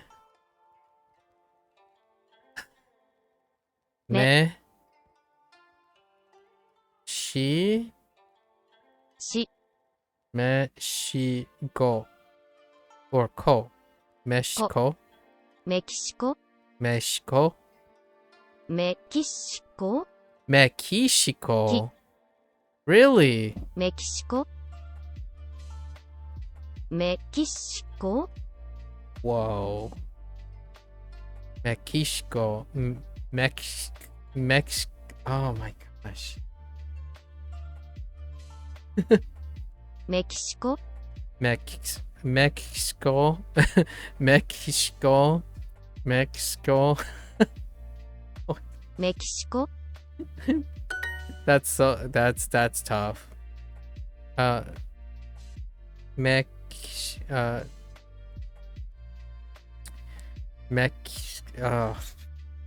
Get it. Mexico. Forget it. Iro. 色 Yome. 嫁 Yomu. Toki. 時 And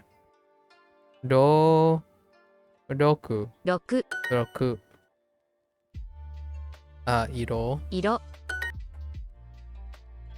Yo. No, this is O. トイレ Toire. To. I. Re. トイレトイレ Okay.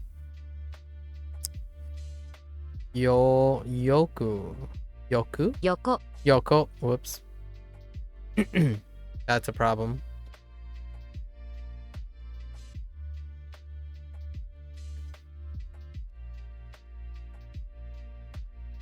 Yoko.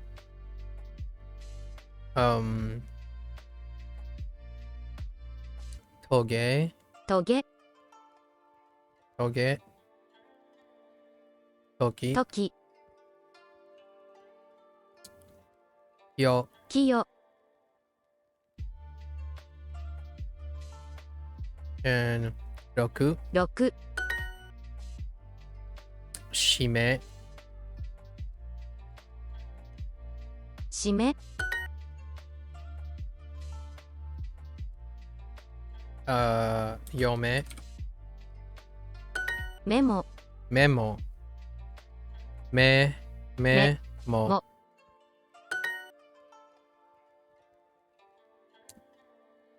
Shime. 締め Iro. 色 Yome. 嫁 Yome.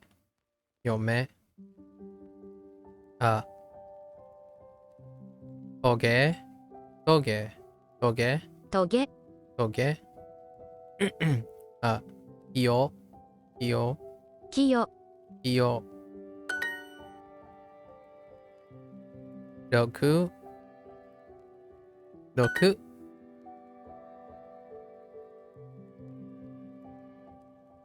Oops. Toki. Toki. アメリカ America, of course. America.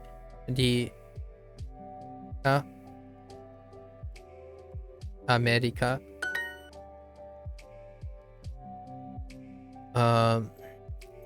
Shime. Yomu.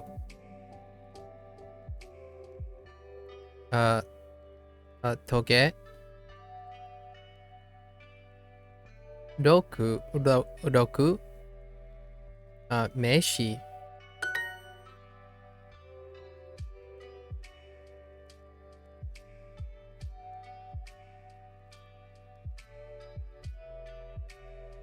Yomu.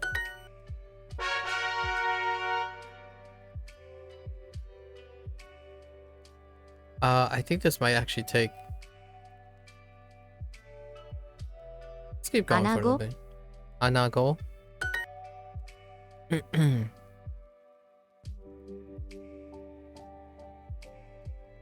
Gia. Gia. Gia. ギア Gia.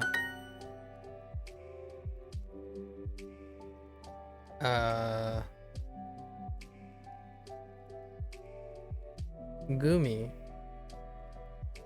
No. Yes. No. I'm just. Yes. トゲ Okay. Gasu. ガス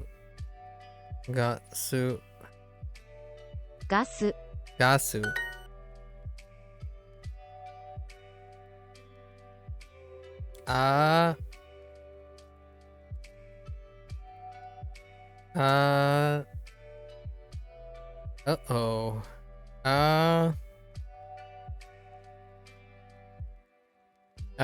Tego? No. Nego?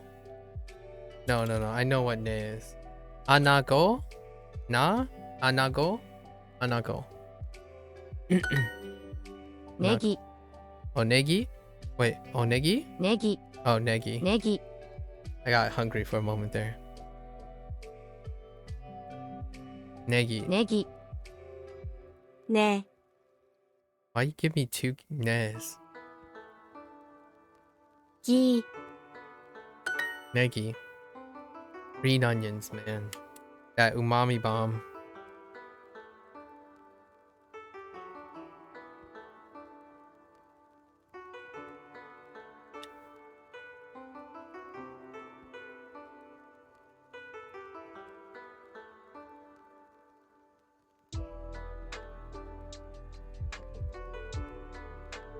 Okay. Gumi. グミ Anago. アナゴ Anago. Gasu. ガス The word umami will make more sense to you later too. Oh, interesting. As in like can you give me a teaser? Oh no, never mind. I'm looking forward to it. It's fine.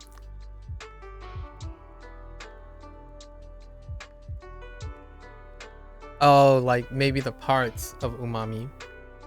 Got it. I think. Man, now Lotus, you can't tease me like that. That's not nice. Now I'm distracted. ギ Yeah. ア Gorilla. ゴリラ 下げ Sage. Gumi. グミ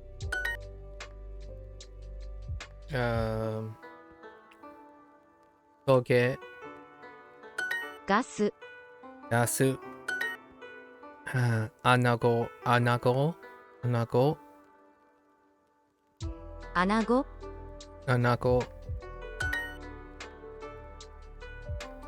Yeah, not to be confused with Kia.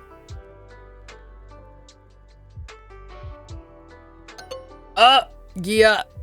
Oh, It's the Daku. No, I'm not. グラス I don't want to talk about it. Wait. グラス Oh, this is glass. Because, isn't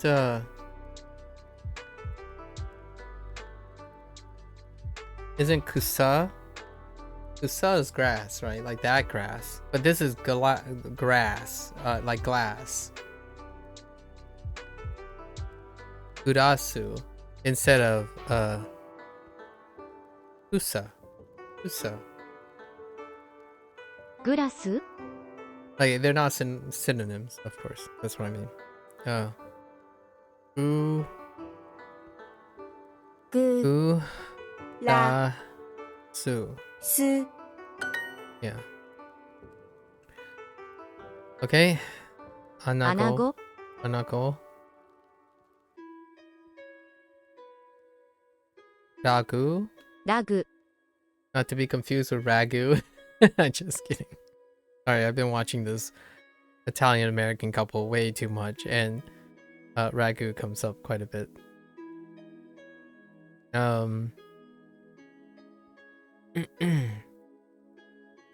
Gorira. Oh yeah, gorira. ゴリラ And then I screwed. Oh no, I confused this one. No, not this Kigo. one. Kiko is not it. Never mind. ゲル Geru. ガス Gasu. Gigu. Gigu. Gigu. Sorry. Immature alert. Gigu. クラゲ Kurage. Kurage. Kurage. Kurage.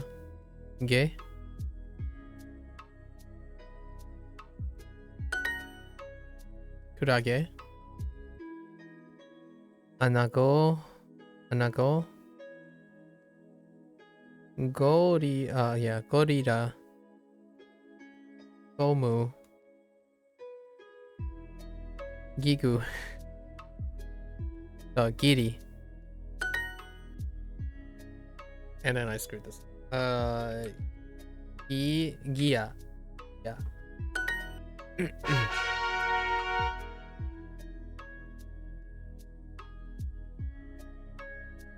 Alright. We need to learn more vocab. I'm sorry. Am I really gonna? Yeah. I have to do some soul searching right now. Hang on.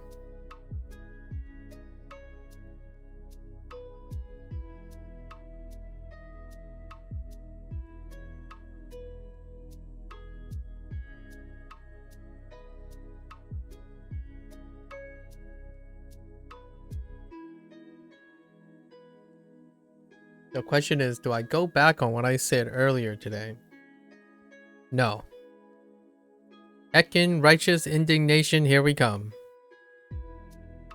Zo. So you take soul. Yeah. ぞ Zo. ざ Za. These are new.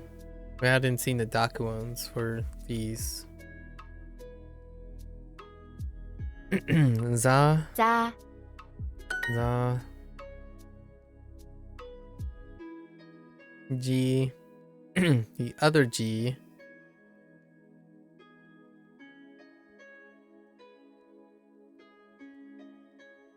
じ Because you take two, right?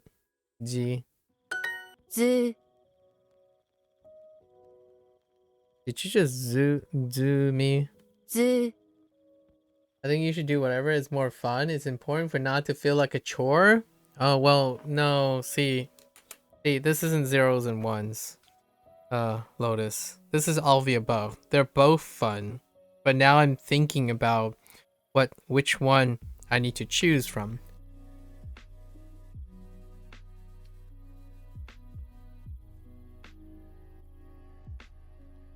Because there's this problem when you're having too much fun.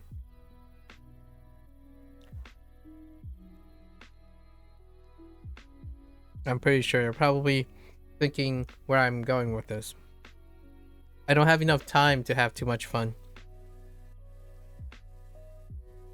Without to choose how I spend my time.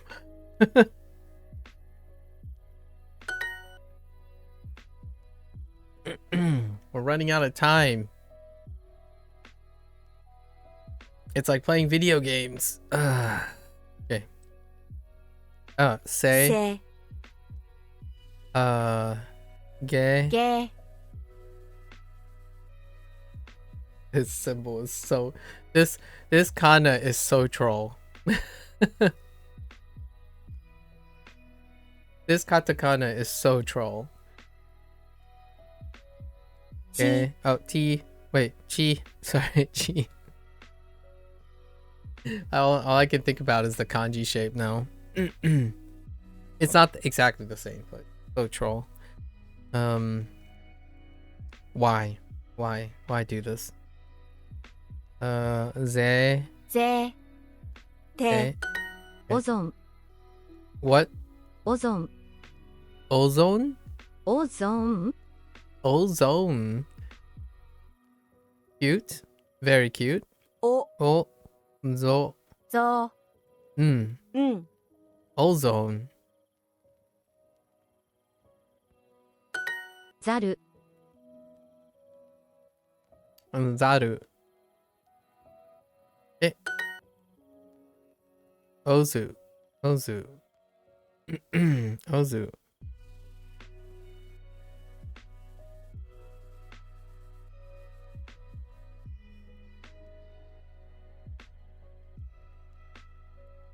オズジン Jean.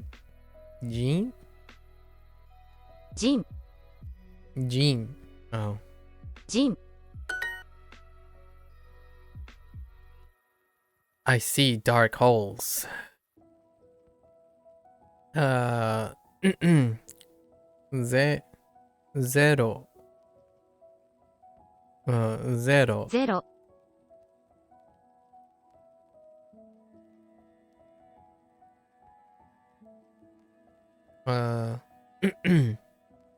Gu- Zero? No, wait. No, Zoro. ゴロ Goro, whoops. Right, that's it. That's a Goro. Zoro.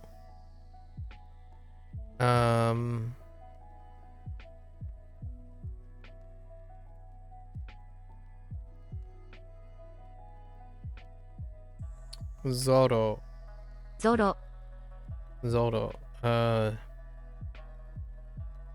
Zoru. ゾル And Zozo? ゾゾ Oh, tell me Zozo is something. It's an onomatopoeia or something, right? What goes Zozo? Come on, tell me something goes Zozo.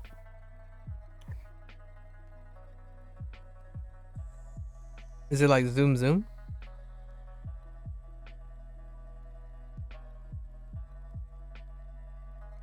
It is katakana. Zozo. No, you can say so-so. Nothing, unfortunately. Oh, come on. Zozo is so cute. ゼミ Zemi. ぜ Me. サイズ Saizu. Saizan. Saizan. Sasan. Sorry, Sasan. Sasan. 火山 What? Whoops.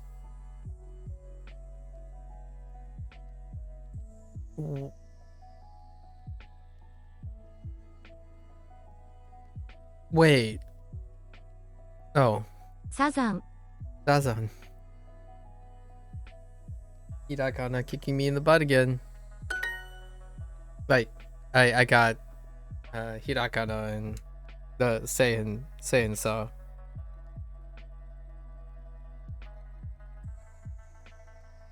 エンゼル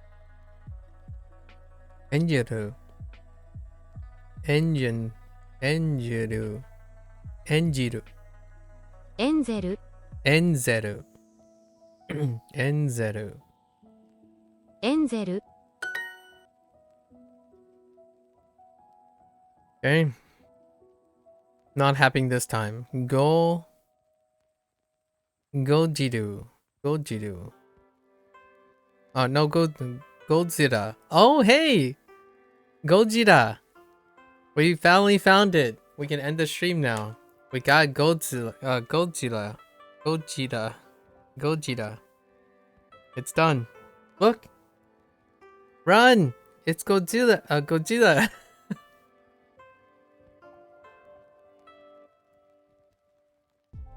We did it.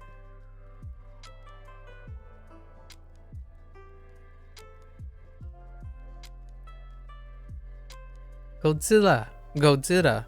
Gojira. Oops. Gojira. ゴジラ Gojira. Gojira.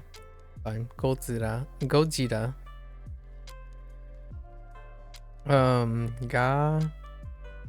Gamera. ガメラ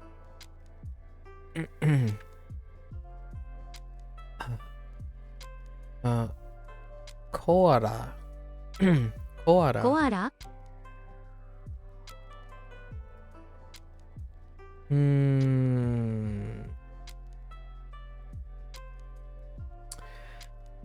Oh wait, I keep getting stuck on Gorilla. ゴリラ Weird. I saw that 10 times now, at least. And then Kujira. クジラクイズ Kujira. What? クイズ Kuizu. クイズ Like quiz? Ku. く Di. クイズクイズ Kuizu. ずクイズ Kuizu. Ze. ぞ Zo.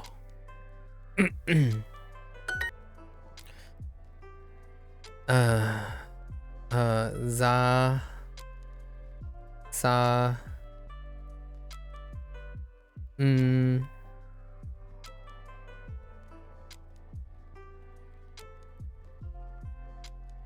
Oh. No. アジア Asia. Ji. アジア Asia. アジア Asia. Asia. Okay. All right. I'll take it. Asia. Ozone.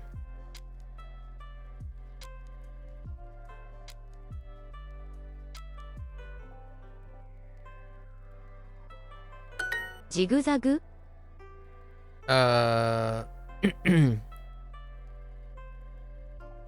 G. Jiguzagu. Jiguzagu. Dang. Now that's Dakwon stacking right there. ジグザグ Jiguzagu.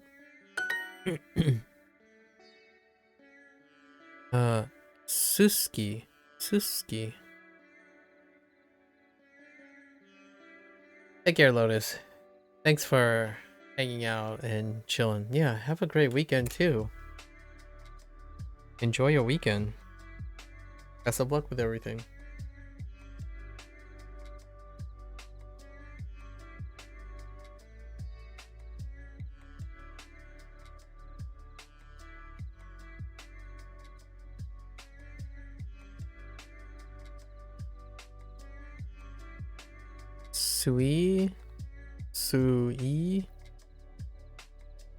Suiji.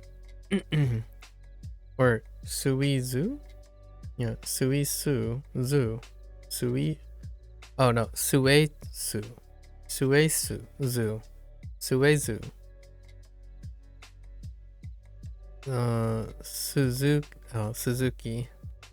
Suzuki. Or Suzuki. Suzuki. And then Suzume. Ne. Ne. Zumi. Nezumi. ラザニア Nazamiya? What? ラザニアラザニア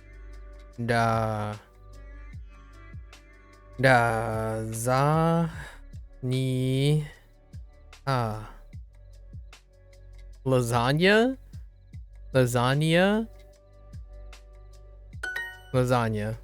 Lasagna. Introducing the Duolingo Alright, family alright, we plan. saw this today. Come on. You gotta chill.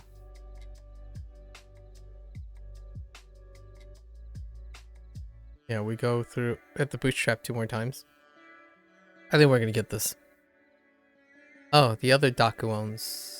The D's, T's and D's. Tate to E 2, right? Zoo, sorry. G zoo. Yeah. So dade do G zoo.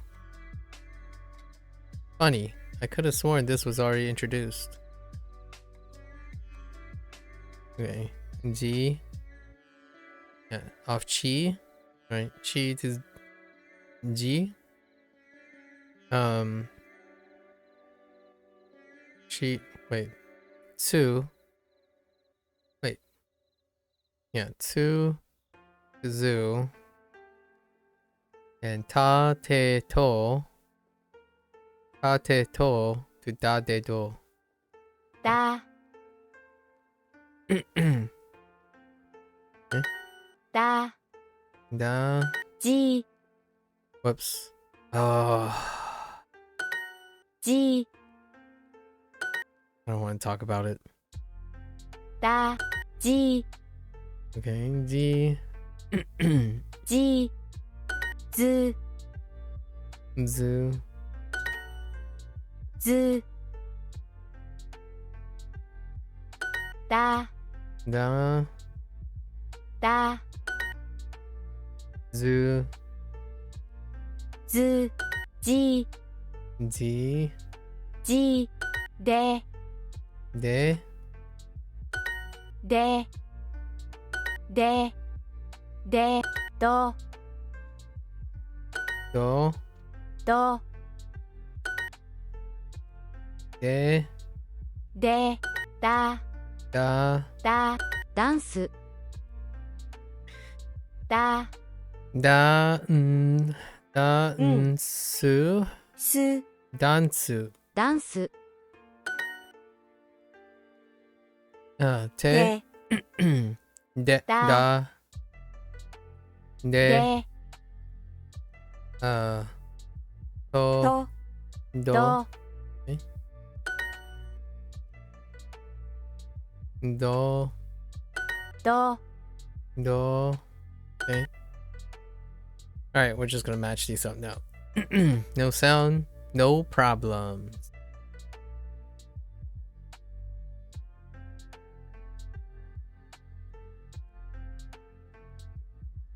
What the heck? They go straight across. Okay. I was about to say. ドラマ Dorama.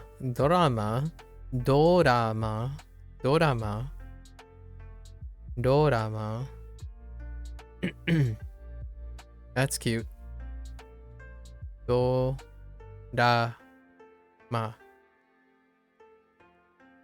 Dorama. Drama. Of course. That's why it's cute. Are. Okay. 彼スレはいスレタイヤ Aya. Tire.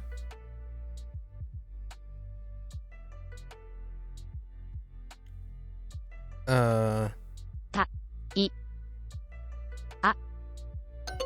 A. Wait. Oh my. Oh. Oh, it's yeah, not Never mind. That's honest mistake. Mukashi.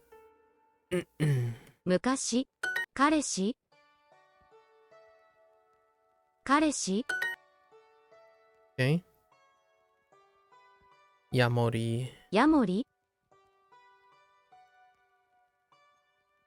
喧嘩、 Konya. 今夜、 Yaoya. 八百屋、 And Hanomu. 頼む、ウクレレ、 Ukulele. Oh yeah. Uku. Ukulele. Uku. Rere. れ、 Yasui. 安い、へこむ、 Hekomu. へこむ、 Areru. 晴れる、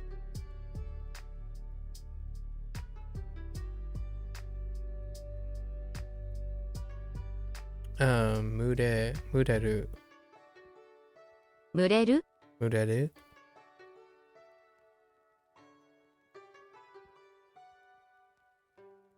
Mukashi. 昔、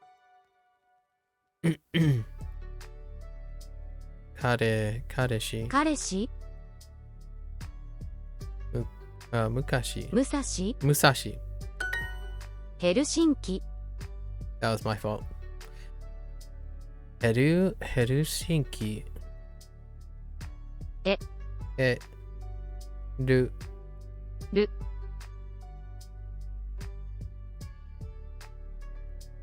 Shi.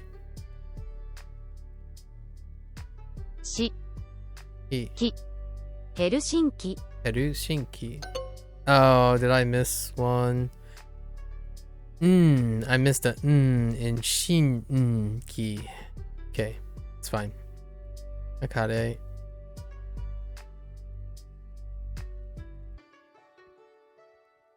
タイヤ、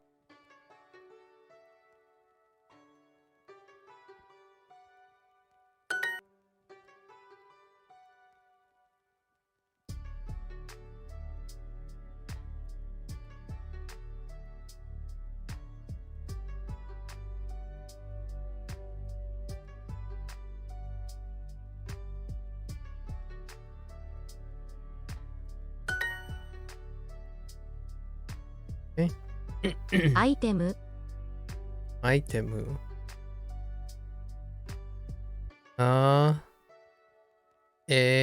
Oh no, that's E. I.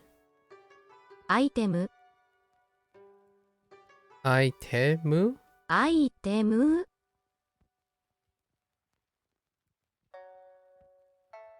Oh, wait. Itemu. アイテ Itemu. ム、 Yeah. タイヤ、 Item. Yeah. Yeah. Yeah. I. Ta. E.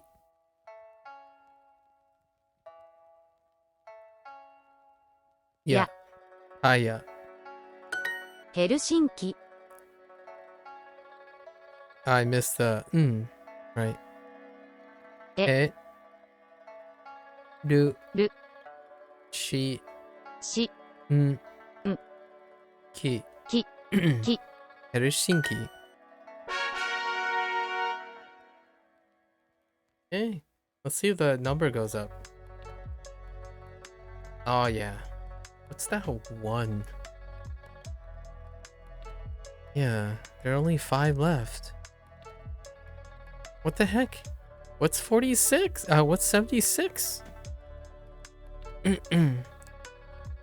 It can't be all the Dakuons. Oh my gosh, I think it's all the Dakuons. So all the Dakuons just count as one symbol. That's probably what they're talking about. Because it's really just the two strokes. Okay, now I'm kind of curious if it always stays on Dakuons if we complete this section. Let's try. Go. ろ、と、 Okay. と、お、およよ飴、ダメ。都市、梅、梅、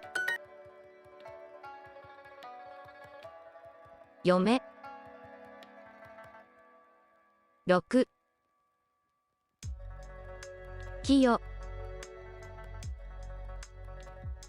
夜、音、トイレ、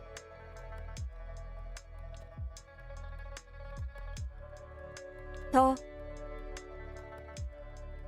いれ予算、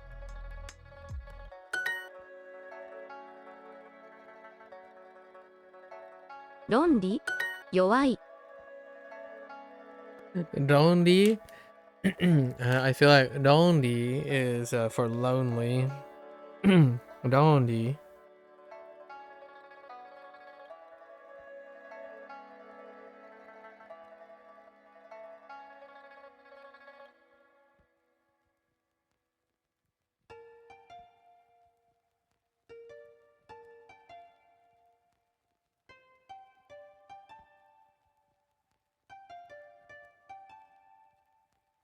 弱い、弱い。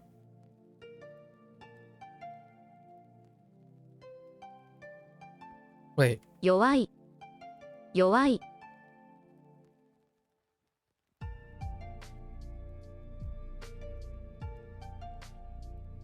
弱い、 I don't remember. Oh, this is wa. Yowai.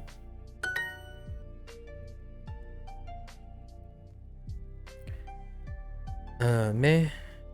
ろ Do. To. Me. Otome. Otomeru. Sorry. Otomeru. Ro. Yo. ロシア、 Russia. Ro. She. Russia. Russia. Russia. Got it. Yo. Uyo. Those are very different. 鳩、 Hato. Sounds like hot dog, really. Hato. Roku. Meshi. Gome. Shiro. And Toshi. トンネル、 Toneru.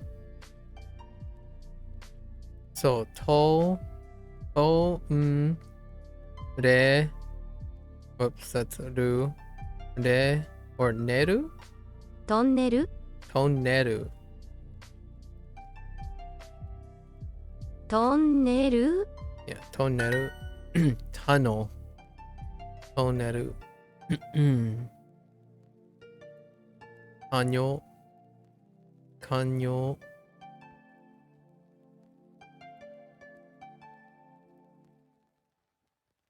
Oh, these are very different. What the heck? 強い、 Tsuyoi.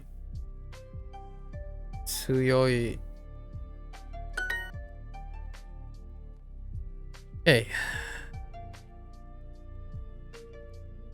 Ametsu. Ametsu. Yo. Yoko. Yokoro. Oh, Tokoro. Whoops. Tokoro.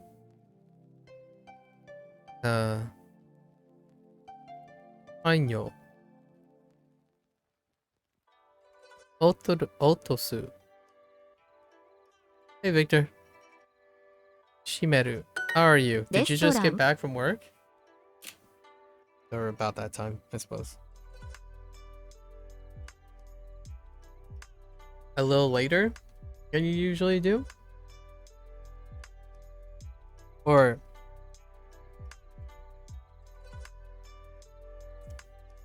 just considering the time? A longer day today, I imagine.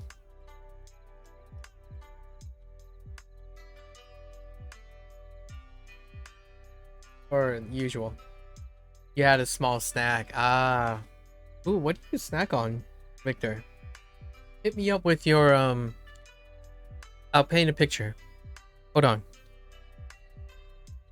It's a rainy day. You've got home from a long work day. You just want to chill and vibe. You're slightly scummy. It's a bit nippy outside. What kind of snack do you grab? And then what snack did you have today? Just saying.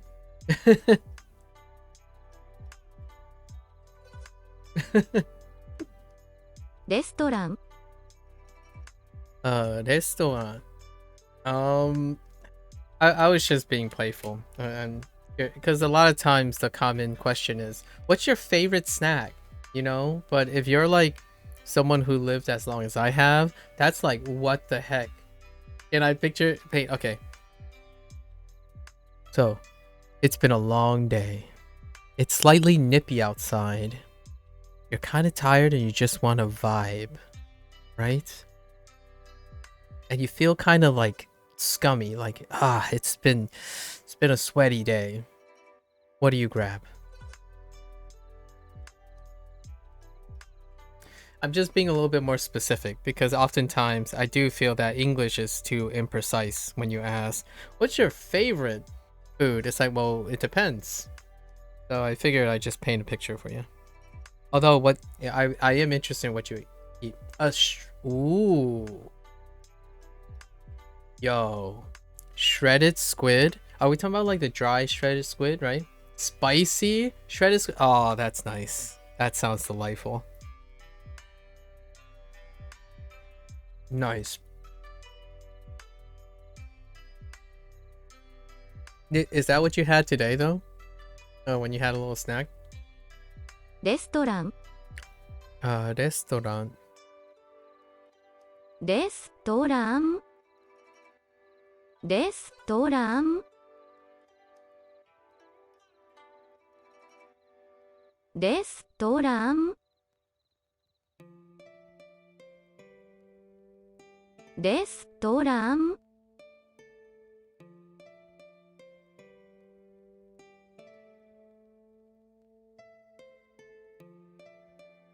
You had a Twinkie?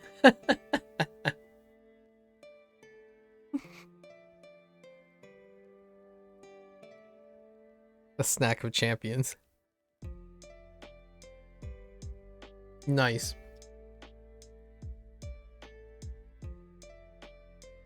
Very nice. A Twinkie. レストラン Restaurant. So, re su do ra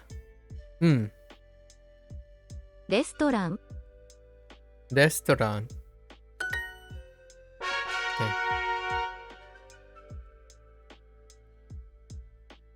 A Twinkie.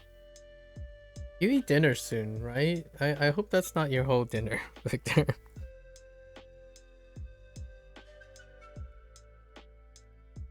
Alright. Have you had dinner and now you're having a light snack, or are you preparing dinner? Or maybe order something. Sounds like your job is long. You had lunch? What'd you have for lunch? Ooh, better yet, can you say it in Japanese? I'm probably not gonna be able to read it, but I'm actually kind of curious. You'll probably make something for dinner? I see. Like, I only got like sandoichi, right? There's a chance you might say sandoichi with, I don't know, mitsu. I guess. Wait, hold up. Now I'm like, do you say tabemasu if you say sandoichi do mitsu? Or do you say them separately and say, because you have to say nomemasu, right? So is it the same as English where tabemasu is the catch-all for eating and drinking. And then when you're only drinking, you only say drink and like nomemasu. Or do you say them separately in Japanese? I need to know this.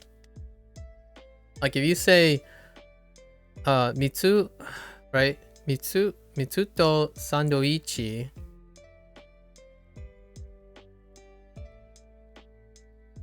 Wa tabemasu? Or yeah. They have a system for that? Oh, okay. I'll hold off on it then. Nice. So they do have a system for it. Nice. Good. Of course they have a system for it. Oh, but I will use both verbs. Okay, fair enough. Nice. Of course the Japanese system has a system for that. Of course. Toge. トゲ So what I'm doing right now, Victor, is in the path of my units, the Duolingo literally told me you can skip this if you want, but you need to learn all 76 kana characters, which involves all 75 characters. And I'm guessing they're counting the dakuon as one character, even though it's technically 25 sounds, right? Chili over rice. Nice. This is probably getting a little more specific. What type of chilies? Did it have beans in it? Are you calling chili with beans chili? No, I'm sorry. I'm being like an internet homemade. Oh, what do you put in your chili, dude?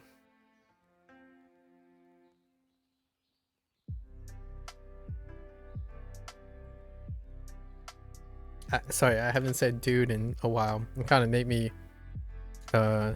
secondhand guess my choice of words. Anago. ガム Gamu. が Mu. む Gum. Nice. Gamu. ガリ Gari.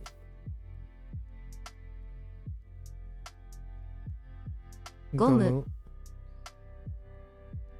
Gamera. ガメラ Gamera. アナゴ Godzilla. Gojira. ゴジラ Gojira. Sorry, Gojira. Yeah, I always want to try to say emphasis on the first one because like Godzilla. Gojira. Gojira. Okay.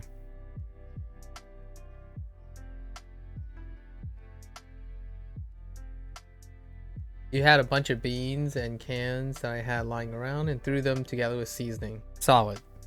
They got pinto beans, Christmas beans. What are Christmas beans? Like chickpeas, corn kernels, summer sausage. Nice. And then I can already imagine the spices. Oatmeal as a thickener. Oh, that's clever. Like we're talking about like Quaker Oats, right? Or are you like quick instant oats for the thickener, or do you make your own oats too? And then vinegar, yeah, solid. Help it break down. Jalapenos, yeah. Jalapenos.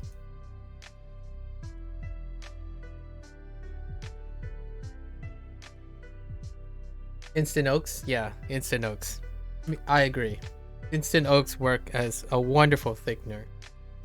That adds like a bit of fiber, so you don't have to like use, I don't know, not as generic as like flour starch, you know, toss in a bit of flour starch. That's kind of mid. I think instant oats work quite well. Agreed. Instead of using a flour starch.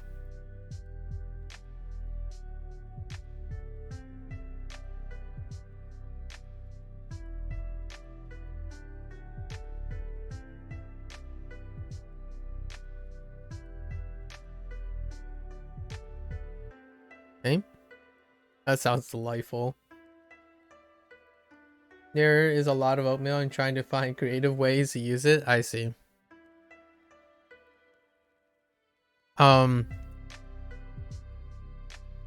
Savory kanji is a thing. I don't know if you make kanji at all, but you can just substitute the rice for oatmeal. You can take like go to your favorite like Google recipe thing and you can make like a slightly salty savory kanji with the oatmeal. My parents do that all the time. They substitute if they don't want to make like rice porridge, right? Getting the rice all glutinous and soft, they just substitute with oatmeal.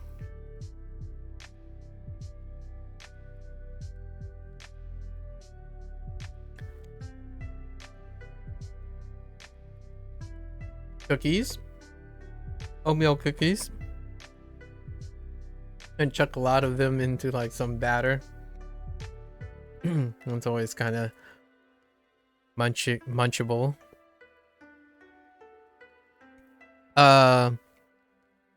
Oatmeal and marshmallows. Nah, it doesn't work. Yeah, kanji is nice.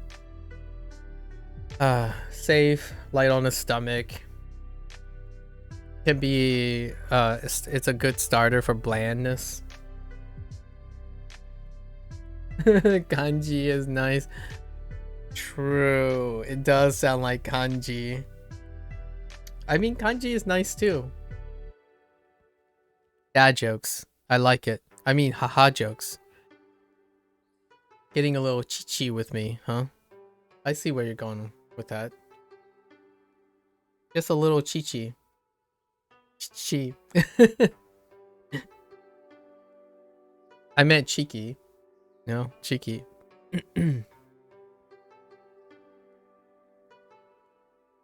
Let's see. Oh no, it's gonna get bad. Today we were all full of double meanings. It's gonna get pretty bad. I hope I don't accidentally offend people by really using that stuff. What was streamer eating? The closest thing I could say is sweet corn potato chowder. Nah, it's like less chowdery. It's sweet corn and potatoes. And the cream, like it's like cream of soup kind of thing, like cream of mushroom soup kind of thing, the base for that, or like kind of like the chowder thing, but it's sweet because there's sweet corn and potatoes in it. I don't know what it's called. It's some Americana thing, and it does have red peppers in it, so it's slightly spicy, like really mildly spicy, not enough to get my lava mouth a sensation. They can kind of taste it. Yeah, probably. It looks like it's the little tang is coming from the peppers, and it's quite sweet because there's a lot of sweet corn in it.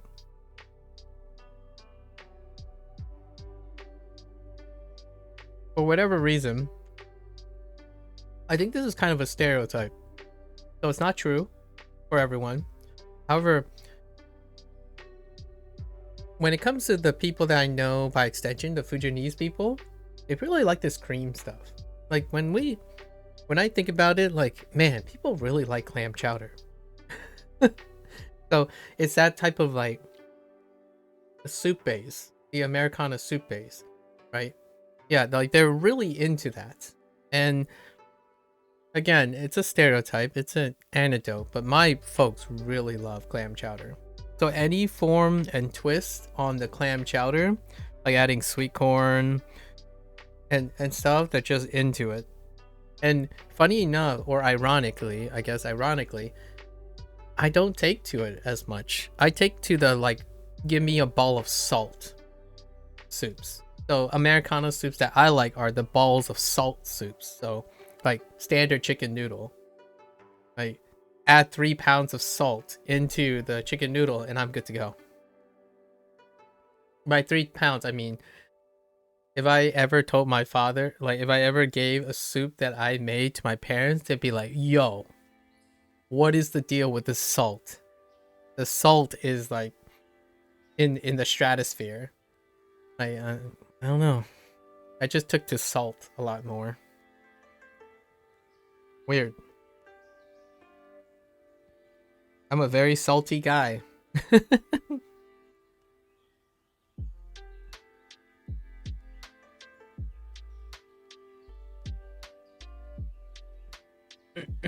Gumi. Yeah. And ゲス also, ト this is another stereotype, sort of, especially for like Chinese people. Pizza. We're not talking about like very fancy pizza. Just talking about really possibly bland, lack of tomato sauce pizza. So like if I bring home like a, I don't know, a margarita pizza like from a mom and pop shop, they'd be like, it's okay. But then when you like just go to Costco and buy a slice of pizza, they're like, this is nice.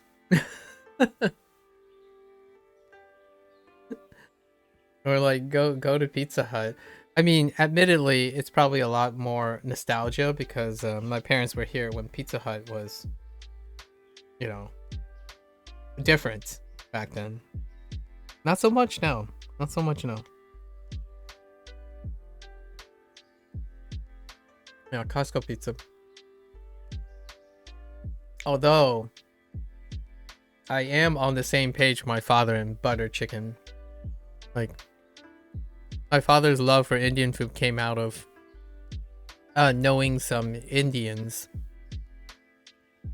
The restaurant that my parents used to operate was in like a slightly uptown place where, you know, you get your corner market, right?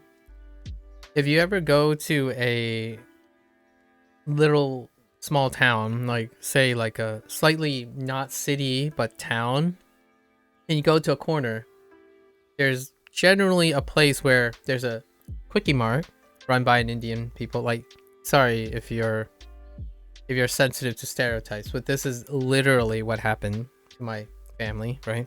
So there's gonna be a corner. They operate a restaurant along the city block, and that corner is occupied by an Italian American family that runs a pizza, an Americanized pizzeria. Across from that corner is a quickie mart owned by an Indian group. Across from that is a nail salon owned by a Vietnamese family. And next to that building is my family, who's a Fujianese family operating an Americanized Chinese restaurant. I can't make this stuff up. There's a reason why stereotypes occur. But that was a life in early childhood. So if you ever see a painting picturesque thing, I could even draw this. It's very classical. Very, very common thing. You sure you're not in California? Yeah. Might as well be close enough, right? Yeah, and Indian food's great. Oh, you like tandoori? Yeah, tandoori chicken. I gotta pump that spice. Although I do have to admit, when it comes to Indian food, paneer sometimes give me the bubblies. Like straight up paneer, like just throwing back the paneer in a, like, I don't know. Having paneer in that one dish. It's not the Americanized one, but the substituting of paneer, this is gonna sound blasphemous, but generally for my stomach, I substitute tofu. But tofu is not strong enough to hold up to some of the way you make the Indian base. But I would substitute tofu because unfortunately my biology does not agree with an intense volume of cheese. So paneer is great though. It has the wonderful consistency or blockiness that reminds me of tofu. Respectfully as I can say about tofu. Or I mean about paneer. ゲスト Fish? Pakura? Oh, yes. ゲスト You know what is always off-putting looking, but I don't mind it? Korma. Or is it korma? No, not korma. It's the spinach korma. You know, it looks like green poo. I don't mind that. It has like a really earthy taste to it. Oh, is that what it's called? Wait.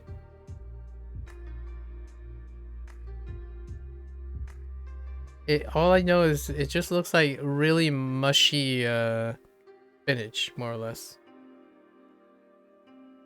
Dude.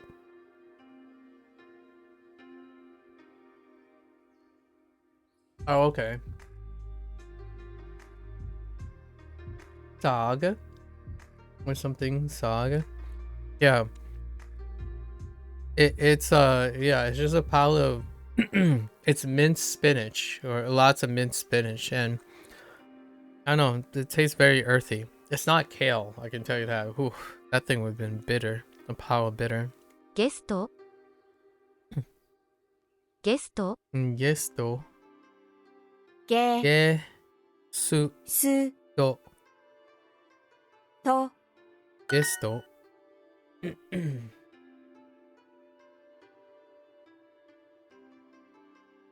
What do you usually do in the evening? I take a couple spoon of those usually. Yeah.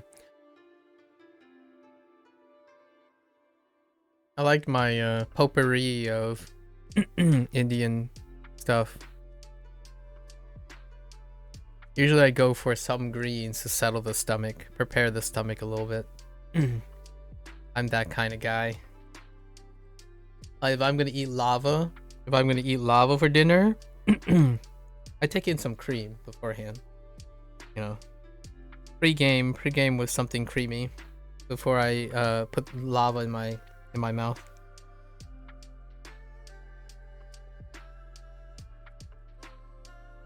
Things like Thai chili, right? Thai chili, ghost pepper. If any of that goes in my stomach, I'm pre-gaming with some colloids, something milky. That tandoori though.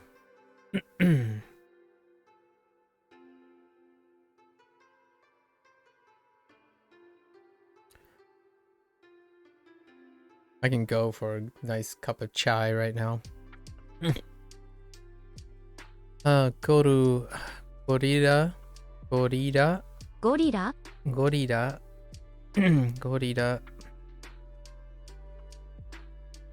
ギ Giri. リ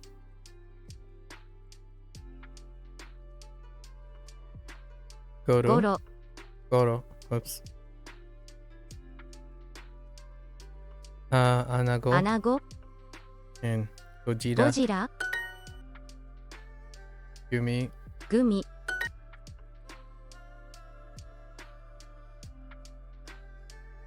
Toge. ネギ Negi. Negi. ねぎ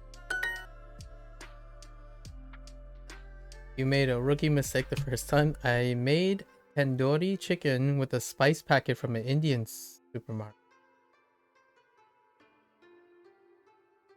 Go on. Go on.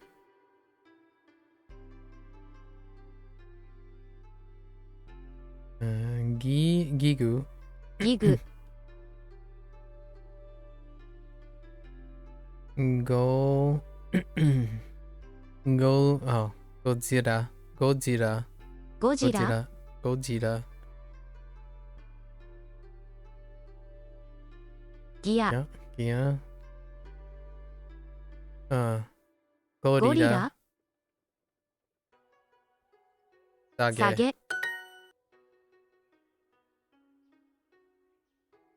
Gamera. Gamera.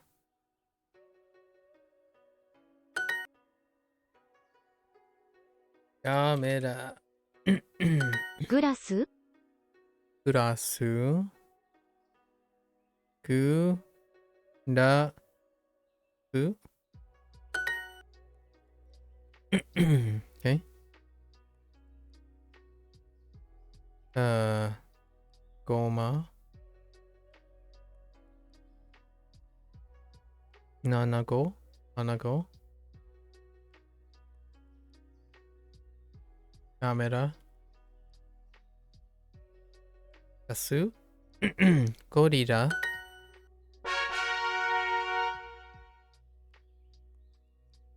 Still not close.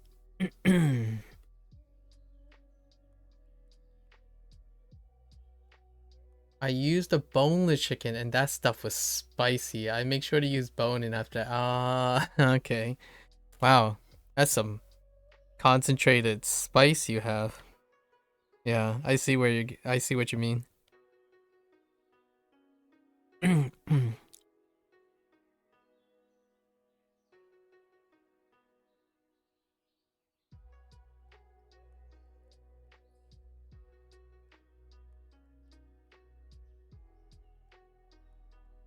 What are your light dinner ideas? If you were gonna make a light dinner after a long day, it's a weekday, on a summer's evening. On a summer's evening. Light dinner. What is a go-to for you? Ozon. Ozone. Sazan. Sazan.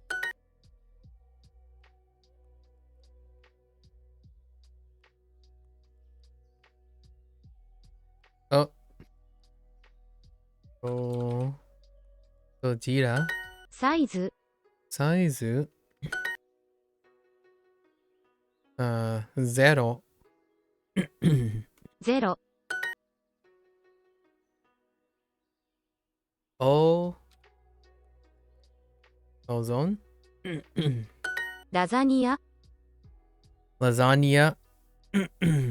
ラら、ザざ、にに、ああ、ラザニア。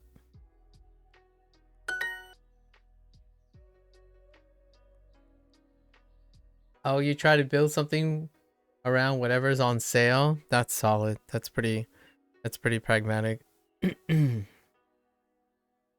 Fair enough. Fair enough. If you are hosting someone and you had one day to prep, and this host is coming from far, and this guest is coming from a really far away place. Let's just say this person is from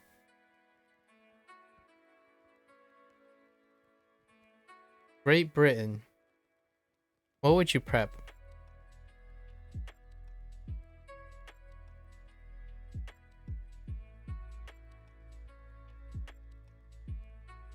And it's fall. And they're arriving in the evening.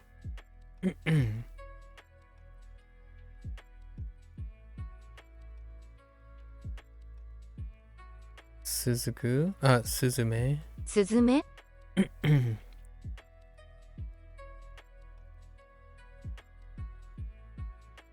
サイズ。サイズ。スエズ。スエズ。ネズミ。ネズミ。ネズミ。ゴジラ。ゼロ。Okay. I try with a Costco chicken and potato salad. Costco rotisserie. Oh, that's pretty solid. That is pretty solid. Excellent.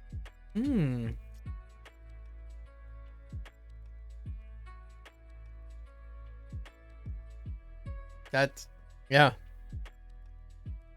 Solid. Very solid.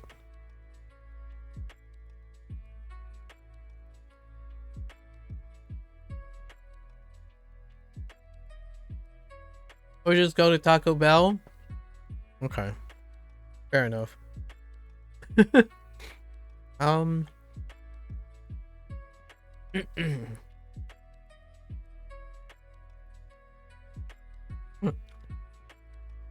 That is a ye olde Americana experience though, if you know what I mean.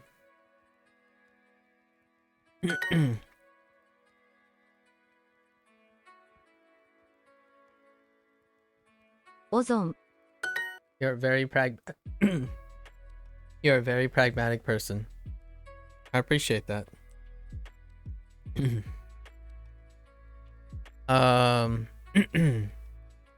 I wouldn't. Can I even answer that question myself? That's such a good response, though. Going to Costco and get chicken and potato salad. That's really appropriate to lean in. You wouldn't, like, for example, if this person lived in the UK and you just break out like mapo tofu, those first 2 days of that guest's stomach is gonna explode. Like, the chances of them like really digging mapo tofu, which is probably the dish I would go with. I don't know about that. That might be a far-reaching proposition. You saw a video one time, a British person tried Taco Bell the first time, and his reaction was, "I think I found a new love, and his name is the Taco Bell Chalupa." Yeah. So it's pretty solid. Yeah. Also, when it comes to like lots of like insert European, right? Insert European into Americana, go to like a barbecue place, right? So even roasted chicken, like simple, like elegance, eloquent, light eating is a very safe, appropriate bet. It's often really consistent. Like nothing like blow your face out of the water kind of things. So when you said rotisserie chicken from Costco and potato salad, and Taco Bell, that's pretty appropriate. Very pragmatic. Instead of I don't know.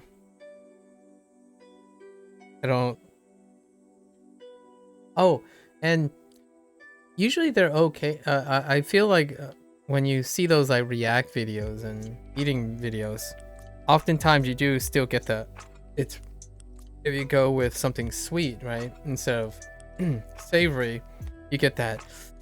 It's really nice, but it might be too sweet kind of thing. So you can't just hit up, I don't know, your neighboring Krispy Kreme and I would get, oh yeah, Dickie's barbecue pit, yes.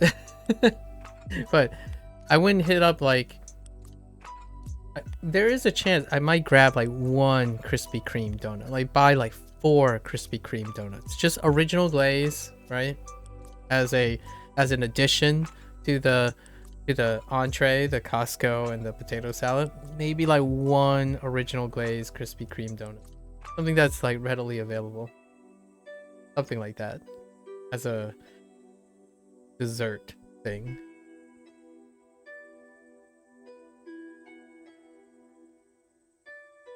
And then ask them, do you want to eat lava with me?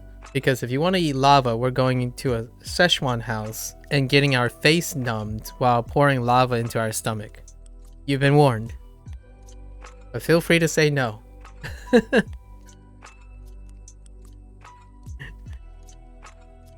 You gotta inhale lava. That's that's not that's the non-American side of me. Saying like, yeah, we need some lava now. We're not hitting another Italian restaurant or something.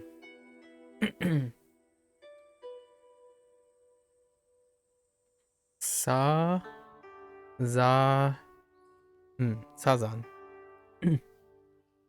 Gojira.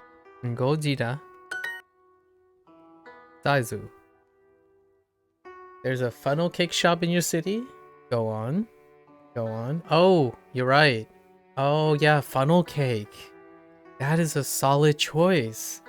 Oh man, that's a great idea. In fact, I live in a place that funnel cakes are readily available. It's actually, I live in Pennsylvania Dutch place, right? So funnel cake is right up next door, right? So that's pretty solid. Yeah, funnel cake. Very solid.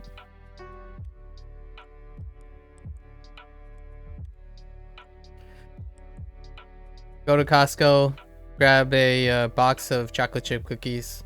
That's probably pretty safe too, right? Chocolate chip cookies, although it's not the mainstay, it's pretty much Americana 101 at this point. When you get your standard chocolate chip cookies. Maybe something like an Entenmann's box of chocolate chip cookies. Saizu.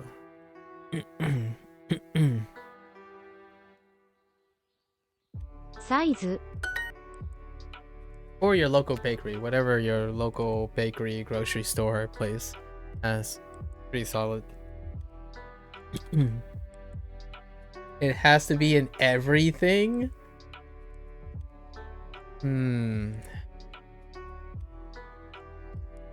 Wait, is that a... Sorry, my friend always said an everything cookie? Wait, what's in an everything cookie? Explain to me the everything cookie. I'm actually... We don't consume a lot of cookies in the household.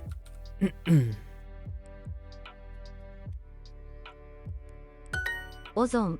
I'm guessing like raisins,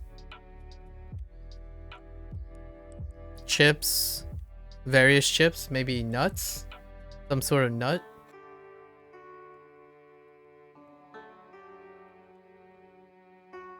Ozon.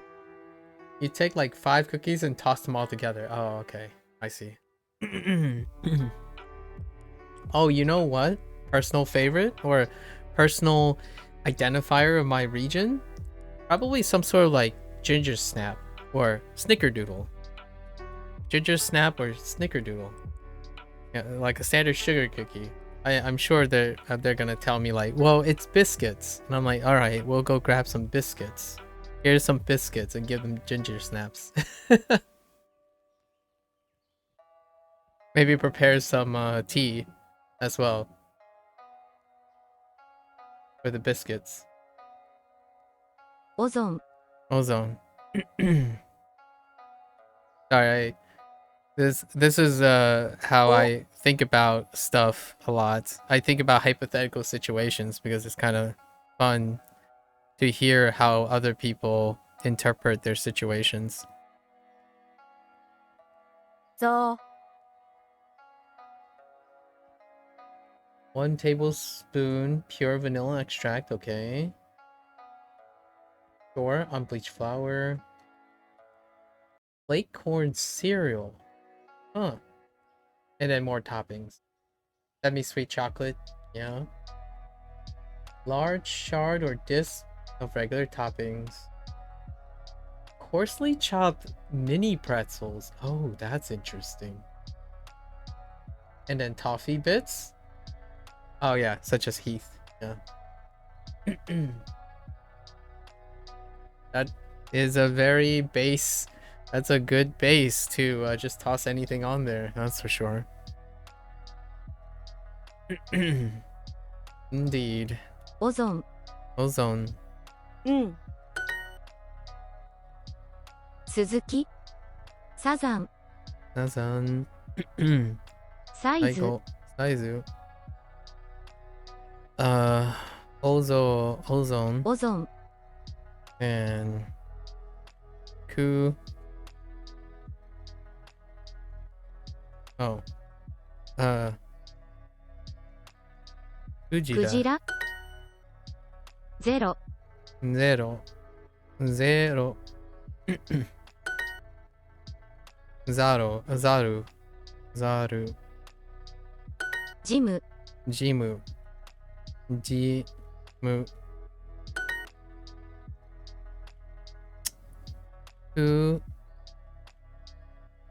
Kujira.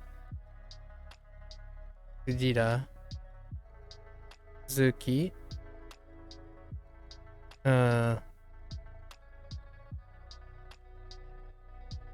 Suezu.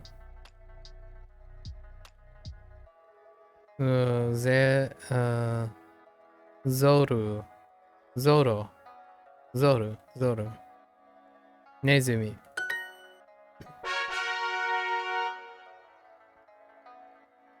Yeah, so more salt. Yeah. It can be quite end up going too sweet. Indeed. Yeah, it looks like I'm gonna be doing katakana for the rest of the day. That's not too bad. I want to complete this door officially. Alright. So good review. I've been putting off hiragana and katakana practice for some time. I didn't end up going to complete these things. Okay. Da. だ、じ、 Ji. じ、 Zu.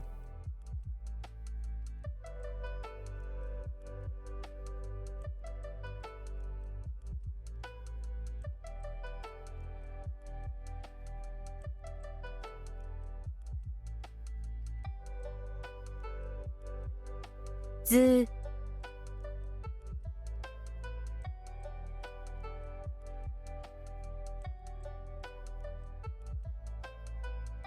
Oh. で、 De. で、じ、 Do. ど、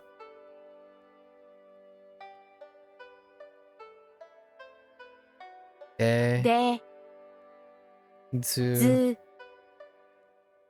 Da. だ、モデルモデル Moderu.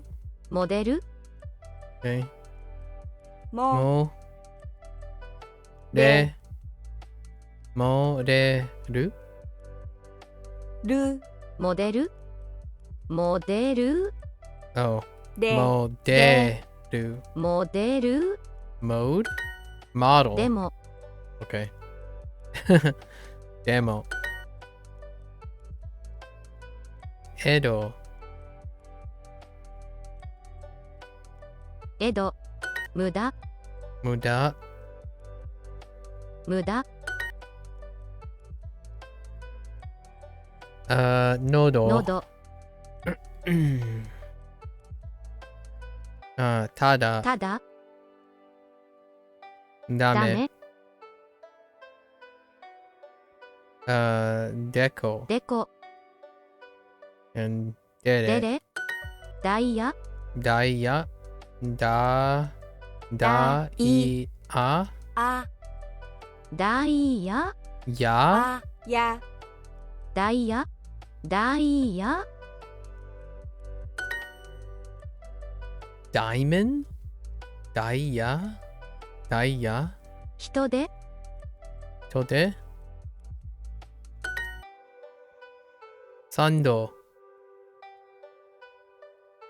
What the heck? What does Sando mean? Cause dude, that can totally go for a sandwich. Sandoichi. Sandos. Sando. San? Oh, that's fair. That's actually fair.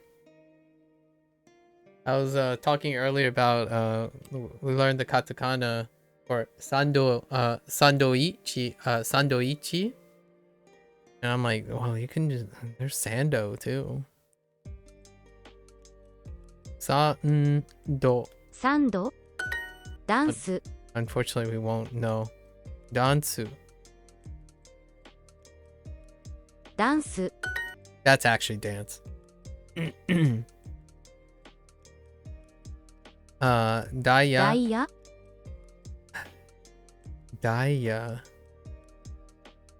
It's always fun to imagine doing katakana is kind of fun because Duolingo doesn't necessarily give words all the time. They just mix and match all the characters, so you practice kana. So I practice kana in that way, just break up all the kana and put them all together. And there are some good ones that end up being, there are some that end up sounding like something, but it wasn't that. And then the ones that do sound like the thing is kind of funny when you see it and then you hear it. It's one of my favorite parts of doing katakana. Sando. サンド This is he. So. To. Hitote. Hitote. Hitote. 人で Hitote. Oops. Hitote.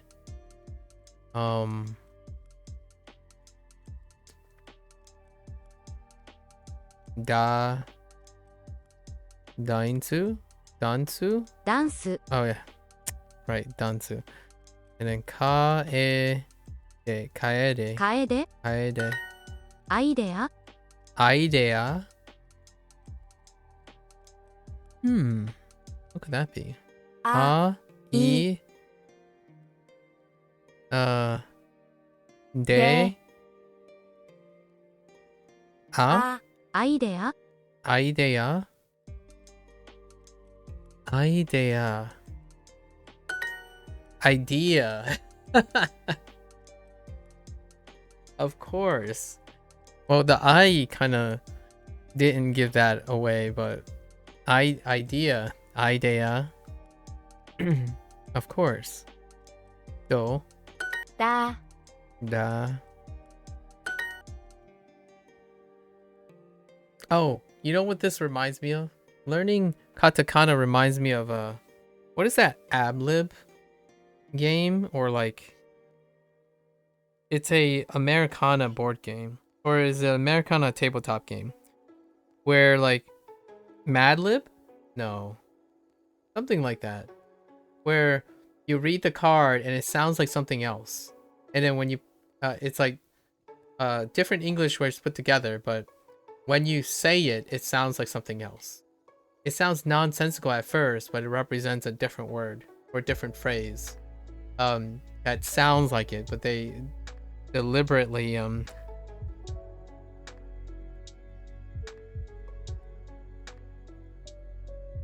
it's something like Mad Gab or something. So the whole point is it's there's a timer and you're supposed to read the card. And when you read the card, it's like I don't know, say like celery, right? The word celery, but you compose the celery with different English words that isn't celery, or like a sentence composed of what katakana is doing. Katakana is doing, where you make it sound like something else, but using the same language. And you go through as fast as possible, so you know, score as much as you can within the time limit. I think it's 4 players or something.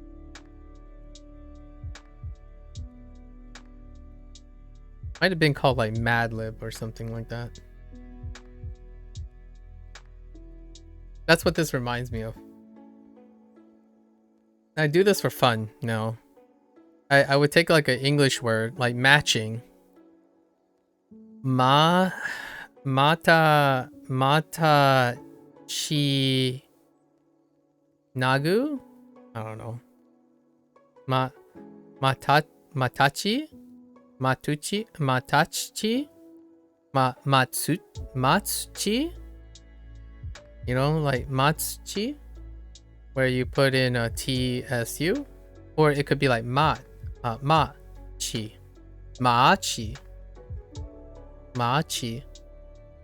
that kind of thing. Really, really fun to mess around with, because then you're kind of messing around with the kana, right? You're imagining the kana while taking anything you see,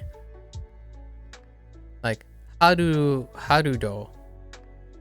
All hard. All you're trying to imagine it. Anyways.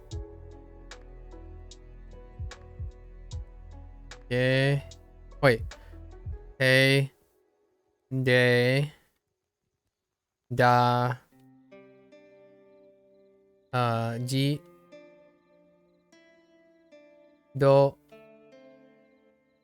Zu.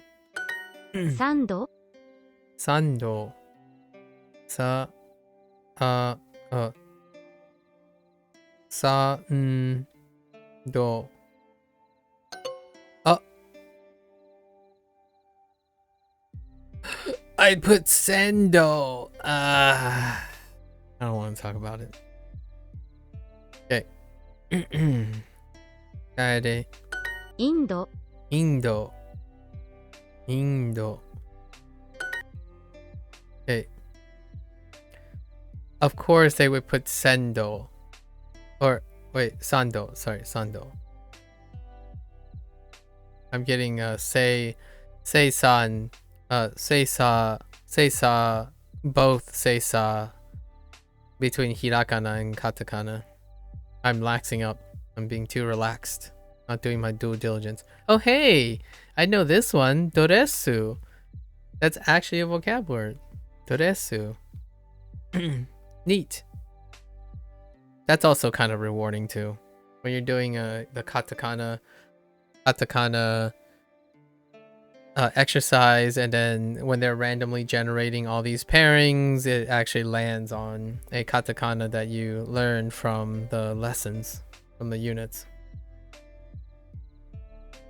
I wouldn't imagine it's a coincidence.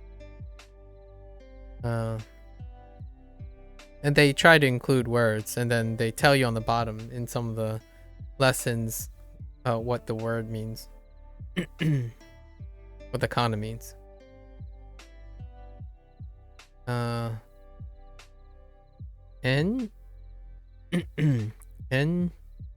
Ento.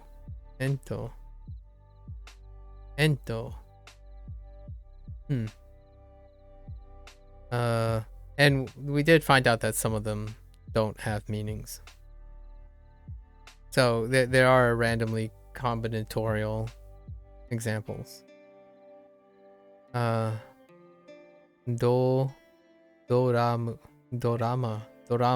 Oh yeah, drama. I think that's drama. Dorama. Dansu. ドラゴン Dragon. That's cool. We know what that is. Doragon? ドラゴン Doragon. Yeah. Doragon. Do. Da. Go. Doragon. ドラゴン Sweet. サンド Sando. Oh, this might tell us what sando is.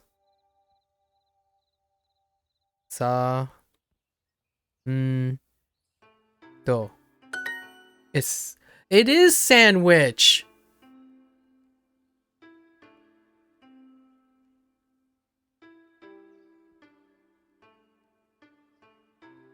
Wait. Hold up. Hold the phone. Shut the front door and hold the phone for a moment.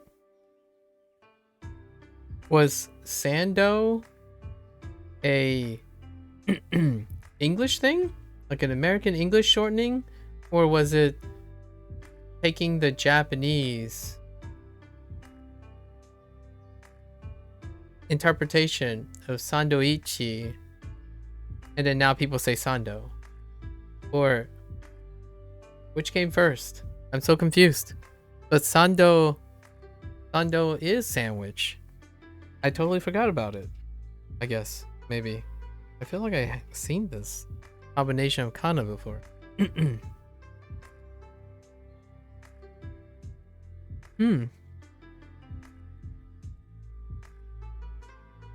So sando is sandwich.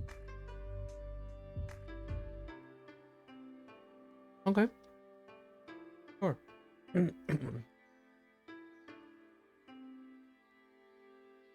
The more you know. I was just kidding. But okay.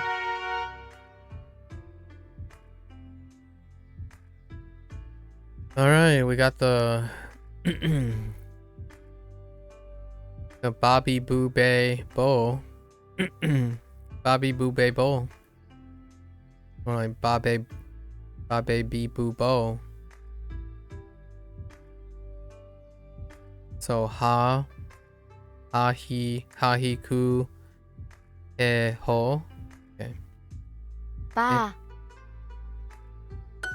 ば Okay. び Mm-hmm. びびばばぶぶびびばぶ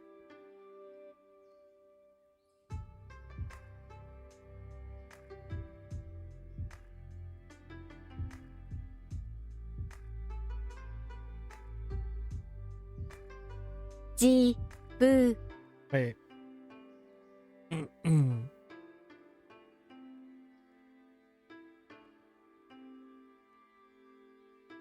thought this was. Oh. Who? Who? べ Who? Right. べ Right. べべぼ Okay. ぼ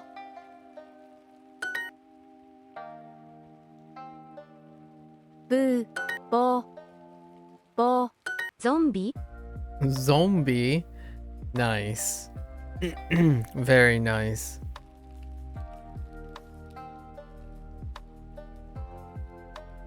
ぞんび Zombie. は B. びば ぼ Oh. ほ Oh. Okay. Be. Wait. Be. Oops. ぶ Ooh.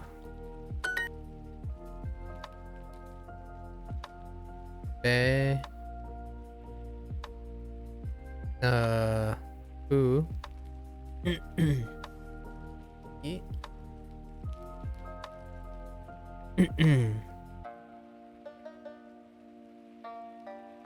Boo. Hey. テレビ Terebi. Oh, hey, another one that we've learned. Terebi. Terebi.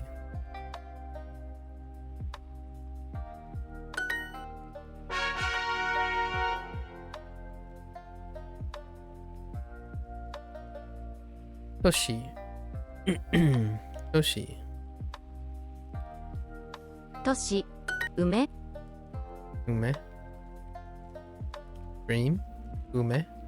Or is it une? No. 梅ロシア Yeah. Ume. ロシア Russia. Oh, Russia. Russia.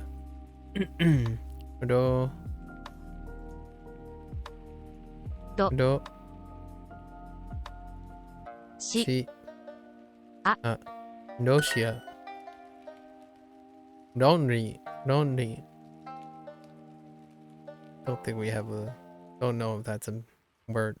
論理弱い It kind of sounds like lonely. 弱い Yowai. 弱い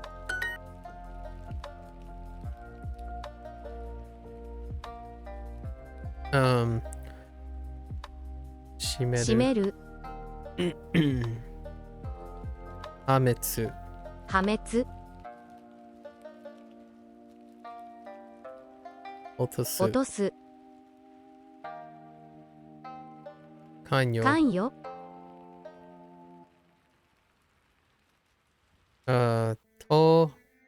Tokoro. ところ Tokoro. トンネル Onneru. トンネル Onneru. To. To. Ne. Ru. Ru. Tunnel. Right. Tunnel. Anyo. 関与強い Tsuyoi. 強い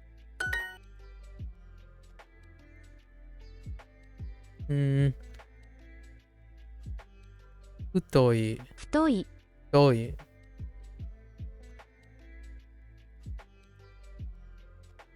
よふい。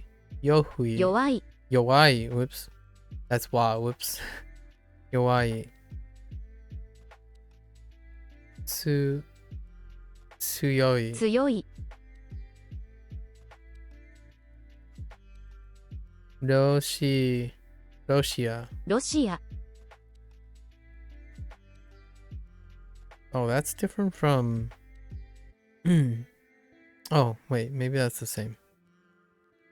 So not used to seeing the Romaji 論理、 anymore. レストラン、 Restaurant. レストラン、 Okay.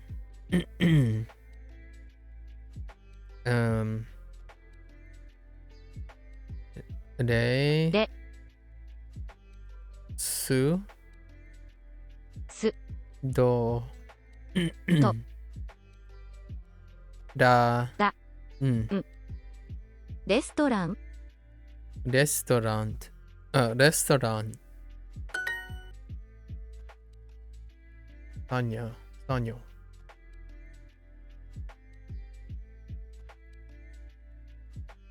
弱い、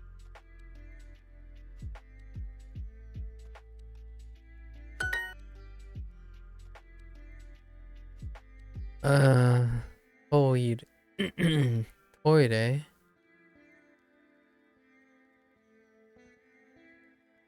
論理。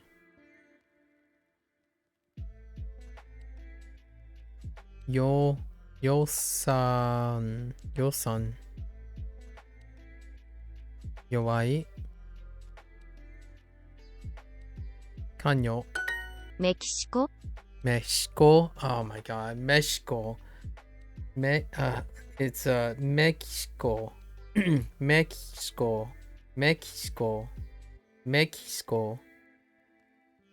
It's a headache, man.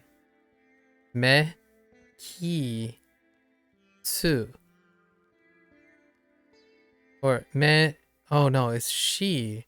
Mexico. メキシコ。メキシコ。メキ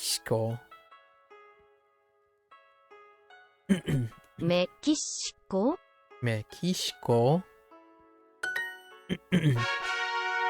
When it's said fast, it's you don't see it. You don't hear it. At least in my opinion. The door is open. Oh, there wasn't 76. We did it. Okay, the door is open. We did it. There were some fun ones in there. Okay. Let's learn some new. Oh, this might be the summary actually. Yeah, let's do it. We'll get through 5 lessons for this one, right? Oh, hey. It's resu, right? Restaurant. Restaurant.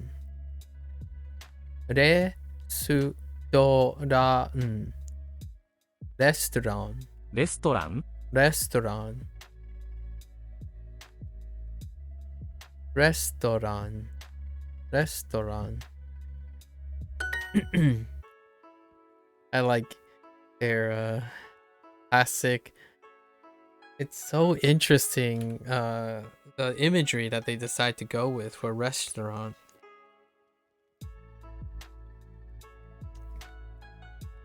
You know what I mean?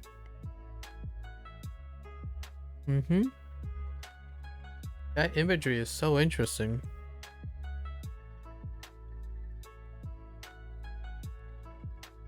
What an interesting choice. Honestly, that's as American as I can be. My imagery of a restaurant doesn't. The first thing that shoots into my head, I don't see this. I actually see a quite a little different image than this. But I get it. レストラン。 Restaurant. このレストランはいいですね。 All right. Oh wow, I haven't missed anything today. Interestingly enough. このレストランはいいですね。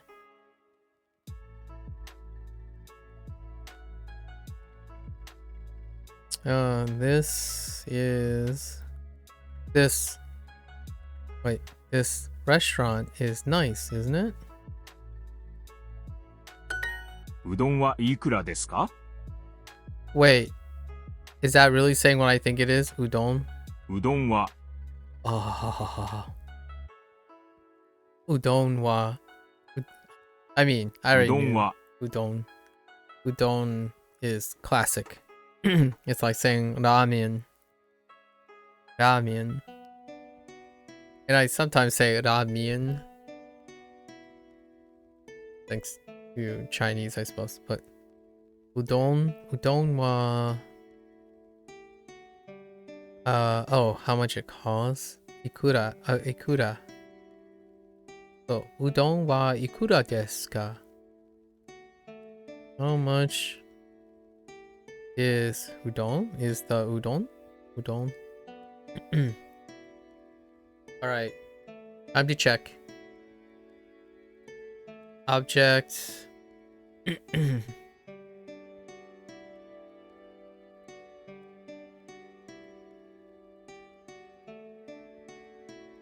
Yeah. Udon. うどんこのレストランは賑やかですね。 No restaurant. Restaurant. Restaurant wa Nikiyaka? Nikiyaka. Lively? Nikiyaka desu ne. This restaurant, whoops, is lively, isn't it? Nikiyaka? Yeah. 天ぷらはいくらですか？ Tempura. 天ぷら Tempura. Of course, classic. Tempura. It kind of even looks like tempura, really. The kana actually even looks like tempura. Or maybe that's just the staring at kana for too 天ぷ long. ら Tempura wa ikura desu ka? Tempura wa ikura desu ka? How much is the tempura? A bit? What? We're gonna have a phrase for a bit? Cute. 天ぷらは500円です。天ぷら Tempura wa gohyaku en desu? I think that's what I heard. Tempura wa wa gohyaku en desu? Soba. Oh, oops, Soba. そば We have soba as Soba. well. Oh my gosh. です。 They should have just started with all these. 天ぷらは500円です。 Tempura wa gohyaku en desu. この天ぷらをください。お、 Oh. お、 Oh. To through with. Okay. How does this fit in there? Let's see. Oh no. Oh no, tempura. Oh.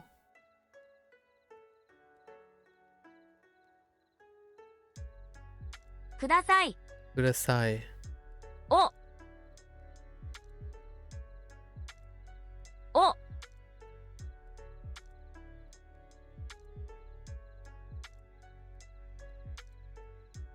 What?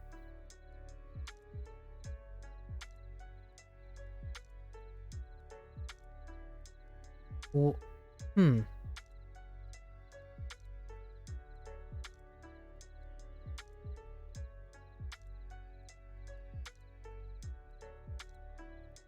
Oh.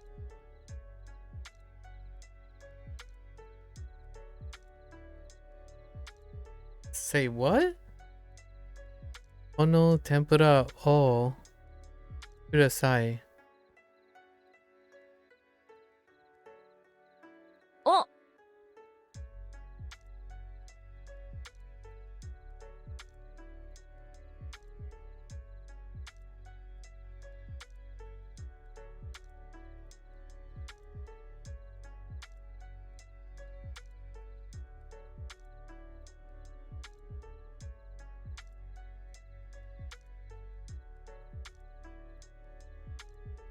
This tempura, please. Yeah, so this is a interesting. Wonder what that's. I guess we'll find out. はいくらですか? I know it's a particle, but when I was stuck there, I was wondering what the particle does. Oh, I know it's an object marker, but I didn't realize you can just end with the object marker. So like I was curious if it was serving for another particle. We've seen the particle once already, the O particle, but I haven't ever seen it end next to like just end without a predicate, like where the predicate is, right? So you can end with an O without a predicate? Or was that a fragmented response? Is that just a fragmented response? Oh, that's how you order things? Okay, okay. I see. Yeah, I was looking for a predicate. That was the problem. I got lost by saying like, oh, that's just how you order things? Ah, okay. Someone did tell me that though. Someone did tell me way early on, like maybe day 2, that you can still write and say something that is a fragment, right? It's acceptable. Like for example, who is this umbrella? Who does this umbrella belong to? And you can just say watashi no, right? Just watashi no with no particles, right? I mean, without no predicates. It's just watashi no. Yeah. So for a moment there, I'm like, what the heck? Where the heck is the particle at? I mean, where's the predicate at? And that makes sense now. Just didn't. It took me a while. I'm like, am I supposed to find the predicate somewhere? Okay. That's. I mean, I'll have to get used to that. So interesting. Sushi. 寿司定食はいくらですか? Sushi. Teishoku.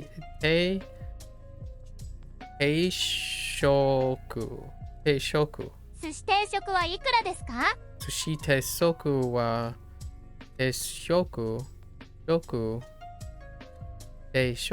wa ikura desu ka? Okay. Again, I actually find it it's not a lot of people feel like it's very negative feeling when you're trying to figure something out. I actually find this very entertaining. Like I like being bewildered. So when I get bewildered, I remember it more vividly. But a lot of individuals will probably just jump right away and say, you know, that's a particle and that's just like, this is how to explain it and stuff. So like, I get it. Fair enough. But man, that is some weird feeling when suddenly you're looking for predicate and you realize how often you're reliant on a predicate up to this point. And there's no grammar, right? Grammar still hasn't come up yet. And that's kind of one of the things that people, actually quite a lot of, one of the most common comments so far in my 23 days of Japanese is people keep harping on the idea that there aren't any grammar points. I get it. That was today's digression about grammar points, and there aren't any grammar points. It's kind of fun trying to figure it out or put the pieces together. Sushi. Okay, sushi teyoku. Teishoku.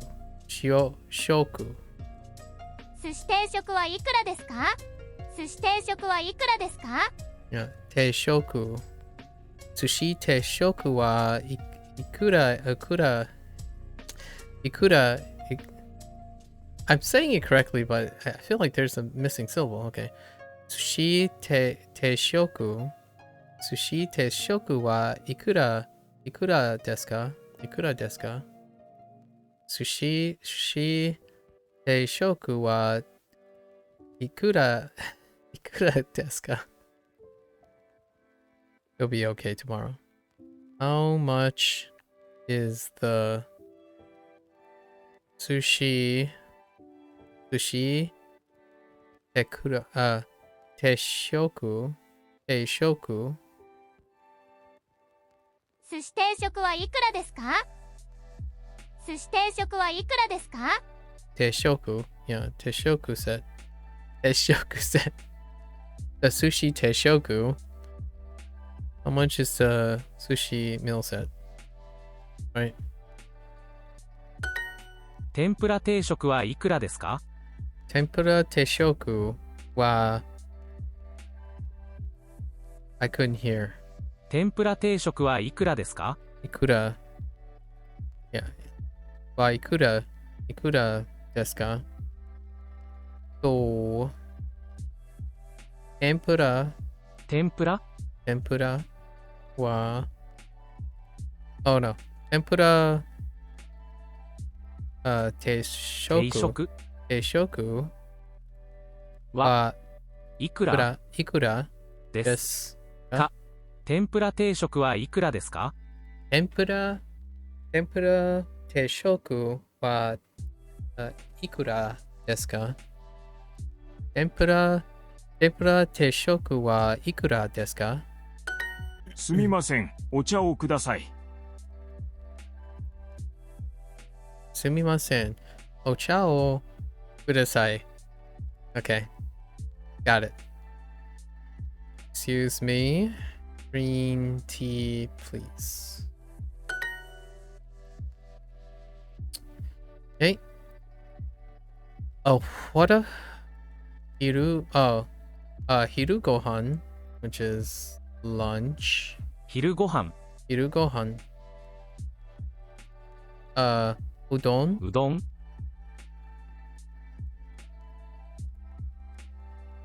Ban gohan. Ban gohan. 晩ご飯 Dinner. Wait. Dasei. What the heck? ダサい Dasai. Sorry. Dasai. And then atara. Whoa. No. This is atama. Atama ga ii. 頭がすみません。 Smart ラーメ smart. ンをください。 Sumimasen.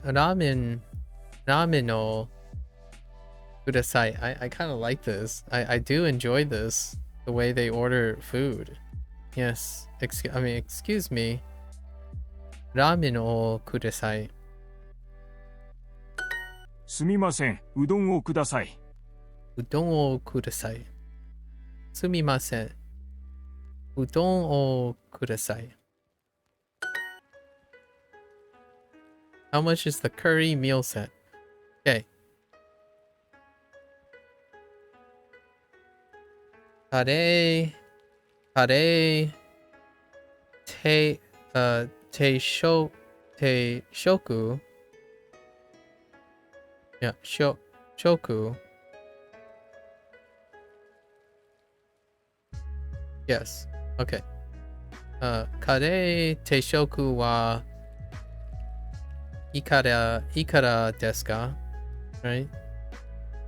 So, 素敵。 whoops. Just kidding.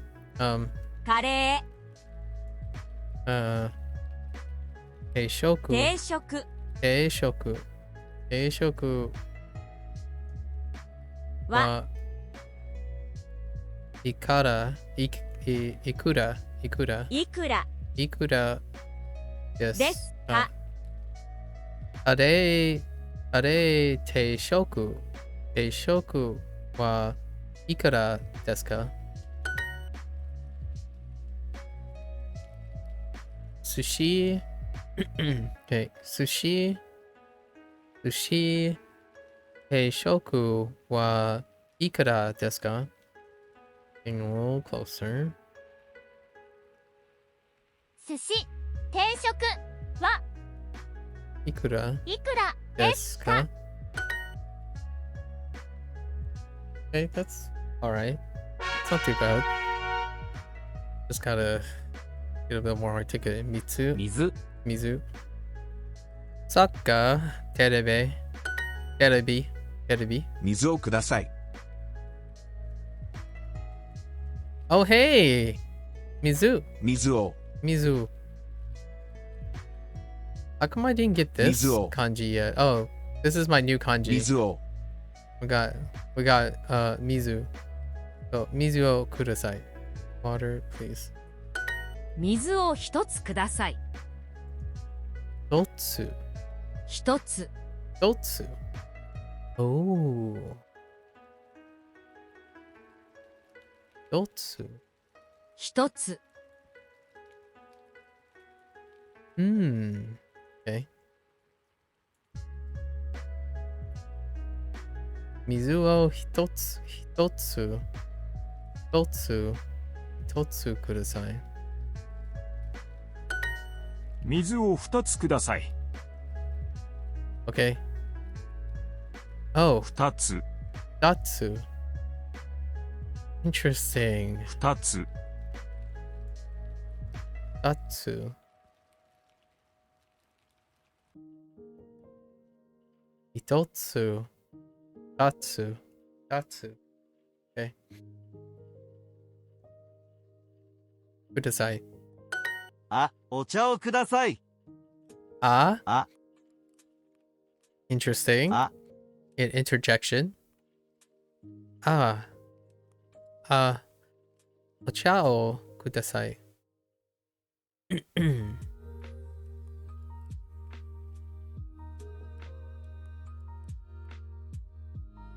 I want to get used to saying instead of o. I say o a lot instead of but fine. That's good. Okay. あ、水をください。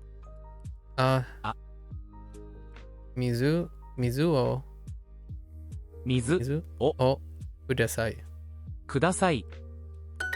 あ、コーヒーをください。コーヒーをください。Okay, we're good. Iced coffee. You can have any interjection you want. Interjections are written in hiragana. Oh, okay. So can I just like O it and E it or A it? And that's just it would be okay. It wouldn't throw people off. Well, it's like A is like I too, right? But in context, you can probably just throw in anything. Eto. Oh, ooh, I like eto. Yeah, true. Eto.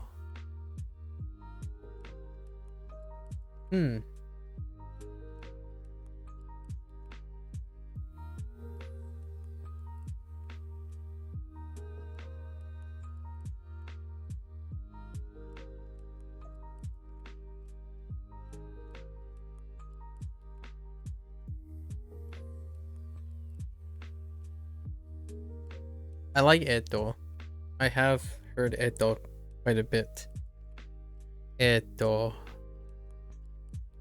I want to naturally put in interjections now. Sometimes when I'm looking for an answer, I'm constantly telling myself doko desu ka? Like, you know, when I'm searching in the word bank, I'm like, man, like doko desu ka? Or to express shock with excitement. Yeah, or disappointment. Apparently, or disappointment. Like, and then the shock one is like, I did this yesterday, but it's often my impersonation. It's my over-exaggerated impersonation of mass media portrayal of Japanese characters. When someone, like, when you tell someone extremely exciting things and they're like, that's more like a suspicious disappointment thing. And then you have the which is the shock one. Kind of funny. I think someone, a stand-up comedian, does a much better impression. Have you heard the One Piece alphabet of laughs? No, I have not. You watch One Piece? Sorry, I know that's a side note, but not really. What is じゃ the あ、ピザをくだ One さい。 Piece alphabet of laughs? じゃあ、I'll have to look that up if it requires a video. The other day, yesterday I rewatched the John Cena's.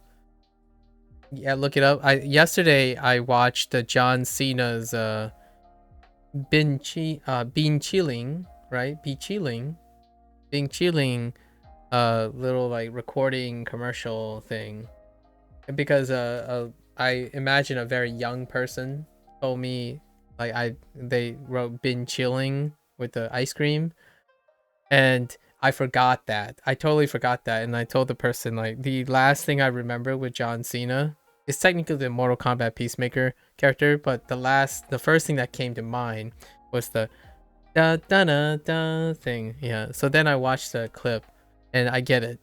Ben chilling for ice cream, and I started thinking that's where I led to all the Fujonese thing earlier today, but I don't actually know what my parents call ice cream. Like Bing Doi. Bing Doi is like ice cream popsicle thing. It's just the combination of doi, which is chopstick, and ice. So Bing Doi. Bing Doi. And it might be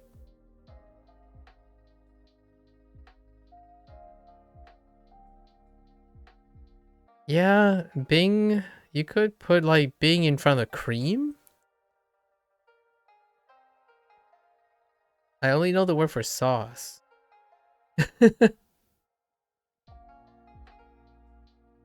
Bing K Loon.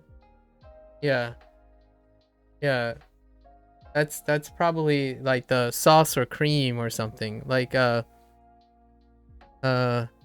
there's another word for ice cream. It's not Bing Chilling. It's not Bing Chilling. It's something else.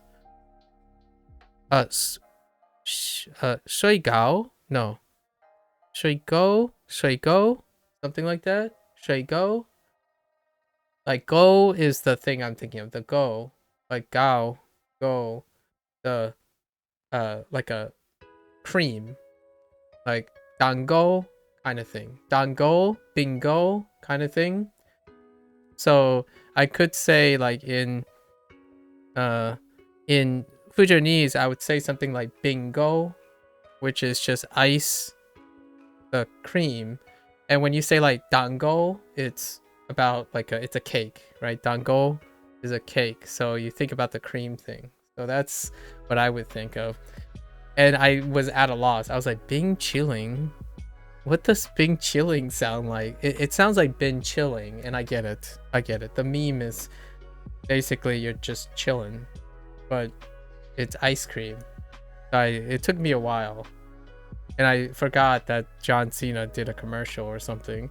He's very okay, without sounding really weird, but John Cena is this like character, you know. He's like he's like an embodiment of masculinity, but he was really adorable in that commercial, and I kind of like that. I am a big fan of the whole gentle giant archetype. He you know, John Cena is like very much like Dwayne Johnson, where they kind of gotten this role where they're very lovable personalities, at least on behind the camera or in front of the camera, but they're built right. Anyways, I love that contrast.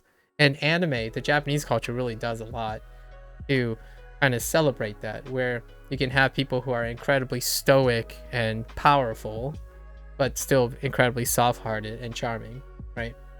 As opposed to the long years beyond of the Western culture, where like maybe far more at its peak 20 years ago, where you have the big buff guys being incredibly strong and like aggressive and, you know, arrogant and foolhardy kind of thing.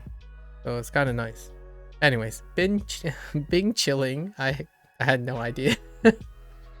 It only took me going back and like, I get it. Bing Chilling. It's kind of like a Korean Bingsu, right? Bingsu. Shaved ice. Bingsu.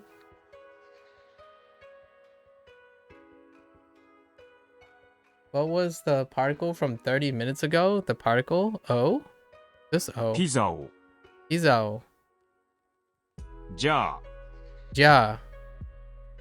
Oh, you can just go with ja, huh? Okay then. Well then, ja. It comes full circle. It comes full circle. じゃあ、 Yeah. And ja. So, what you call it? Victor, for the longest time, Jane is the thing that I always say to my parents, like ja. And it means, it's very similar. じゃあ、 It actually means the same thing in this case. So if you just shorten it to ja, ja, ja, it's fine. So in Fujianese, when you say ja or ja ne, I add ne because it kind of does like the emphasis in ja ne, ja ne. So ja, it means like, yeah, got it, okay, fair, that kind of thing. じゃあ、 So it's like, okay then. I didn't think, because the only じゃあ、 whenever ja was introduced, it was janai, right? Janai or jane, sorry, jane, instead of ja in this context. But it's kind of humorous. Maybe a coincidence. I don't know if it's a coincidence or not. That there's an interjection that would imply, well then. Okay, sure. Ja, right? Ja, pizza o kudasai. Do I have to say okay then? I suppose. じゃあ、 Okay then, pizza, please. じゃあカレーをください。 You love how Duolingo adds random interjections? I do enjoy that. I certainly love adding interjections. English, I had interjections all the time, so it feels right at home. Quite a bit. じゃあカレーをください。 Ja, じゃあ カレーをカレーをください。ジュースを2つください。ジュースを2つ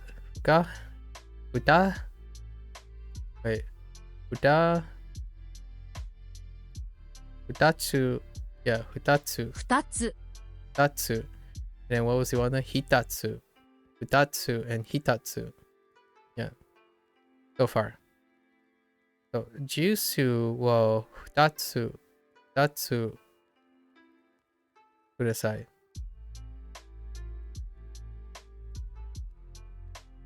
Two juices, please. ジュースを2つください。ください。ください。Sorry, ください。ください。ください。水。水。水。 Getting some throwbacks. Oh yeah, and we Mitsu. finally formally get the kanji for mitsu. Wow, that third stroke is interesting. I imagine it's like a pair, yeah. Yep. Or a double. I would say a double, probably. コーヒーを1つください。 Like single, double, triple, quadruple. I guess you could still go with single, pair, triple in English. Because I don't see a number. It doesn't use a number system. So the closest thing I can think of in English is single, double, triple, quadruple. Liang in Mandarin, I don't know what it is in Fujianese. Liang. Oh no, we count. Oh, actually, no, it's fine. It's fine. Nang.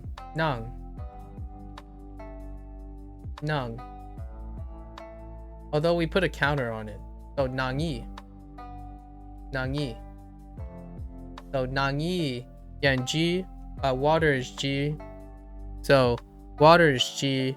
So nang G. Nang G. So I don't know if I would ever say Nanji, where it's two, just like two water. So it's two. Oh, that makes sense. That makes sense. Futatsu. I get it. Futatsu. And yeah, okay, I get it. Fair enough. Yeah. Nangi soi. Ito, futo, meet, yon, itsu. Okay.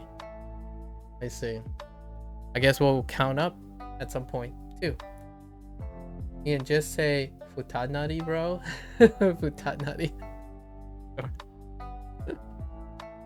What does that even mean, futanari? Is that a questionable thing? Why are you capping?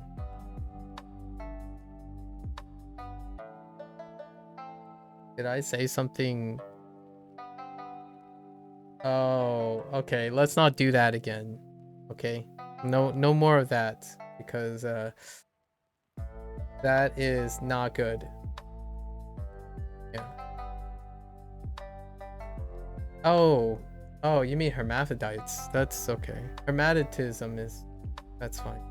But I don't know how Japanese people take hermaphroditism, but for me, let's try to keep that down to a minimum if it's something disagreeable. That's usually when people first hear futa. Okay.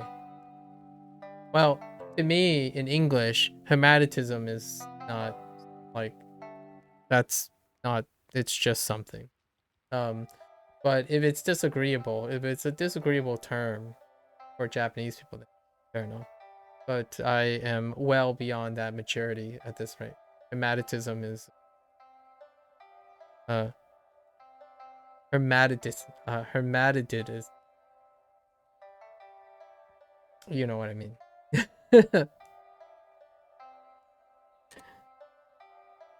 I'm not very good with that word. But anyways, it's an adult tag more than a social topic. I mean, that's fine. Hermaphrodites is also probably not less of a topic, but more of a condition. Anyways, well, I guess how it is a hentai theme. I imagine it is a hentai theme for sure. I'm most the funny thing here is, I mean, I'm almost 40 years old. You can probably talk about hentai and stuff, but my biggest concern is if it's just a disrespectful term. Then I need to know if it's contextually a disrespectful term or just some special interest term, because it's not, that's a different perspective, right? Okay, well, yeah, you're out of your mind, you're baked out of your mind on NyQuil. Well, hopefully you don't do something that and get yourself in sketchy waters, right? But if it's a hentai like word or something, that's fine. We're adults here, okay? So, but disrespectful words, that's a little different. Kohi o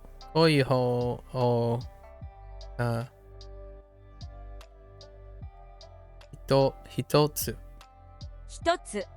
Hitotsu. One coffee, please. Kudasai. All right. Oh my gosh, you would put in Shiji. 7時 I can Shiji. I'm never gonna escape Shiji. And then Mitsu. 水 Mizu. Wow, that one's a little extended. And then throw in Watashi. 私 Hachi. 8 And then 日本に弁当を2つください。弁当2つ、弁当2つください。2 box lunches, please. It's kind of nice that after learning the last unit, the sentences got really long. Like, they were really long. And now we're introducing new vocabularies in the sentences, kind of, sort of, or not, quote unquote, the phrases. It's more accurately saying the phrases contracted a little because holy heck. Yeah. It contracted a little because sometimes it gets a little, it exhausts me very long. So, what was this? Ja. I'm so used to it. Like, that's good. This is natural. This is unusually natural. Ja, pizza o kudasai. Kudasai. Just saying ja is good enough, actually. Ja is so close to Fujanese. It's kind of nice. One udon meal set, please. So,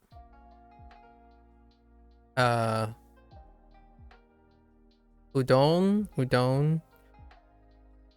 teishako, teishoku,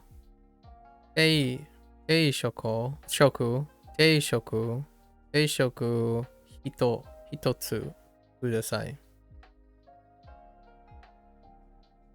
Udon, 定食teishoku, 1つ hitotsu kudasai. ください。 Kudasai. Hey.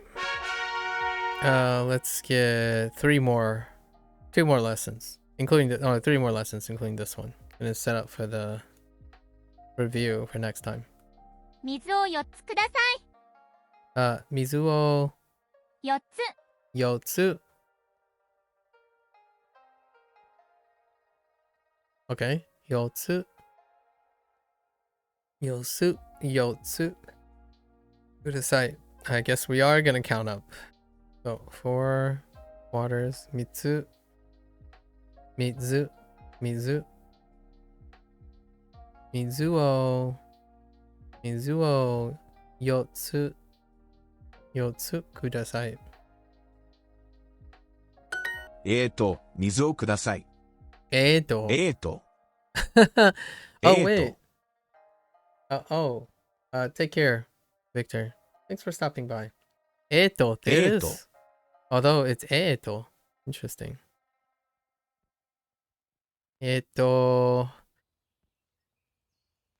I'm guessing it's kind of like ie, where most people have shortened it in regular speak. Because like ie, there was a lot of comments about just saying ie or iya. And I imagine it's just eto instead of eto. Mitsu o kudasai. Mizu o kudasai. おにぎりを1つください。 Onigiri? Dang. おにぎりを We're getting everything. Yeah, and eti, yeah. I on YouTube, since I've been looking up a lot of Japanese stuff and like language stuff, lots of the people they do contractions as well. What I mean is they do compress the kana in language in Japanese, just like English, where they just shorten things, like add modifiers like heyo instead of hey, hi, right? Hey into hi from hello.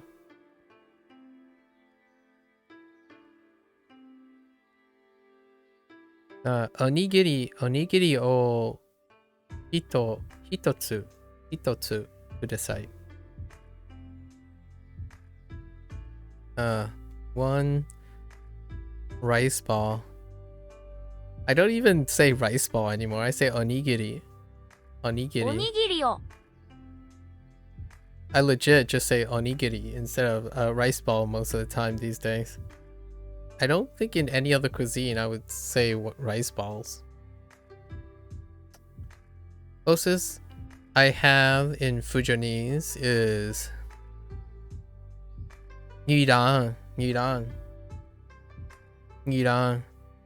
No, Nikyu? Nikyu? The Nikyu? It might be Nikyu. Nikyu. It could be Nirang. No, that kind of sounds like fish eggs. Fish balls. I don't think I've ever said rice balls. Gyu. Oh, but it could also mean gyu as in dumplings. Oh. Yeah, gyu means a lot of things on the intonation. Okay, anyway, one rice ball. Onigiri o hitotsu kudasai. すみません、おにぎりを2つください。 Okay. I heard すみません。 onigiri. おにぎり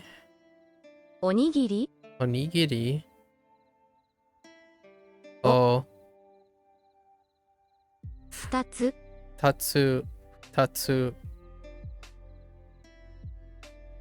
ください。すみません、おにぎりを2つください。 Yeah, 2つkudasai. コーヒーをください。 You've never learned Chinese food words after like 18 years? Me too, actually. I don't think I've ever learned new Chinese food words. So, what are some Fujonese words? I think they sound largely the same, right? No, never mind. Like fun. We just talked about this earlier today. Fun. Like fun is bong. Like that's, I don't know if there's a Mandarin word close to bong. And sushi is just sushi. My parents, so like I asked my parents, like, what is sushi? Like fish balls is the closest thing to sushi. Sorry. If there are any like food connoisseurs out there, that probably was the most insulting thing I could probably say, comparing sushi with fish balls. Jianu, right? Jianu. Oh, wan. Oh, is wan really? Is wan really rice? Huh. I only heard of fun, like fun or to fun, or maybe it's one. Oh, one.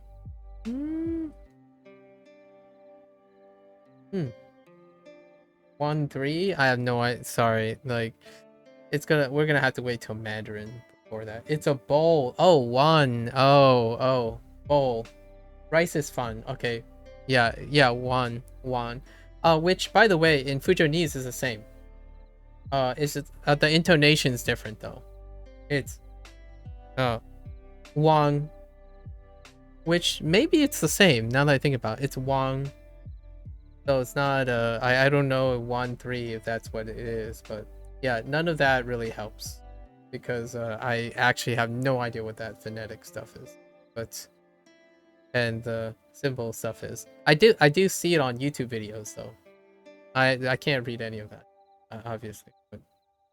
But one, maybe it's the same. Like Iga, whoops, I just swapped to Mandarin. So yi wang, so wang, as in like one bowl, like so wang, as opposed to Iga one. Maybe. 3 is the weird one, 2 is up, 4 is down, 1 is high and flat. Oh gosh. What does Duolingo do for Mandarin? We'll find out. It'll be like 2 or 3 months before we'll find out for myself. But that's kind of funny. コーヒーをください。コーヒーをください。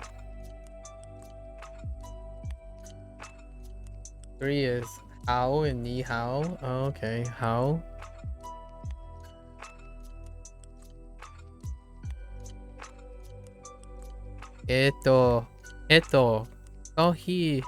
Coffeeをください。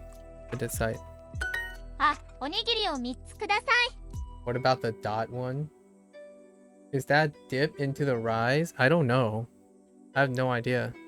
Ni hao is that's all I can pronounce. Like what I mean is I have no idea if I'm going down or up.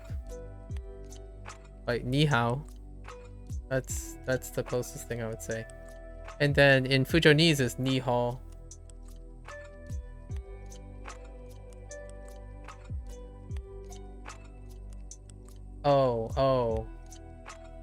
Oh, you might be responding to Victor actually, now that I think about it.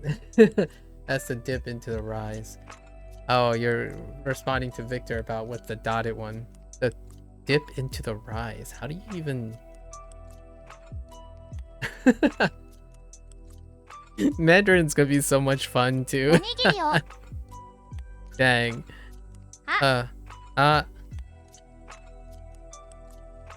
Fall and then rise. Interesting.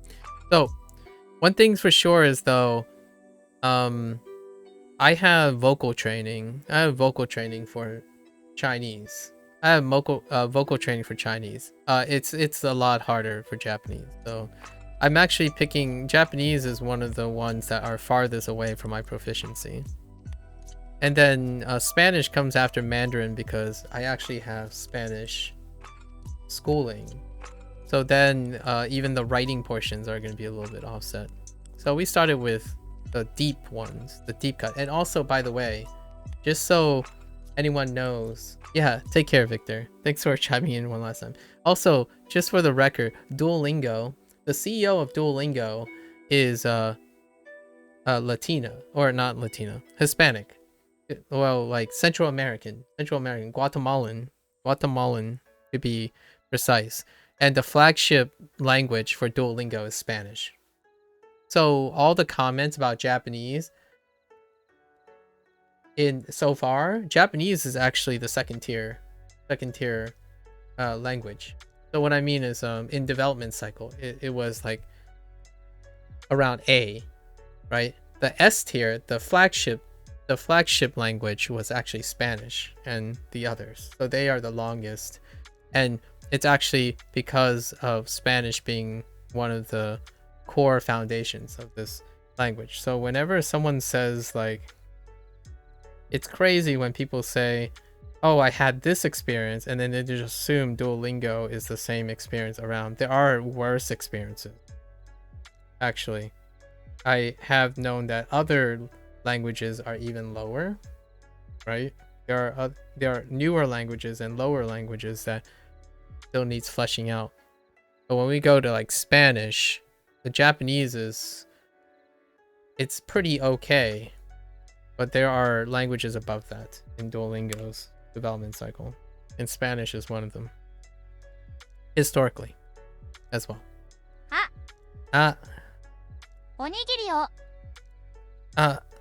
Okay. Onigiri wa 3つ. Oh yeah, we just jumped to 4. We skipped over 3. 3つ. 4つ. 3つ. ください.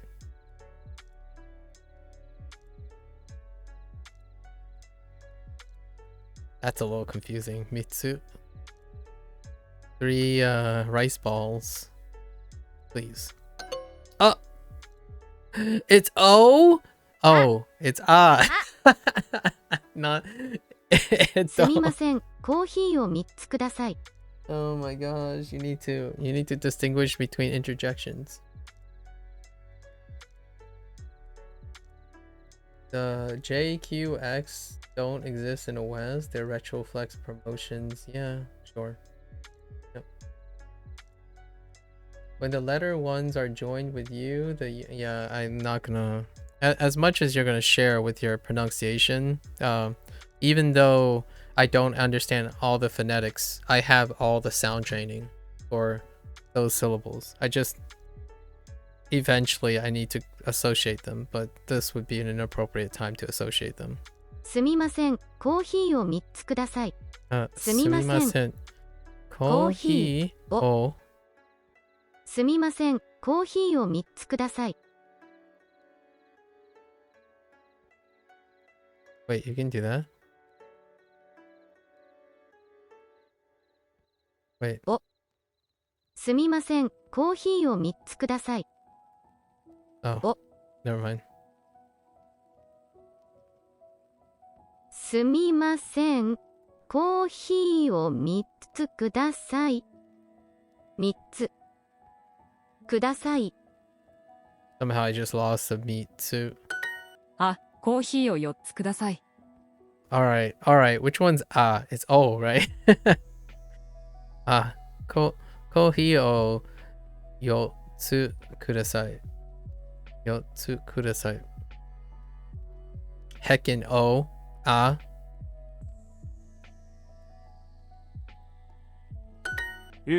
天ぷらをください。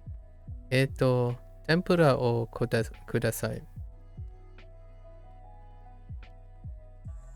It's also a little bit relaxing because it happens half the vocab I'm familiar with already. お茶をください。お茶をください。Okay. Green tea, please. ケーキをください。ケーキをください。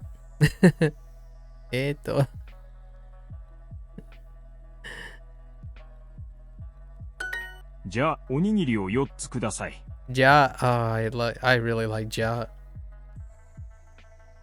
It's so close.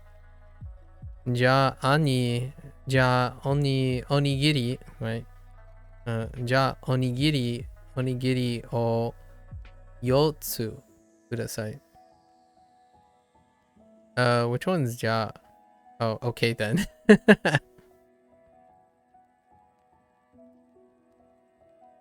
4つおにぎりください。ラーメン定食を4つください。ラーメン定食、oh yeah。ラーメン定食。ラー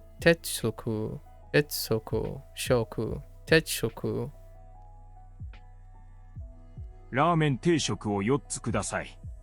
ラーメン定食を4つください。4つください。4つください。For ramen meal sets, plate.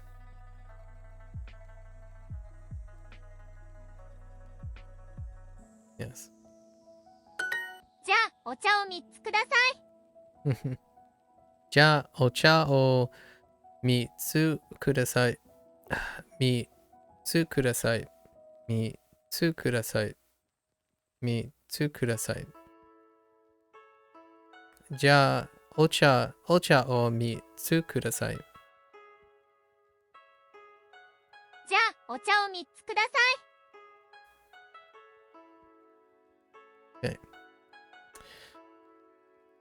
Okay then.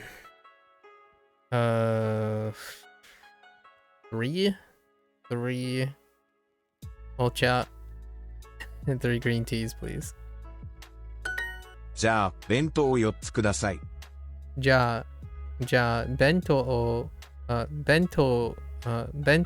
4つください。Okay.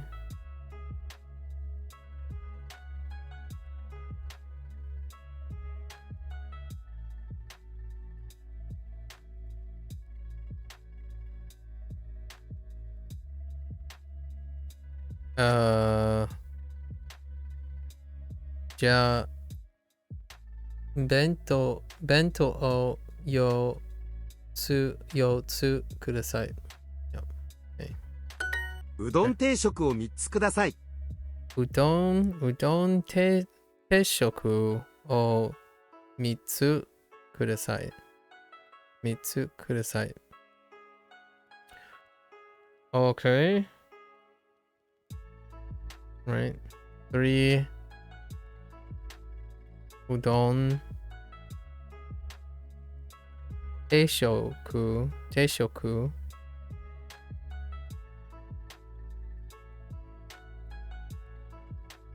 ください。じゃあ、カレー定食を3つください。OK。じゃあ、カレー定食を3つください。3つください。はい。じゃ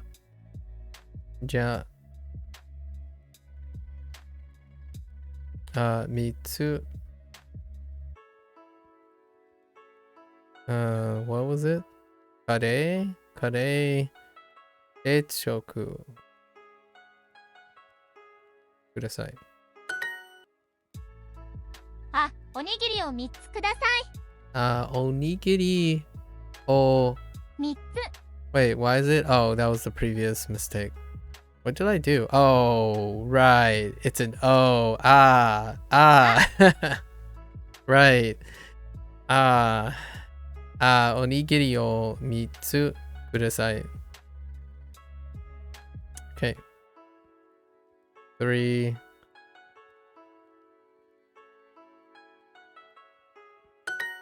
Okay.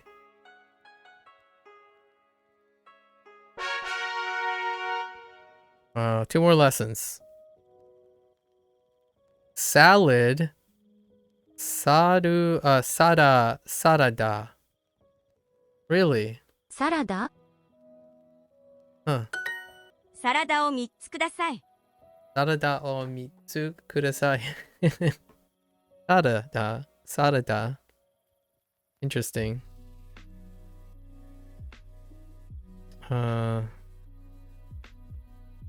3つサラダください。大きいですね。大きいですね。大きい。大きい。Okay. 大きい。We got it. Another kanji unlocked. Okay. 大きいですね。大きいですね。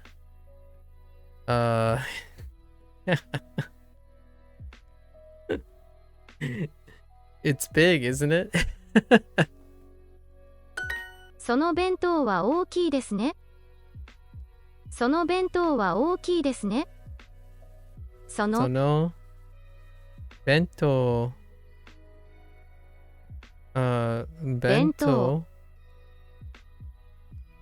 は大きいですね。ですね。その弁当は大きいですね。Big just stretch out your arms really far. すみません。サラダを4つください。すみません。サラダを4つください。4つください。すみません。すみません。サラダを4つください。4つください。ください。すみません。サラダを4つください。Excuse me. 4つ 4 salads, please.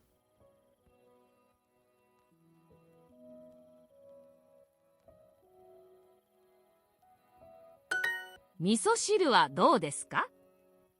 What is it? What's actually it? I mean, that's what they're saying? Stretch out your arms really far? 味噌汁。味噌汁。味噌汁。味噌汁。Interesting. 味噌汁。味噌汁 So, miso shiru. So you can combine them. Interesting. Nice. Miso shiru. That's more or less, I guess, how most work. Tone. Miso tone? I don't actually know what miso is. Did they just say miso?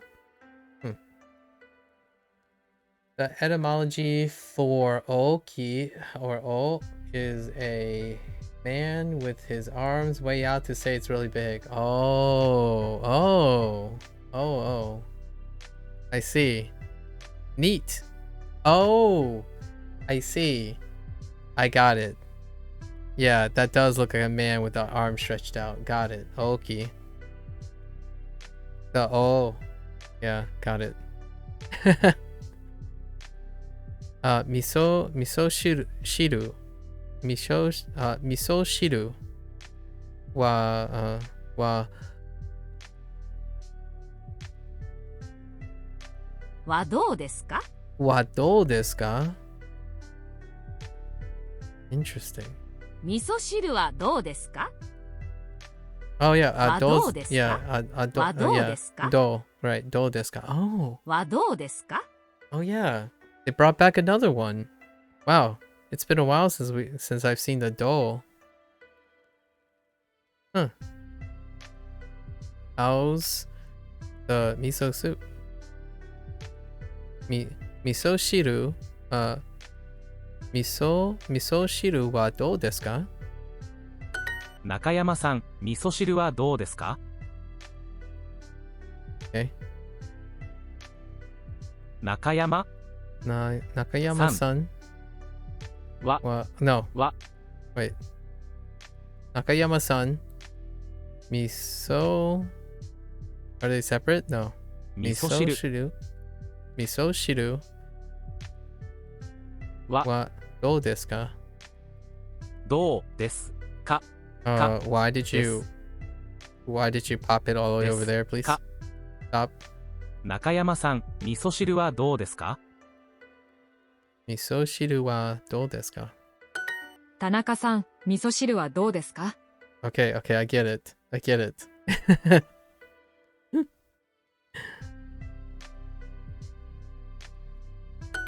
このそばは安いですね。 Soba. Okay, there's soba. Kono soba wa yasashi. Wait. Yasui. Whoops. Yasui desu ne. Okay. Sono soba wa yasui desu ne. This soba. Oops. This soba is cheap, isn't it? Kono soba wa yasui desu ne. Soba. そばそのそばは美味しいですか？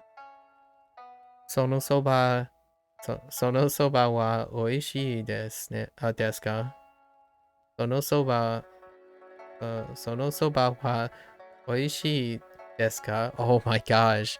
These combinations of kind of hard to see. Okay.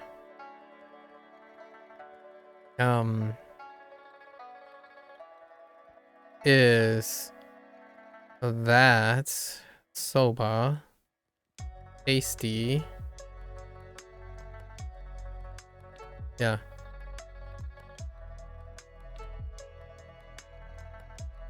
Sono soba wa oishii desu ka? Yeah. 大きい Oki. 大きい Oki. 大きい 10. 10 Oki. 大きい Mizu. 水 Chichi. ち And 12. 12直美さん味噌汁はどうですか Naomi-san, miso shiru wa dou desu ka? Miss Naomi. How's the miso soup? This pizza is big, isn't it?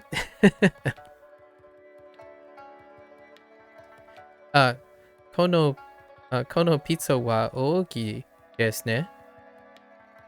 この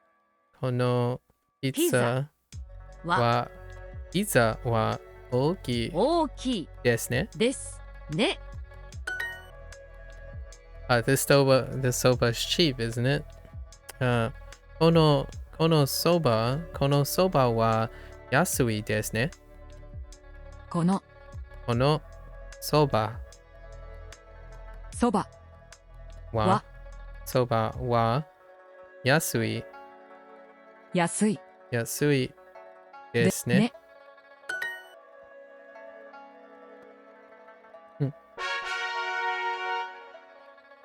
One more lesson. Black tea. Oh, interesting. Specifically black tea. So it's probably kurocha. Or, kocha.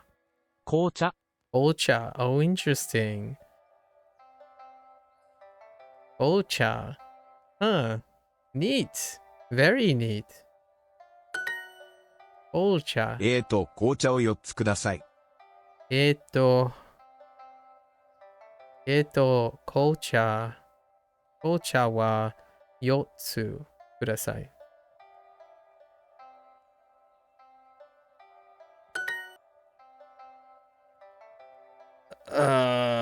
Okay. Speaking of being chilling and bingo and lots of other phrases that I can think of, but let's see. Aisu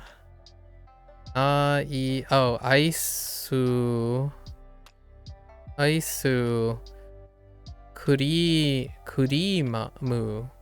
Ice cream. Okay. アイスクリーム Ice cream. Ice cream. Got it.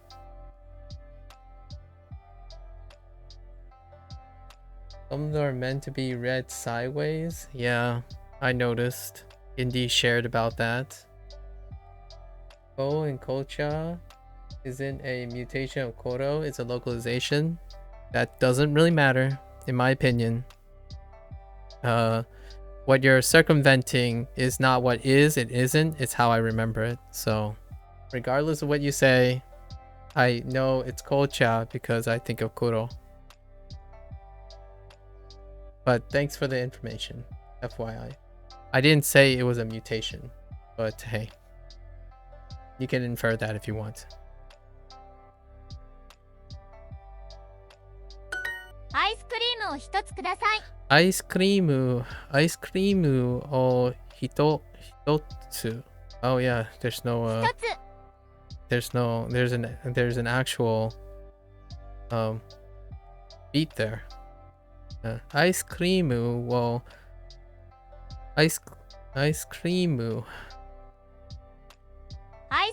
を一つください。アイスクリームを一つください。Iced. Oh, I see what you're doing there. 小さいですね。小さいですね。小さい。 Oh, we got 小さい。小さい。 Okay. 小さい。小さい。Okay. 小さいですね。It's small, isn't it? 小さい。小さい。紅茶を2つください。紅茶。紅茶を2つ、right? 2つ。紅茶を2つください。Which one's oh? Oh. 1つ Totsu, 2 black teas, please. 少し大きいですね。少し。Squishy. Squishy. Oh, I have heard this phrase before. 少し。Squishy. Squishy o... Squishy oki. ですね. Wow. 大きい。 Interesting. 少し。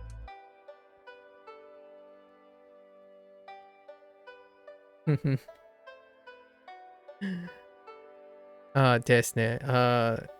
It's a bit big. Isn't it? These phrases are hilarious. 少し。 Skoshi. Skoshi. Skoshi. アイスコーヒーはどうですか？ Ice coffee, of アイス course. コーヒー。 Ice coffee. Ice coffee はどうですか? How's the ice coffee? 山口さん、アイスコーヒーはどうですか？ Yamaguchi-san さんははアイスコーヒー。アイスコーヒー。Whoops. はどうですか? どうですか？ She's addressing Yamaguchi-san. 小さい。 Oh, right. 小さい。小さい。小さい。小さい。ケンさん、アイスコーヒーはどうですか？ケンさん、アイスコーヒーはどうですか？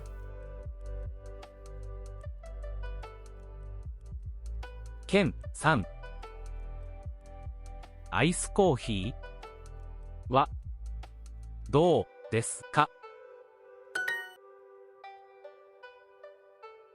小さい。小さい。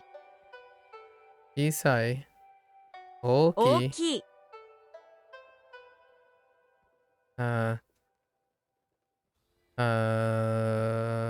田中。田中。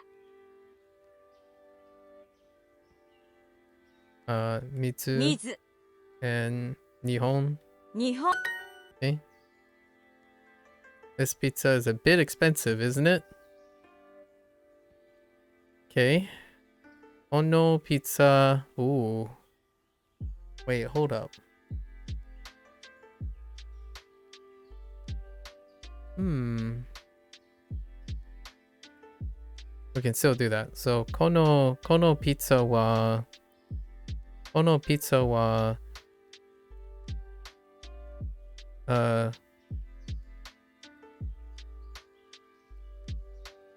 Sukoshi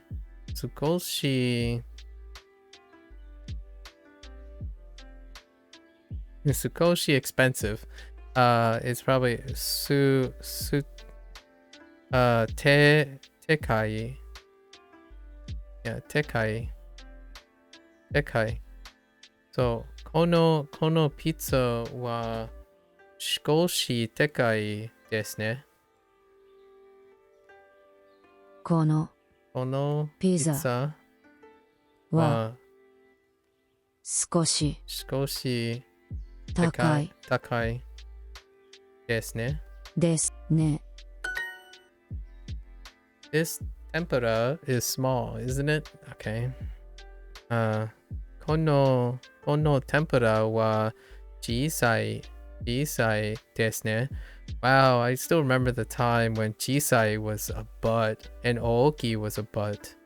But now it's like, it's nice seeing these words again. Kono tempura は小さいですね。ですね。 Hooray!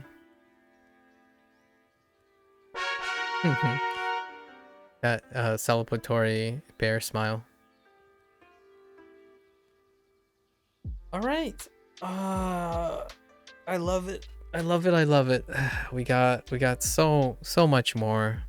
Oh, and we got the rest of our kanji. So tomorrow we're gonna do the wrap up for this food thing, right? Food, ordering food and thing, and hit up that kanji.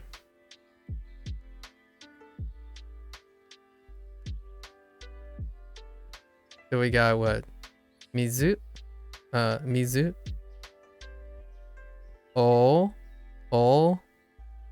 in Ogi, and chi in Chisai.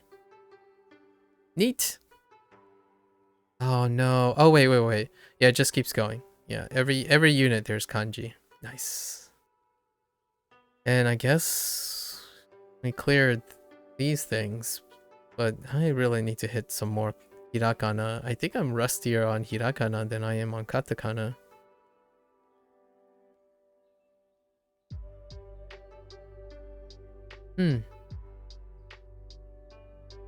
All right.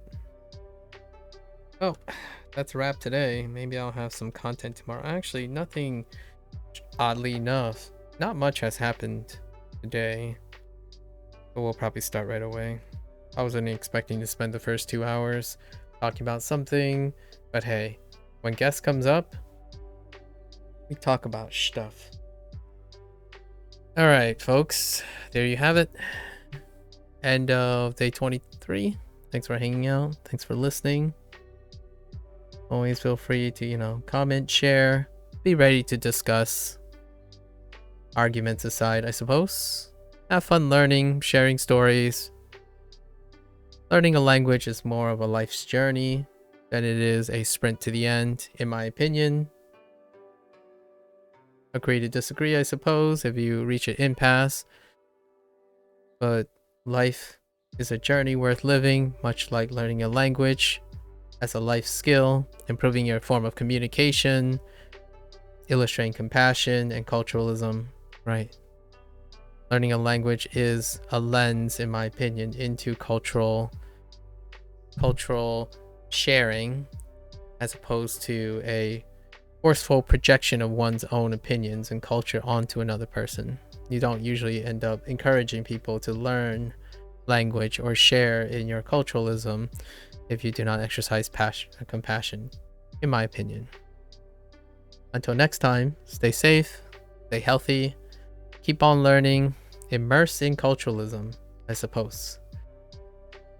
Until next time, mata ashita. Ya ne.